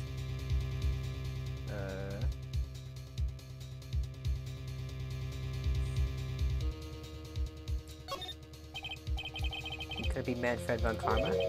Von Karma? Why would he have something to do with this? Well, I'm not sure. Von Karma. Von Karma. Wait, you're right, my boy. This is Von Karma's handwriting, I'm sure of it. I used to see it all the time in court reports. What? Well, but that means the one who told Mr. Yogi was killed was... Correct, Manfred von Karma himself. What does this mean, then? Why would Von Karma want to frame Edgeworth? Because... Why would he want to frame Edgeworth? Let's talk. If it truly was Von Karma who wrote this letter, then they would know the truth. He would know that Miles Edgeworth had accidentally killed his own father. He'll see as much tomorrow in court, I should think. He'll press the point to the court finds Miles Edgeworth guilty. Oh no. But how could Von Karma know about Mr. Edgeworth's past like that? Even Mr. Edgeworth thought it was just a nightmare. That I do not know. Yet I do know that Mr. Von Karma is both persistent and a perfectionist. He may be seeking to satisfy a grudge against Gregory Edgeworth by hurting his son. What do you mean? It was 15 years ago. Von Karma met Gregory Edgeworth in court, and Von Karma did win. But he didn't make it through the trial unscarred. What happened in the trial between Edgeworth's dad and Von Karma? Von Karma got the guilty verdict he wanted. He won the trial. But Gregory Edgeworth accused Von Karma of faulty evidence, and though he lost the trial, Mr. Edgeworth's accusation stood. Faulty evidence? It was the only penalty that Von Karma has received in his entire career as a prosecutor. Gregory Edgeworth dealt a blow to his perfect trial record. Wow. It must have been quite the shock for Von Karma. He took a vacation for several months after that, you see. A vacation? Yes, an unusual event for the man. That was the first and last vacation he's taken in his many years of prosecuting. Really? He doesn't take vacations? Like go to the sea or to the mountains? Don't tell me he's never been to Europe. You have strange ideas about vacation, Maya. In any case, that was the only time he took a vacation from work. I believe the penalty upset him quite a lot. Odd. If he wanted to keep a perfect record so badly, why would he take such a long vacation? Whatever you do, Nick, Von Karma's gonna bring up Deal 6. You can bet on it. What if Mr. Edgeworth pleads guilty to Deal 6? I won't let him. Yes, Mr. Wright. I hate to say this, but even accidental murder is murder, you know? I know that. I just believe in Edgeworth's innocence. I can't believe he killed someone. But Nick, Mr. Edgeworth admits it himself. His father must have lied to protect him from beyond the grave. I don't care. I know he's not guilty. Mr. Wright, if you say so, I suppose I can go check again. The police files might hold something of interest. Mr. Grossberg, thank you. I can't promise anything. In fact, I think the chances of finding something are slim. I understand. The police materials. Well, then we're gonna go back. Not here. December 27th, Police Department, Criminal Affairs. There's hardly anyone here. Everyone must be out looking for the old guy, Yogi. Ha, it's you. I don't think Gumshoe will be coming back today. He's staying out late looking for someone. Sounds like Detective Gumshoe is pounding the pavement for real. We were wondering if we could check out the records room again. Well, now I can't have just about anyone wandering around in there. But I guess Mr. Von Karma is in there now anyway. You can go in as long as he's there. Von Karma? Yes, he just arrived actually. Von Karma's in the records room. Nick, let's hurry. Well, let's go with Mr. Von Karma. December 26th, Police Department Records Room. This is a very good idea, by the way. Dusty as always. We were only here just yesterday. I'm sure they just haven't had time to clean. What's wrong, Nick? Nothing. I was noticing he's in here. Von Karma. Huh? One of the drawers in here is open. Someone must have been looking in it recently. The label says Unsolved Cases Evidence. Unsolved cases. Nick, the files for Deal 6. It's completely empty. What? What are you doing in here? Eek. Von Karma. You. How do you know my name? Huh? Have we met? What are you saying? We see each other every day, don't we? We're Miles Edgeworth's defense team. Defense team? I beg your pardon. You see, I rarely remember defense attorneys. They are like bugs to me. Needless things to be crushed. I can see how this guy was an Edgeworth's mentor. Stop. Mr. Edgeworth is your student, right? I have a magic sister who still can't shed that veneer of amateurism. Just like his father, always second rate. Mr. Von Karma, you've had an axe to grind with Mr. Gregory Edgeworth, didn't you? Me? A grudge against a mere defense attorney? Why? Because he dealt a blow to your otherwise perfect trial record. So you did, but what I don't get is, why did you take his son under your wing afterward? Son of your most bitter rival. That, my dear attorney, is none of your business. Tomorrow will be the last day of this trial. It's been a while since I've had a defense attorney last this long. Still, you would lose in the end. Miles Edgeworth would admit his own guilt. His guilt of 15 years ago, you mean? You're quite the researcher. If you've done your homework so well, then certainly you must understand. You know what Miles Edgeworth would tell the court tomorrow? We were right. So Von Karma is going to bring up Deal 6 in court tomorrow. Should we look at things? There are shelves stuffed with case files in the back of the room, too. Forgotten cases rotting away for eternity. Nick, let's get what we need and get out of here. All this stuff is getting to me. Here are files of collected case reports. There's quite a large volume of reports here. Wow, these are all case reports. Yeah, it's like graveyard police cases. I guess my sister's case report is in here too, currently gathering dust. cabinet is where they keep evidence for current cases. Some of the things are obviously murder weapons, others are question marks. Most of it just looks like random junk. Nick, what do you think this clothespin is for? Don't touch that, it's evidence. It looks like there are files inside this glass case. The case is so dusty I can't even see what's inside. Nick, it's locked. They must keep important case files in there. Okay, I think we looked at everything we need to look at.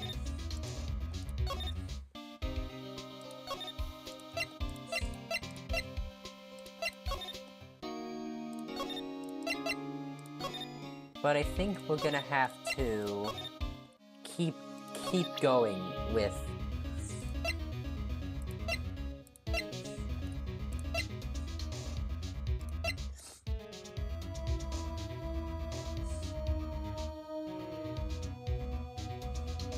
Okay,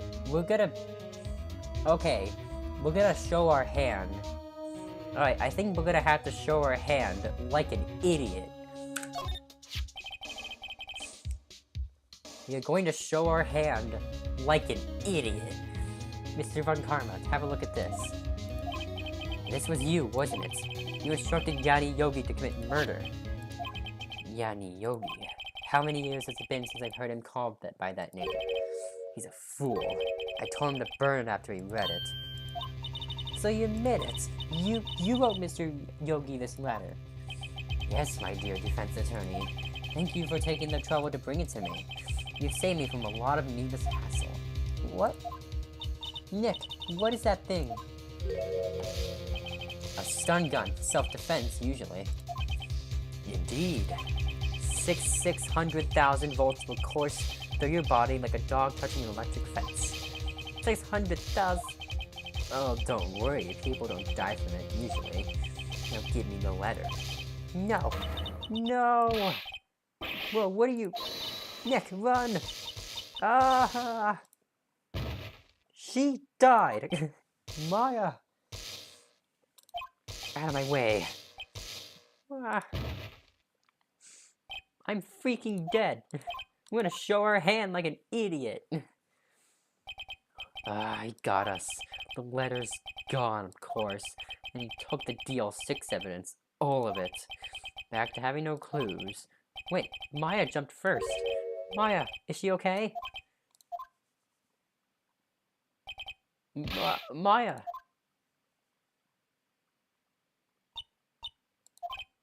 Maya, open your eyes! I've never seen that sprite before. Dang, I wish they... Sorry, my inner objection.lol user came out. I was like, they should have this. Someone should put this in. Sorry, I use objection.lol. I want that sprite, kind of.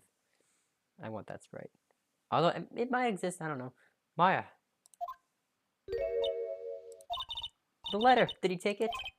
Huh? Oh, yeah, are you okay? I couldn't stop him.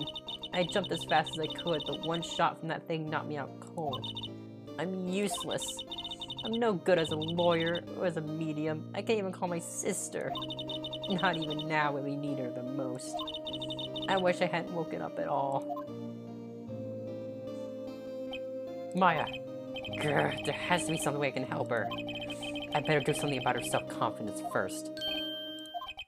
Maya, she's holding something. What's that? A bullet? DL6 evidence number 7 taken from the heart of Gregory Edgeworth. I remember. Von Karma was holding this when Maya jumped him. DL6 bullet stashed in a pocket. I'll prove it to you, Maya. You're most definitely not useless. I'll prove it to you in court tomorrow. Let's go. Let's finish this, chat. Chat, let's finish this. Yes. Save my progress. I want to try and finish this today. December 28th, 9:51 a.m. District Court, Defendant Lobby number 2. This is it. Judgment Day. Today, things are going to get settled at last. A lot of things. What's the big idea? Sorry, Nick. I only touched your shoulder. I guess the shock hasn't worn off from my run with the stun gun yesterday. Anyhow, today's the last day of the trial. Good luck, Nick. Yeah, thanks, Maya. It's with this looking glum as always. I hope Von Karma doesn't push him too hard. Whoa! What are you doing? Sorry, I'm so sorry.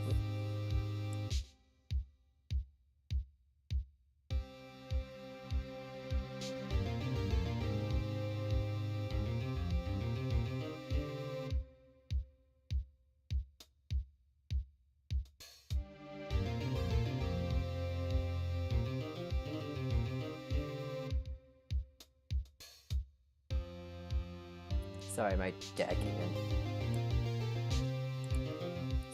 in. Sorry, I'm sorry. I just thought I'd cheer you up with a pat on the back. Maya, maybe you should go outside and discharge. Right, good idea. Try not to electrocute anyone on your way out. Warrior, pal.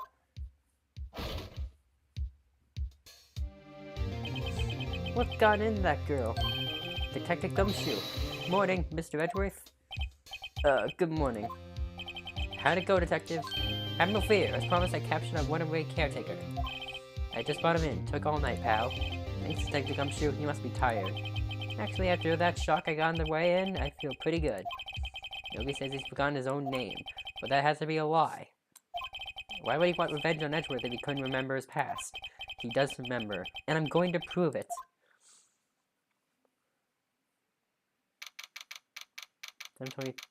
10 a.m. District Court, Courtroom number 3.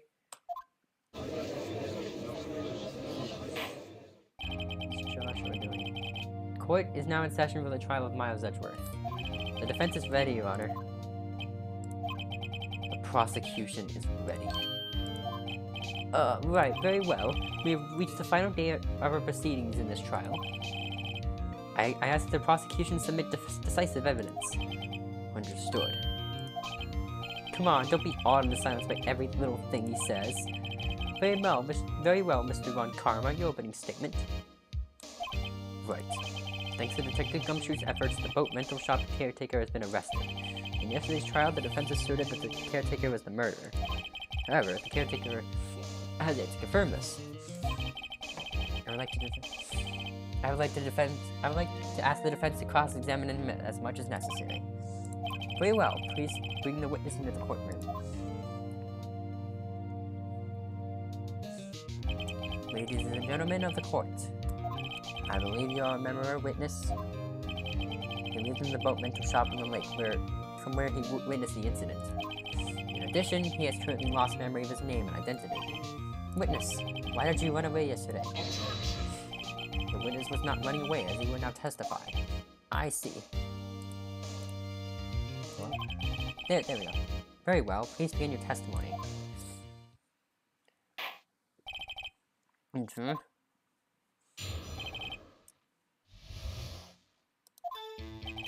I'm really sorry about just leaving yesterday like I did, but I wasn't running away or nothing. I went to buy some food for Polly, see? I figured I got nothing to do with this incident anyhow. I mean, I need one of those motive things, right? And I don't got one. My testimony yesterday stands as is.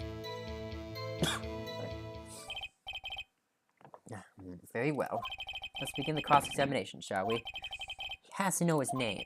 Yanni Yogi. Dear Yanni Yogi, I'm gonna prove it. Why I left court?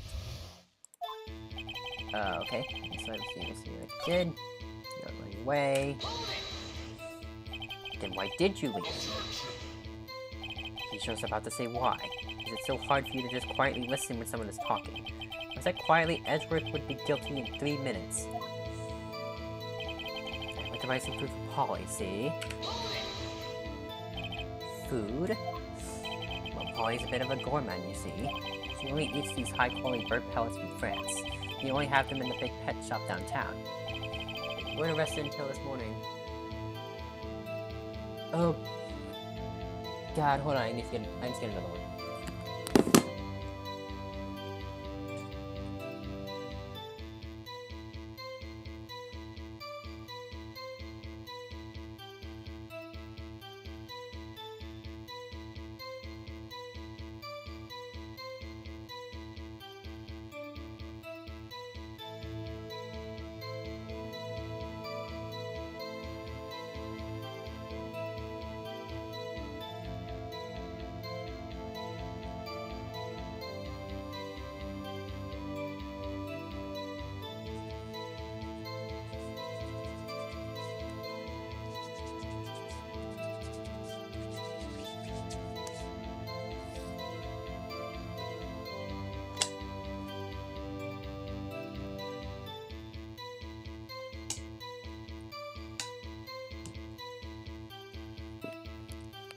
Alright, but you weren't arrested till this morning.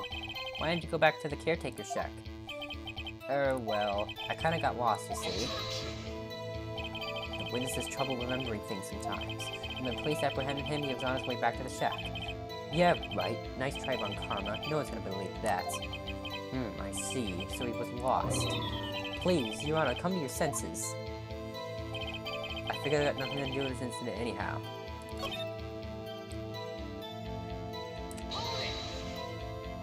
How can you say you had no motive? I say you do.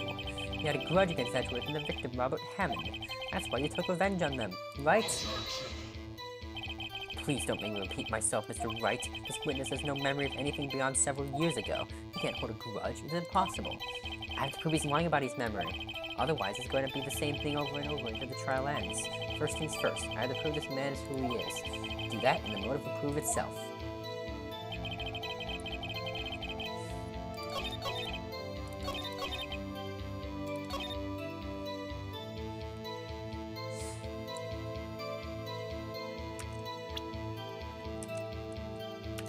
I'm gonna save.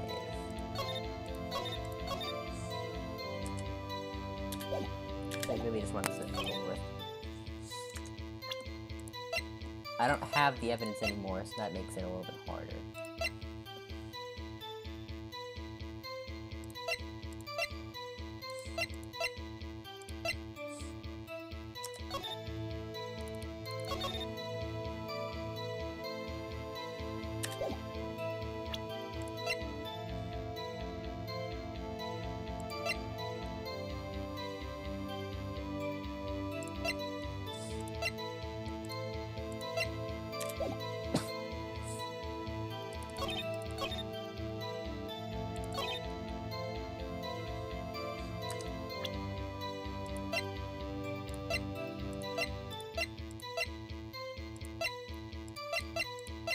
It's either this one, this, no, not that, but this.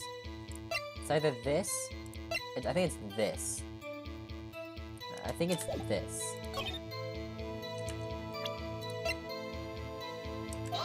The murdered, I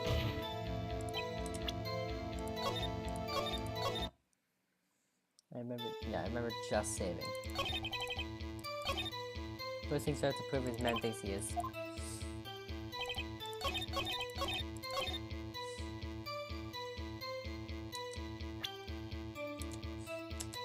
You have nothing to do with this incident, but you have to do with another one. Like this. Got it.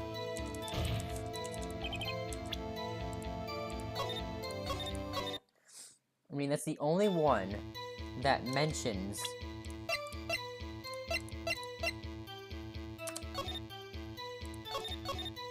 so this is the only one that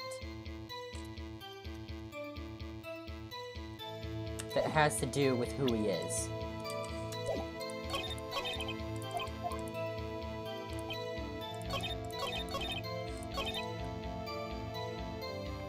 Yeah, so I think it's this one.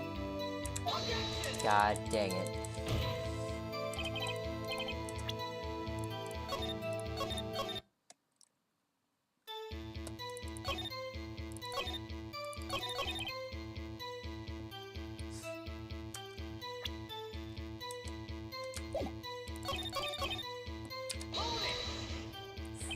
How can you say you have no motive? I say you...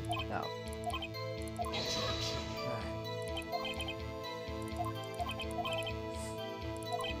He's lying about his memory.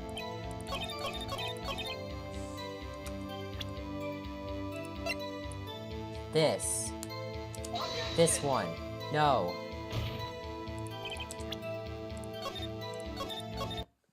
I have to do this. You lost much of your memory, is that correct? Yep, seems like it. Like this. How could you know that you didn't have anything to do with this incident? Or maybe you're lying about not having a memory, You know exactly who you are. The witness has testified quite clearly has no memory of who he is. He claims he's lying to show the court proof. How am I supposed to prove that what's going on in that old college's head? It's impossible. I'm glad you come to your senses, Mr. Wright. You continue... Wait. Might I say something, Mr. Wright? Yes, Your Honor. You've been saying the same thing now over and over. You've been calling the witness's memory of the past or lack thereof into question. But does this really have anything to do with the current case?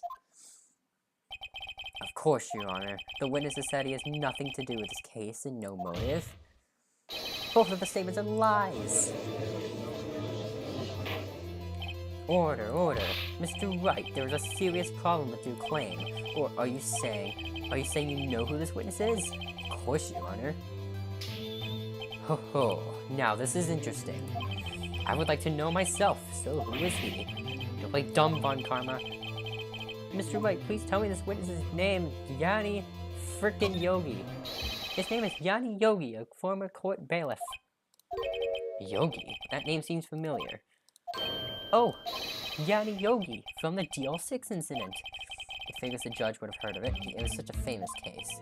But what does this mean? Your Honor, if this man is Mr. Yogi, he has a clear motive.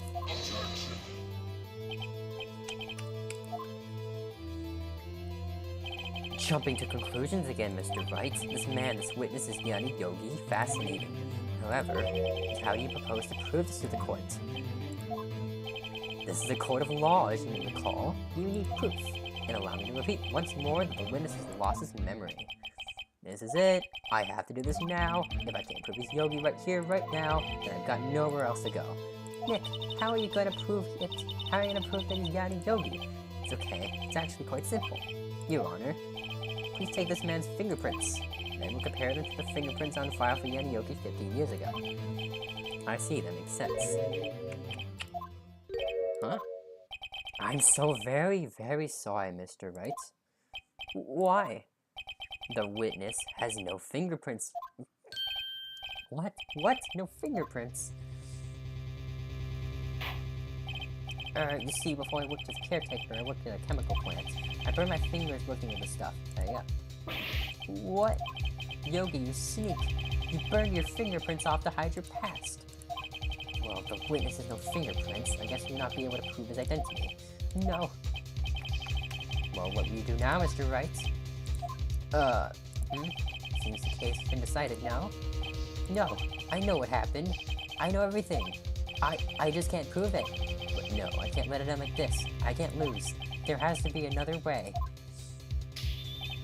There was no one who could testify as to who this witness is. No one. Nick, what are we gonna do? I didn't even consider that he might have erased his fingerprints. What do?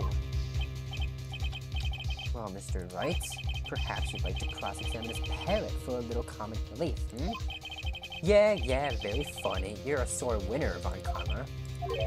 Wait a second. Cross-examine his parrot? What is it, Nick? No, you're not going to. Your Honor. The defense would like to take Mr. Von Karma up on his proposal. Take Mr. Von Karma up? Oh, on my proposal? Exactly, Your Honor. I would like to cross-examine the witness's pet parrot. Order. Well, what do you think, Mr. Von Karma? Need you even ask? This is a farce. I object. Wait a second. You were the one who suggested I cross-examine the parrot, Von Karma. I have a right to do as you suggested. Well, if you're so desperate, then please be my guest. Of course, should you go through with this, and nothing comes of it, then I hope you're ready for the consequences. Nick, this is crazy. Well, still want to go through with your little game? Absolutely freaking yes. Let the parrot take the stand. I will cross-examine her, Your Honor.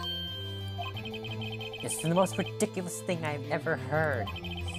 Von Karma's rigged every person's testimony, every piece of evidence, except the parrot. She's my last chance. At least, I think so. Bailiff, bring in the parrot. Heck yeah. Parrot on the stand. That's quite a bird.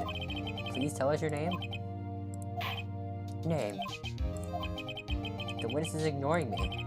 It must hurt to be ignored by a bird. Very well, witness. Who is your owner? Please testify for us. Who is your owner? Squawk. Hello, hello. Bet. Heck yeah. So the most concise testimony we've had so far. Very well, begin your cross-examination. Right. What are you gonna do, Nick? I don't know. What do we do, Maya? I'm gonna press.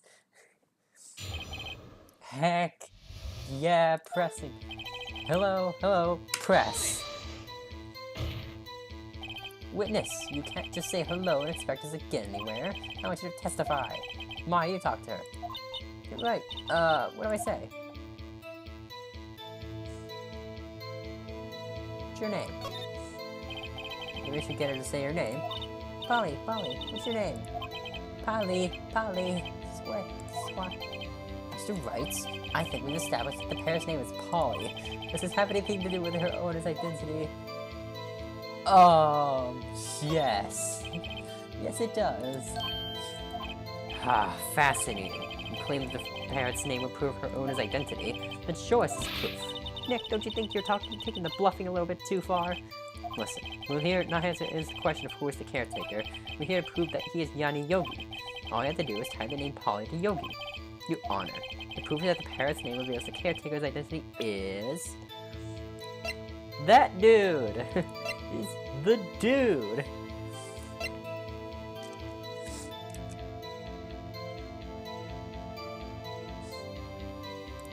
Hold on. I might have screwed up here. Here's DL6 case file. That's quite a large file you have there. Which page is this proof on, then? Sure, so stop wasting our time. Very well. So right, please show us the page. I'm gonna see it.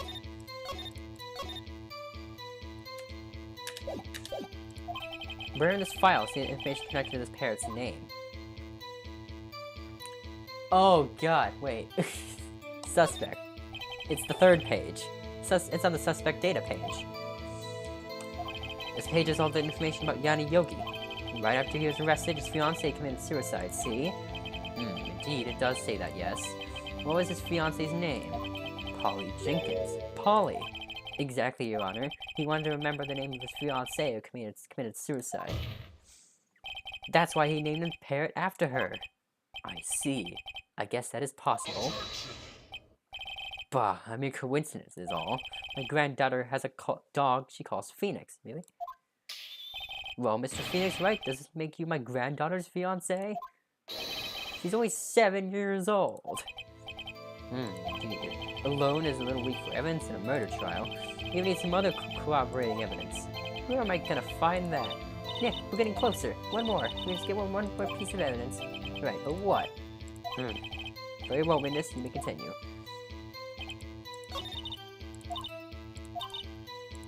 Hold on, I got this. I got this ready. I got this ready. I got this ready. Have you forgotten something? As I recall, 2 days ago. Polly, Polly, have you forgotten something? Squawk, don't forget DL6, Squawk.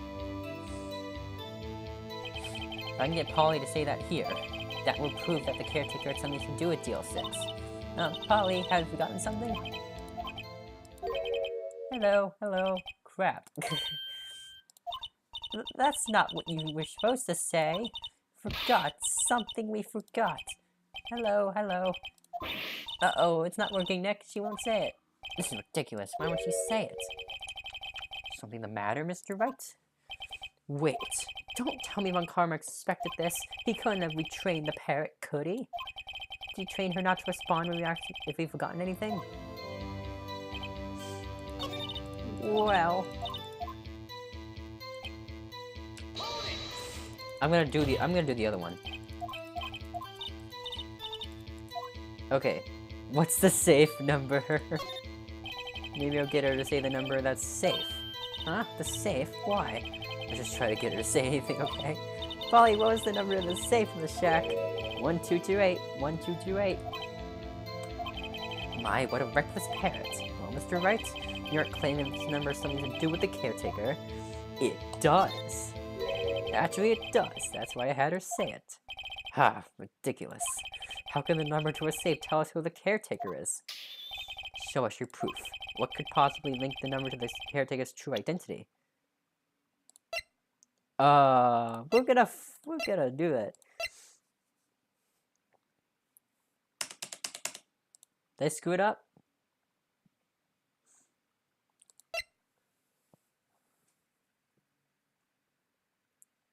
Do I just do it again? I think I might just have to do it again.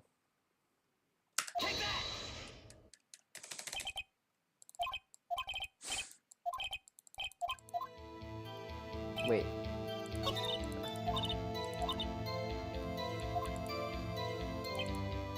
I had it. What's the safe number? And then we're gonna do the case file again.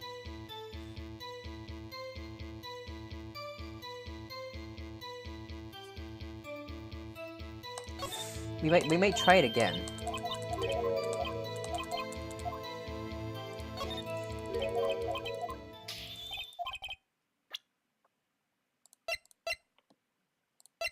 I'm gonna try it again. I'm gonna do this. The DL6 case file? What is this obsession you have with that case? Mr. Wright, where in this file is something related to that safe number? Oh god, I cannot remember what it said. It's him! It's on the suspect data page. Mr. Wright, this file's been placed 15 years ago. F. F. I'm gonna try it again. I'm gonna try it again. Hold on. Let me make drag click.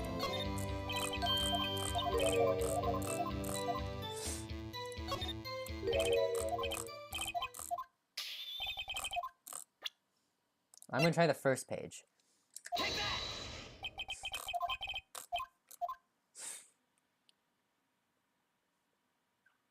I'm gonna try all three. It's on the case summary page. Case summary, the date. Oh wait, oops. The case summary page. It's specifically the date on which the DL6 incident occurred. The day of the incident, December 28th, whilst today's date, 15 years ago. And the number on the safe is 1228. Ah, he used the date of the DL6 incident as the number for his safe, Your Honor. That's how important that date was to him. I see, it certainly is an interesting coincidence. People often do set their secret numbers to dates. Ah, this is not tangible proof. I set my ATM's card number to 0001 because I'm number 1. This has nothing to do with a date, nothing. That's enough. I think we've reached a conclusion here. This is a mere coincidence, that's all.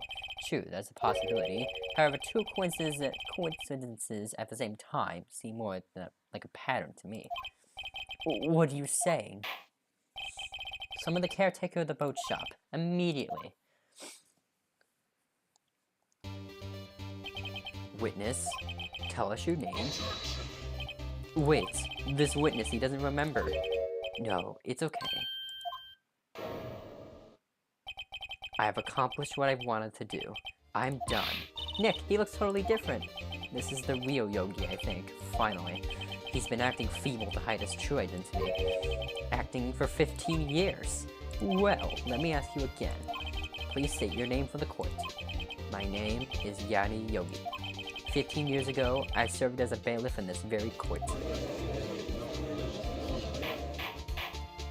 Order, order. Yanni Yogi. So was it you who killed Robert Hammond and tried to frame Miles Edgeworth for his death? Yes, it was me. I did it. They put me on the witness stand 15 years ago. Robert Hammond, he said I was mentally unsound. He told me it would make me innocent, get me off the hook. So, I pretended to have brain damage. I was innocent, really, but he didn't believe me. He won the trial, but I lost everything. I lost my job, my fiancé, my social standing. Then, this year, 15 years later, a package arrived. It was a letter and a pistol. The plan was written out in careful detail. It was a plan for me to take my revenge on the people who ruined my life. I didn't care who had sent it. I thought this was my chance. After 15 years, this was it. Finally, a chance to have my revenge on Robert Hammond and Miles Edgeworth.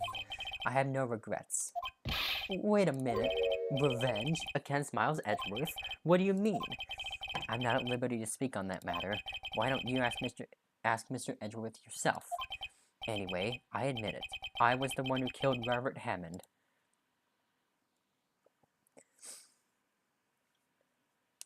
Von Karma, where is Mr. Yogi? Under arrest, Your Honor. I saw no room for error in his confession.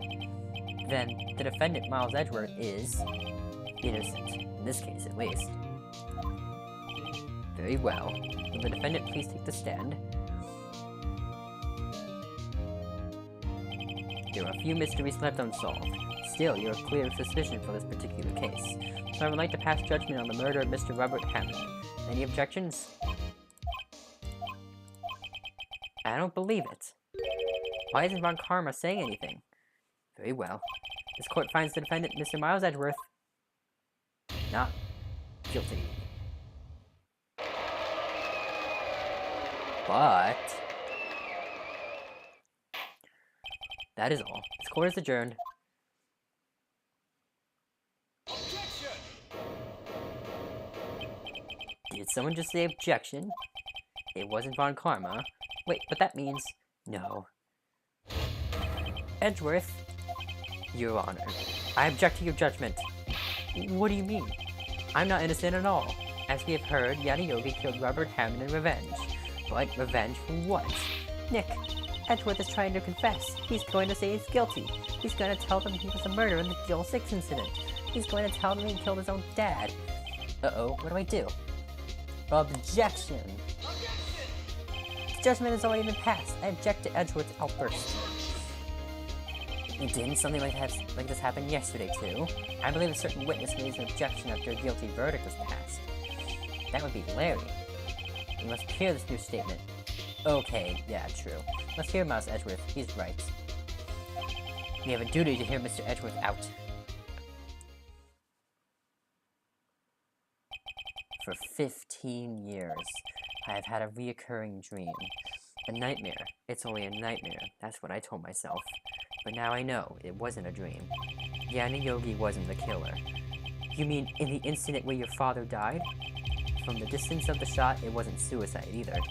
Everything was as clear as day. The murderer, the criminal in the Deal 6 incident, it was me. Your Honor, I confess my guilt. I am guilty for Deal 6, the statute of limitations of which ends today. The culprit is me. Order, order. This is certainly unexpected. The defendant declared innocent is confessing to a different crime. A crime for which the statute of limitations runs out today. I'm not really sure I should deal with this. It's obvious. We hold a trial, right here, right now. We tried this man for his crime about 15 years ago. I think I would like to take a 5-minute recess. During this time, I would consider... During this time, I would consider the appropriate course of action to take. Court is adjourned. I'm going to take a sip of water. I'm taking a sip of water, hold on.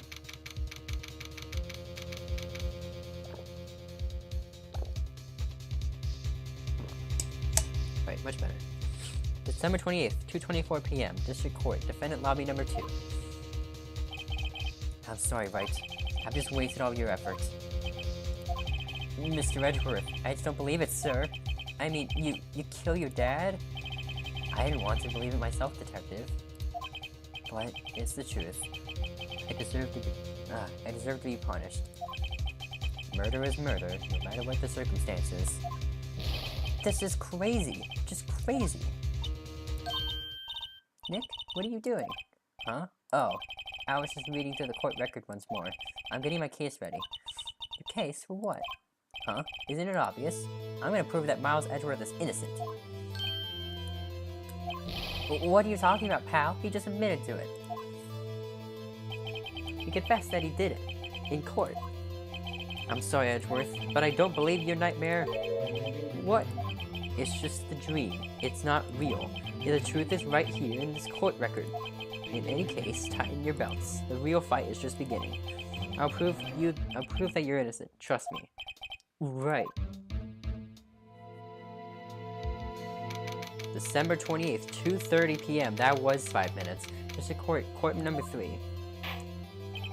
Now then, I'd like to resume our trial. Judge, Miles Edgeworth has admitted his own guilt. He has confessed his crime.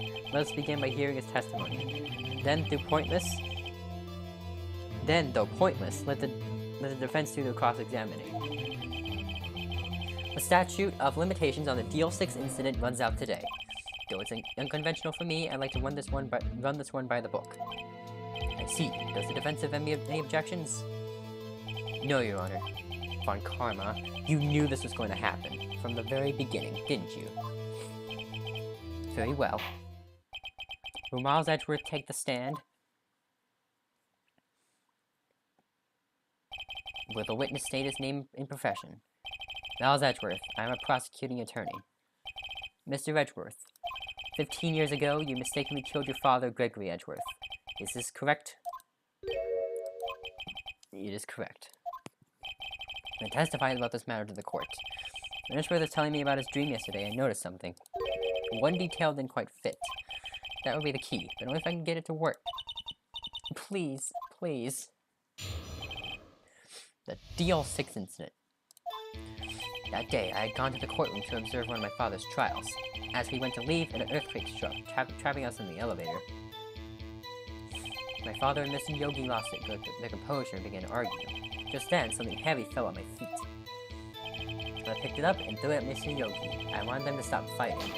A moment later, there was a single gunshot and a scream. It was a terrible scream. I remember it to this day. That's all. Hold on a freaking second. I got this. Until now, you thought this memory was a dream. We were stuck in that elevator for 5 hours. The oxygen in the elevator ran out, and I lost my memory of the events. The same claim Mr. Yogi has made. Very well. Mr. Wright, your cross-examination, please. Yes, Your Honor. I think I have this in the bag. I'm gonna do the one. There it is. One part of the testimony that clearly contradicts the evidence. I don't know what it means. I better find out quick.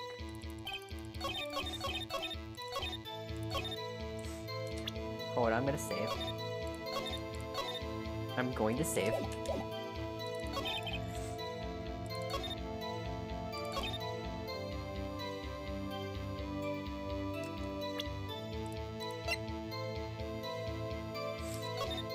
There's a gunshot hole over there.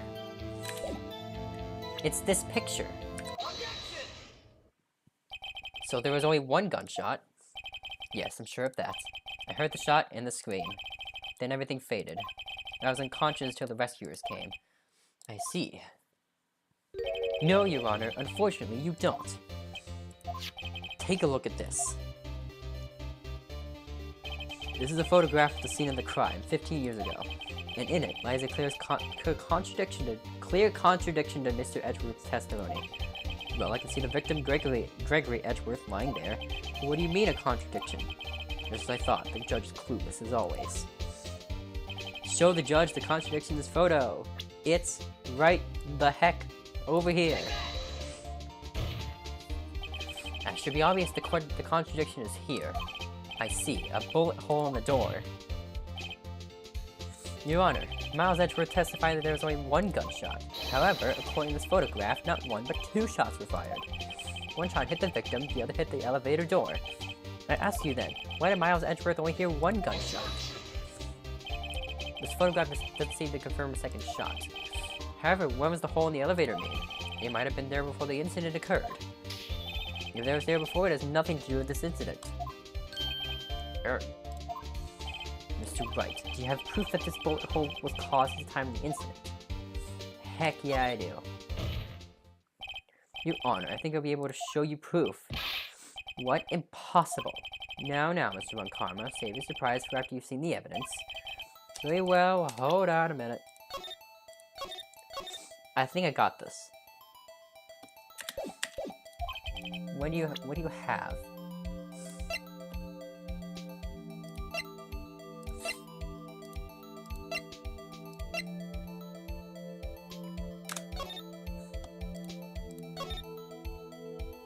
The murder weapon was fired twice.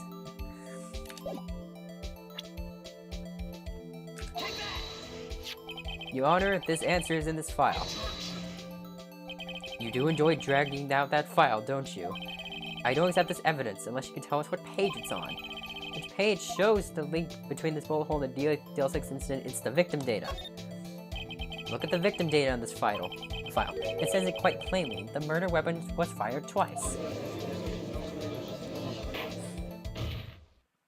Miles Edgeworth only heard one gunshot, yet the murder weapon was fired twice. Order, order. Mr. Wright, what are you driving at? It's simple, Your Honor. At the time of the incident, 2 shots were fired. One went to Gregory Edgeworth's heart, and the other hit the elevator door. Remember that the defendant lost consciousness after the shot he fired rang out. In conclusion, you must agree that the second shot was fired by someone else. Mr. Wright, but who could that someone else be? The murderer, of course. I knew I should have stepped in before your wild fantasies got out of hand. Mr. Wright, look once more at the DL6 incident case file. Look closely. Try the case summary page. The case summary. That's on page 1. Look at what is written there. Not a single clue was found on the scene. But if the pistol has indeed been fired 2 times, then the other bullet would have been discovered on the scene. He does have a point.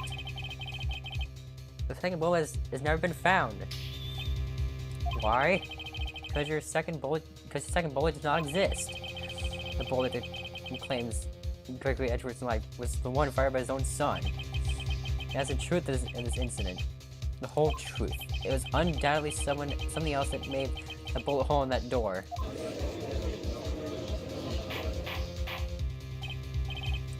Order. I'll have order. Mr. Wright has proven one thing to us quite clearly. The murder weapon was fired twice at the time of the incident. However, as Mr. Von Karma says, the second bullet fired was not found. It is highly unlikely that the police merely overlooked the second bullet. A single bullet fired. May discount the defense's claim. No. And I praise the judge for his wisdom in this matter.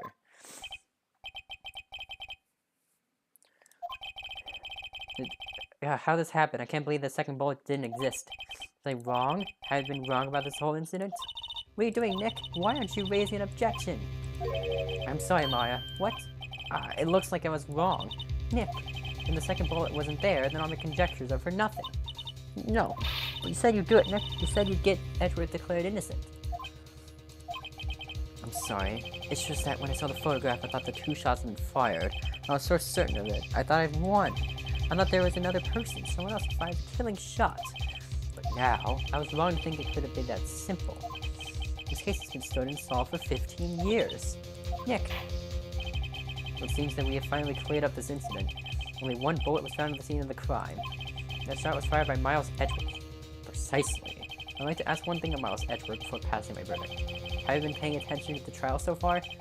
Yes, Your Honor. Do you have any objections? No, I do not. So you killed your father, though that was not your intention. Yes, I did.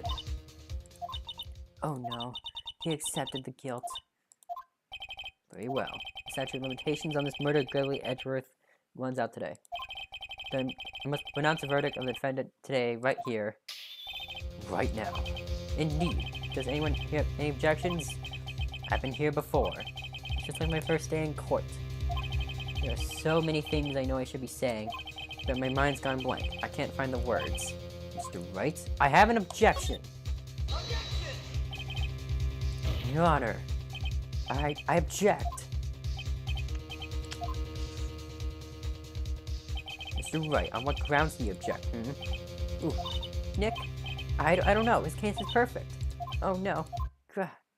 It must exist. The second bullet. Huh. What? What did you just say? Nothing. The second bullet must exist. But where? Someone took it. It seems waiting is not gonna produce any answers from Mr. Wright. Wait, Your Honor. The second bullet, it existed. What? But we've just heard proof that it did not exist. I realize, Your Honor. I'm really grasping here. It's just someone took it from the scene of the crime. That's what happened. But who? The murderer! The murderer? Then tell us, just who is this murderer? I'm still thinking about that one. So the criminal took the second bullet, but why? Huh? First of all, how would they have found it? It's not easy to find a stray bullet, Mr. Wright. Was there some pressing need for the murderer to search that bullet? Yes. Of course there was a need. That's why they took it.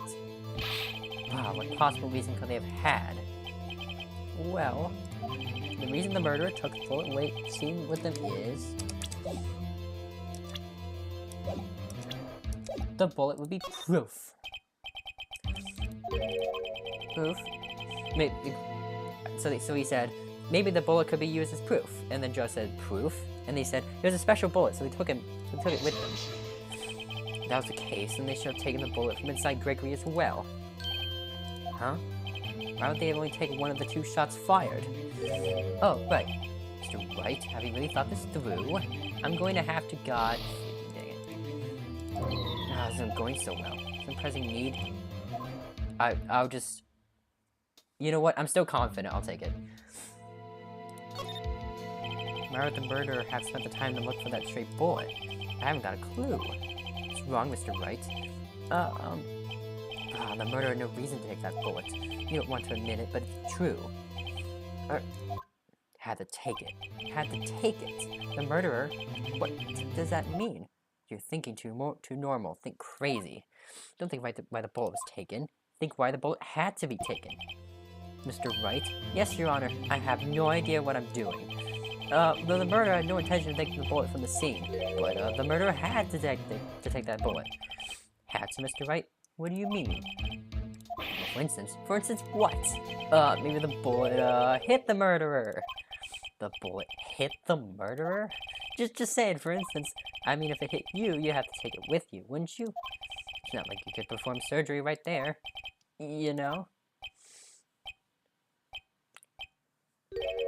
Wait a second, I was just talking off the top of my head, but what if that's really what happened? Let me get this straight. So at the time of the murderer themselves were shot, and they left with the second bullet still inside of them? Thus leaving only 1 bullet at the scene of the crime? Yes, I guess that's how it would work, yes. What's the problem with that? The other 2 people rescued from the elevator, Miles Edgeworth and Yanni Yogi, were both unharmed. So that would mean the murderer came from outside, yes.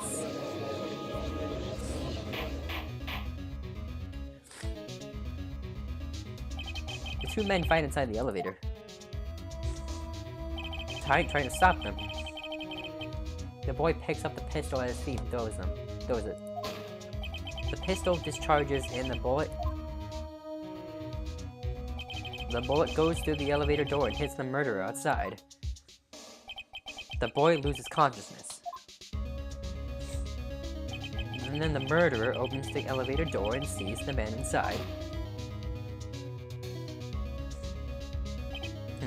Mr. Wright, you are truly the most unpredictable defense attorney I've ever known. I can tell you're grasping, yet I cannot deny the possibility of what you say. What are you saying? Deny it. Deny it. No one involved with the incident was wounded. There was no murderer. No one was wounded at the time of the incident. He's right. I can't think of anyone. Hey, Nick. Huh? I just thought of something really crazy. Crazy? Remember what Mr. Ghostbook said yesterday? Gregory Edgeworth dealt a blow to his perfect trial record. Well, it must have been quite the shock for Von Karma. He took a vacation for 7 months after that, you see. Yes, an unusual event for the man. That was the first and the last vacation he's taken in his many years of prosecuting. What if Von Karma didn't take that vacation because of shock, but took it because he was injured? Which would mean, it could only mean one thing. He was the murderer in the DL6 incident. He was the man who shot Gregory Edgeworth. It was Von Karma. Oh man. Something wrong, Mr. Wright? You seem dazed. No, Your Honor. Well, you have indicated the possibility the murderer came from outside. Can you give us the name of your suspect? Uh-oh. Should I come out and say it now? Heck yeah. Your Honor, there was a suspect, one lone suspect. Well, this is certainly interesting news. Wait a moment, Mr. Wright. Who is your suspect? My hands are shaking. What? Von Karma! Von Karma?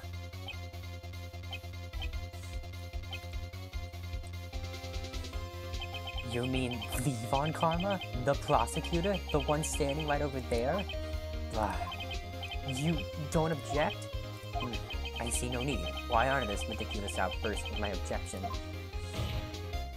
Because you took a vacation for several months starting the day after the incident, yet you pride yourself on a perfect record.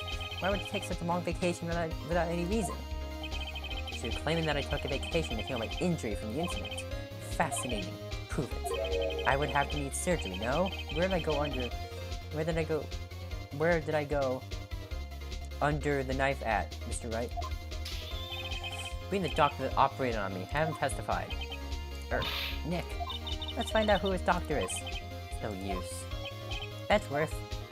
I know Von Karma, perhaps too well. He was perfect. He wouldn't leave clues. He probably didn't undergo surgery. That would leave a doctor as a witness.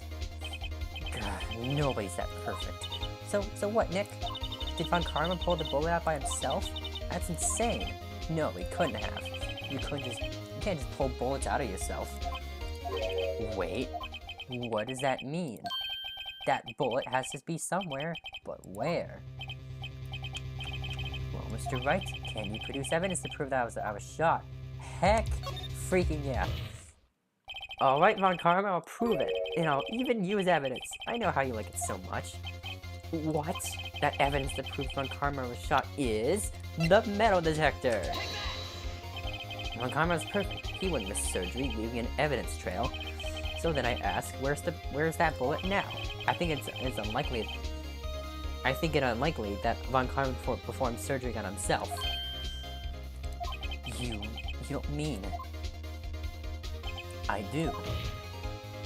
There is the possibility that the bullet is still inside Von Karma. Is that even possible for all these years? Well, there's one way to find out. You can use this metal detector. Well, Von Karma, I'm gonna run this over you and see what we find. I refuse. You refuse? But refusing this means you acknowledge that the bullet is still inside you. Order, order, order. Your Honor, the defense requests that we be allowed to use the metal detector. Judge, I call for suspension of this trial. This is an invasion of privacy. The statute of limitations runs out on this case today. It was you who said we had to end it right here, right now. Enough. I permit the use of the metal detector. Mr. Von Karma, you will submit yourself to testing. Nick, what does this mean? I don't know, but we have to give it a shot.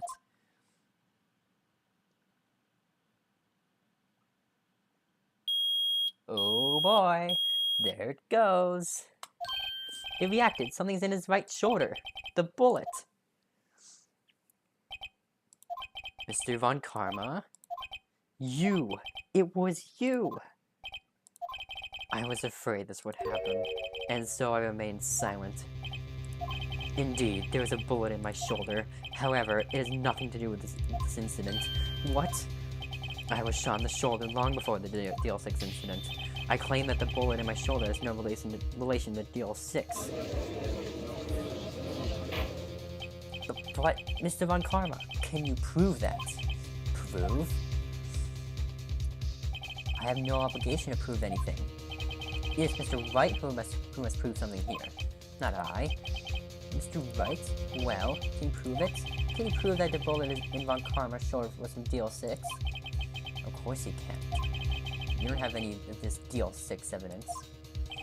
That's because you took it out of the court records room yesterday. With no proof, you cannot convict me of any crime. So sorry, Mr. Wright. No, I'm the one who's sorry, Mr. Von Karma. What? You were close, one day away from freedom, but you see, I have proof.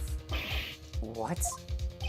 Who would have thought you would dig your own grave trying to convict Edgeworth? I can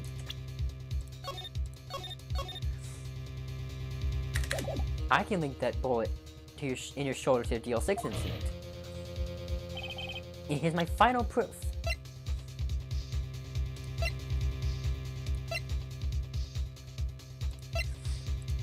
This. God. I'm loading this one. Hold on. I'm just gonna load this one. No clues found in the scene. One bullet found in the heart. Murder weapon is fired twice. It's the victim data. It's the DL6 case, isn't it? It was not the DL6 case, okay? Alright then. Okay.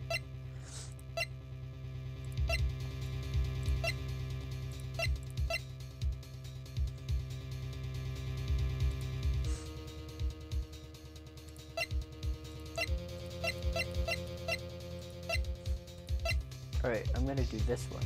It's this one. God, no it's not. Hold on guys, I got this. I'll do it. Well, it has to be this. That's a bullet. Where did you get that? This is the bullet used in the DL6 incident. This was taken from the heart of the victim, Mr. Gregory Edgeworth.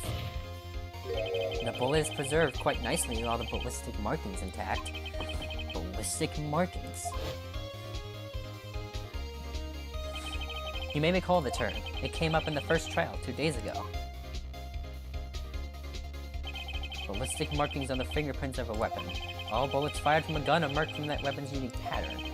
By examining the markings, you can tell which weapon fired the bullet. It's quite accurate. We have 2 bullets in our possession. One, the bullet removed from Gregory Edgeworth's heart. The other, Mr. Von Karma, is the bullet buried in your shoulder. We could analyze both bullets, then if the markings matched, we would know that both bullets had been fired from the same gun. The very same pistol, in other words, the murder weapon that killed Gregory Edgeworth. Mr. Von Karma, you would let us remove the bullet from your shoulder. Then we'll compare the ballistic markings to those on this bullet. And solve this case once and for all. No, Mr. Von Karma? You are... Look. That scream. I've heard that scream before. Wait, I know. Help, I can't breathe. Quiet, I said quiet. You're not making this any easier. Stop breathing my air. I'll stop you. Stop breathing my air. Get away. Get away from my father. Ah.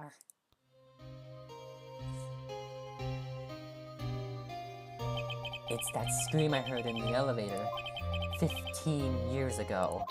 Von Karma, it was you who screamed. Mr. Von Karma? You are Edgeworth.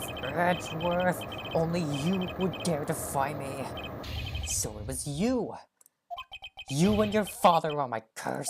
Your father shamed me with a penalty on my record, and you left a scar on my shoulder that would never fade. I'll bury you. I'll bury you with my bare hands. Death.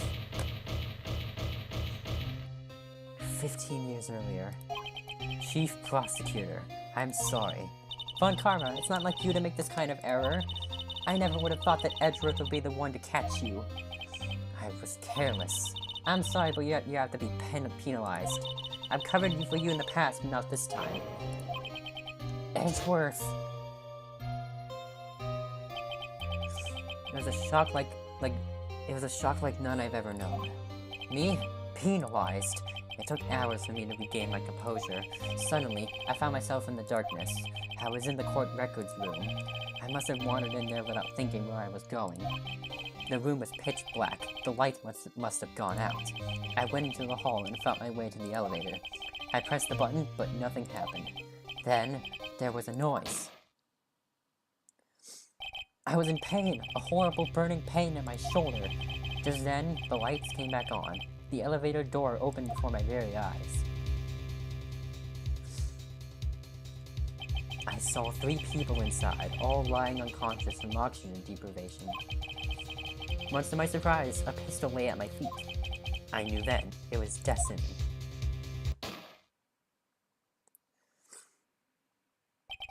In his last moments, Gregory Edgeworth was still unconscious. He died, never knowing who shot him. Later, he spoke to a medium, blaming Mr. Yogi. He was fooled. It was the perfect crime.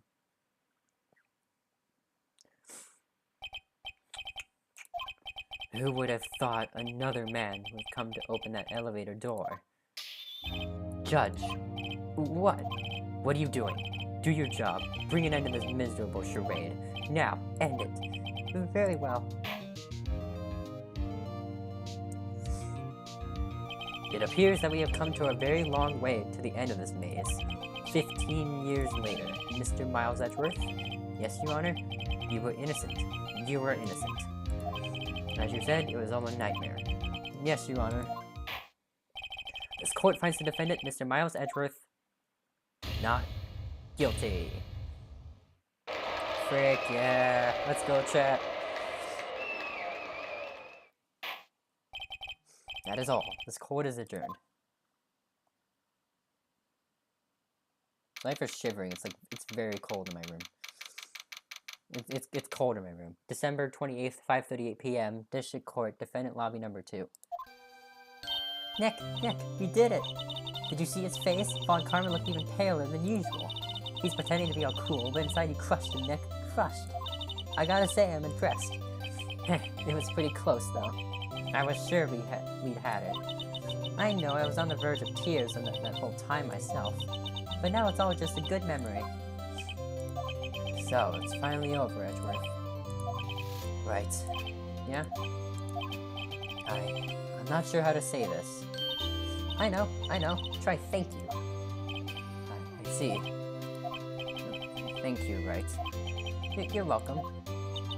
I think you could have done better than that. Sorry, I'm not good at this sort of thing. You got a lot to learn, Edgeworth. She's got you there.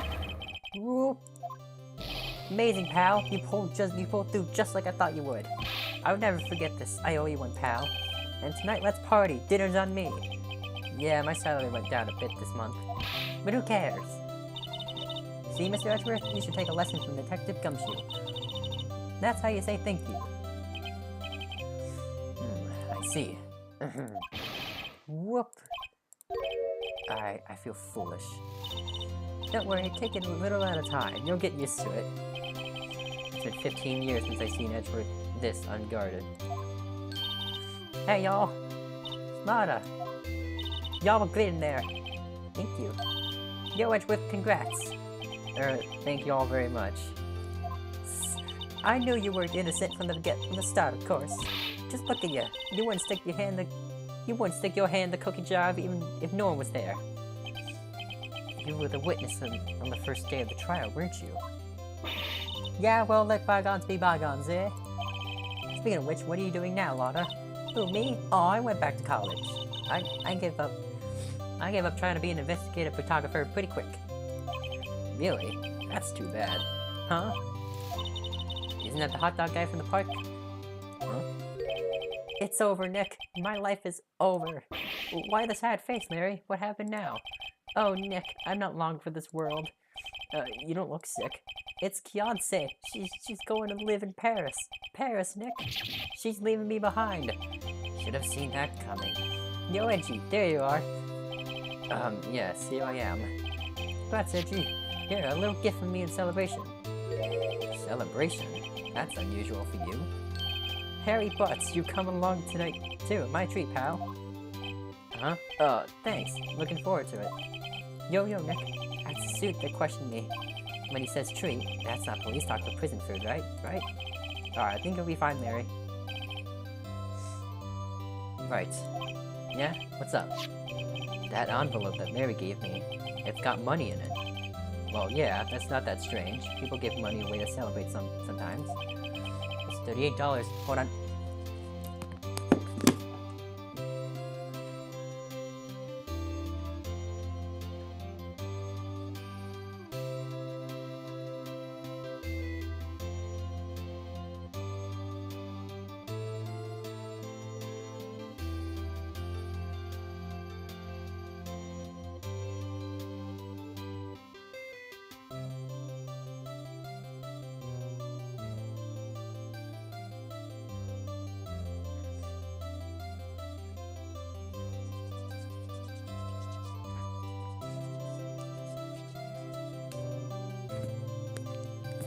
God, seasonal allergies are kicking my teeth in right now. It's $38, right? Huh, what a weird amount. I mean, it's not a little, but it's not a lot either. $38 exactly? Nick, wasn't that exactly the amount of lunch money that was stolen from Mr. Edgeworth in school? $38. No. No, Larry, it was you. What are you so surprised about, right? Huh? Larry was absent that day from school, right? But that doesn't automatically rule him out as a suspect. What? Think back to that day, 15 years ago. Larry took the day off, but he was bored, so he came into school anyway. Then he saw the money lying there, and the rest is history. I never was good at history. Edgeworth, you didn't know, did you? I suspected. I just couldn't picture Larry protecting you like he did that day. Everyone else was saying that you did it. The whole class was against you, remember? Yeah, too well. Right, you may not know this, but we used to have a saying back in school. When something smells, it's usually the butts. I know. Really, Wright, I'm surprised you didn't figure it out. Well, this sure is an unexpected turn of events, huh? Edgeworth. You should have told me. Now, Nick, it was 15 years ago. Don't you think the statute of limitations has run out, Mr. Edgeworth? I'd say so, yes. There you have it. Where does that leave me? I became a defense attorney because of what you two did. Well, you have always been something of an insufferable emotionalist. Yeah, and you get worked up too easily, too. Death. The death sentence for both of you. Man, if only I'd known, I'd become a prosecutor. The same goes for me, only the other way around. For the longest time, I thought I might have killed my own father. I thought I might be a criminal. I became a prosecutor in part to punish myself. If I had known the truth, I might have become a defense attorney now, after all. Edgeworth. Wanna switch rights? Hey y'all, line up, I'll take a photo. Hey, photo time, let's go. And after that, dinner on me. I gave him the wrong voice, but it doesn't matter. Detective Gumshoe took us out in the town that night. We celebrated Edgeworth's newfound freedom, even though Edgeworth himself was still in detention. December 29th, 5:02 a.m., Wright & Co. Law Offices. Whoa, I went a little overboard yesterday. My head hurts. Huh? It's still only 5 o'clock. Maybe I should go back to sleep. What's this? A letter? Good morning, Nick. You were really impressive yesterday. Seeing you, it made me think about what I'm doing here. I'm a spirit medium, in training, of course. I wanted to help Mr. Edgeworth, too. I wanted to help you, but I couldn't. I was useless. So I decided to go back on my training. I'll become a full-fledged spirit medium for starters. I couldn't say it to your face, so I left this letter. Goodbye, Nick. 07s. Goodbye? What time is it? Yeah, the first trains for the mountains have already left. To the station.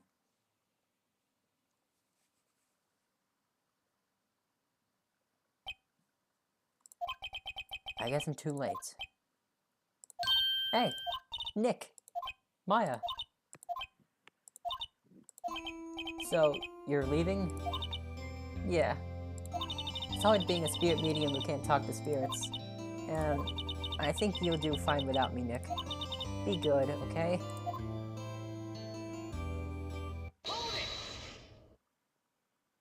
Wait! What? I never could have saved Edgeworth without your help. Huh? On the last day of the trial, I heard her. I heard Mia's voice. You heard my sister? Yes, only her voice, but still. It was at the very end when I thought we'd lost everything. What's my sister for you? Detective Gumshoe helped, and Mr. Grossberg, and even Larry. I'm the only one who couldn't help. I was useless, Nick. But you're the one who stopped Von Karma, Maya. Maya, so I never call her Maya. No. But you were the one that stopped Von Karma, Maya. Huh? I didn't do anything. All I did was wander around in a daze. Sorry, but I have evidence that you helped. Evidence? Show Maya some evidence to cheer her up. Yeah! You found the case file. Take that! Huh? Huh? Sorry, Nick. I guess I don't understand. You found the case file. You were the one that found it so easily, man. Okay, you don't have to try and cheer me up. God dang it, now I feel bad. Oh, what? One day I'll come back and be useful, I promise. No, Maya. I couldn't make you happy, Maya. So this is it. See you soon, Maya.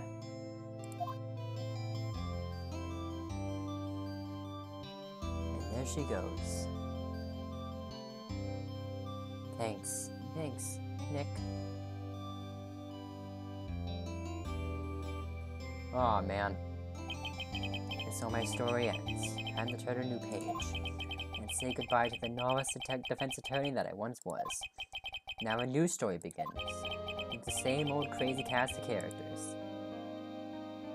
Excluding Maya, of course. Don't think you've graduated yet, amateur. Mr. Wright, perhaps you'd like to rethink that claim? Yes, Your Honor. Uh-oh, I've got a bad feeling about this. Objection!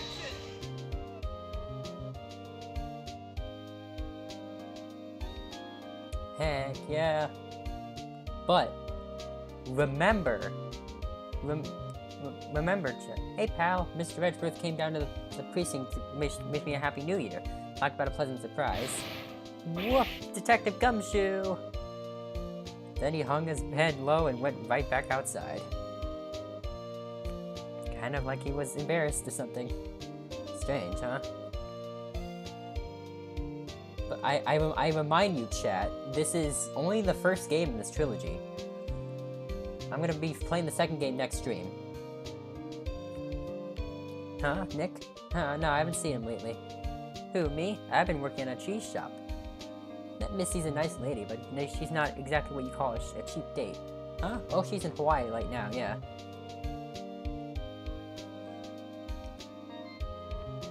We're gonna go through the credits. Because these people deserve to be credited. Who? Right? Yeah, I remember him. I heard he's been busy lately. You know, not to ring my own bell, but I sort of taught him everything he knows. I'm sure he's grateful.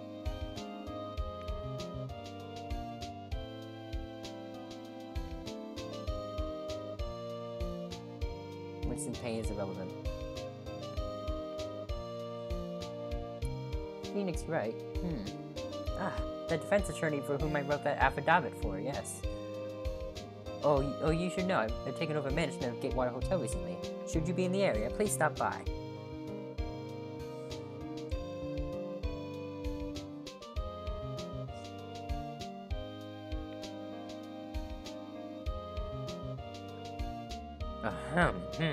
Oh, it's you.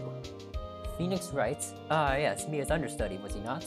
I wonder how he's doing. Haven't seen him of late. The days of my youth, like the scent of fresh lemon, you see.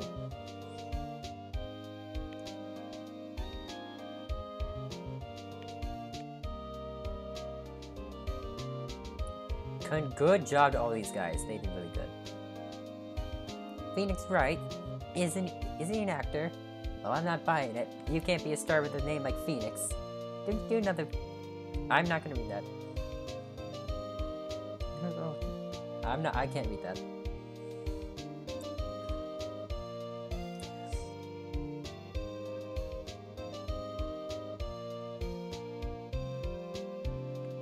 Please to announce the Pink Princess is a hit. I sure hope that Mr. Wright owes a great deal.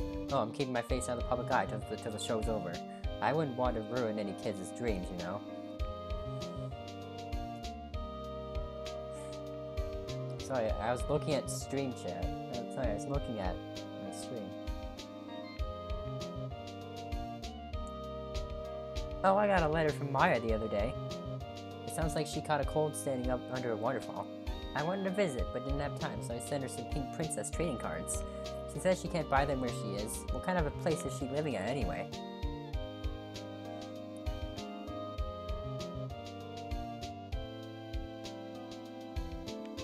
Sorry, I know I saved and loaded a lot, but it still happened.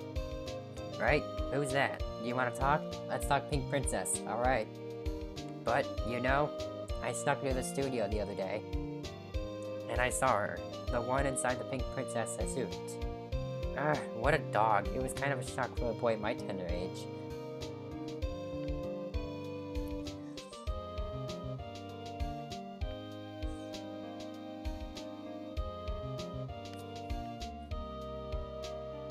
Yeah, I remember, Wright. That lawyer guy. Me? I've been training to become a paranormal photographer. You know that picture I took of everyone? Well, just behind them, there's a ghost. For real. Now that's talent. I'm gonna be famous.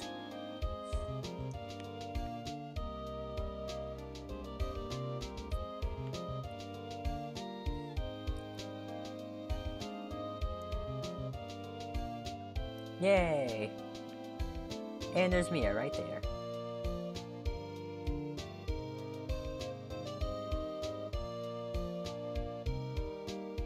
Capcom. Hold it! Yep. A brand new episode has been added.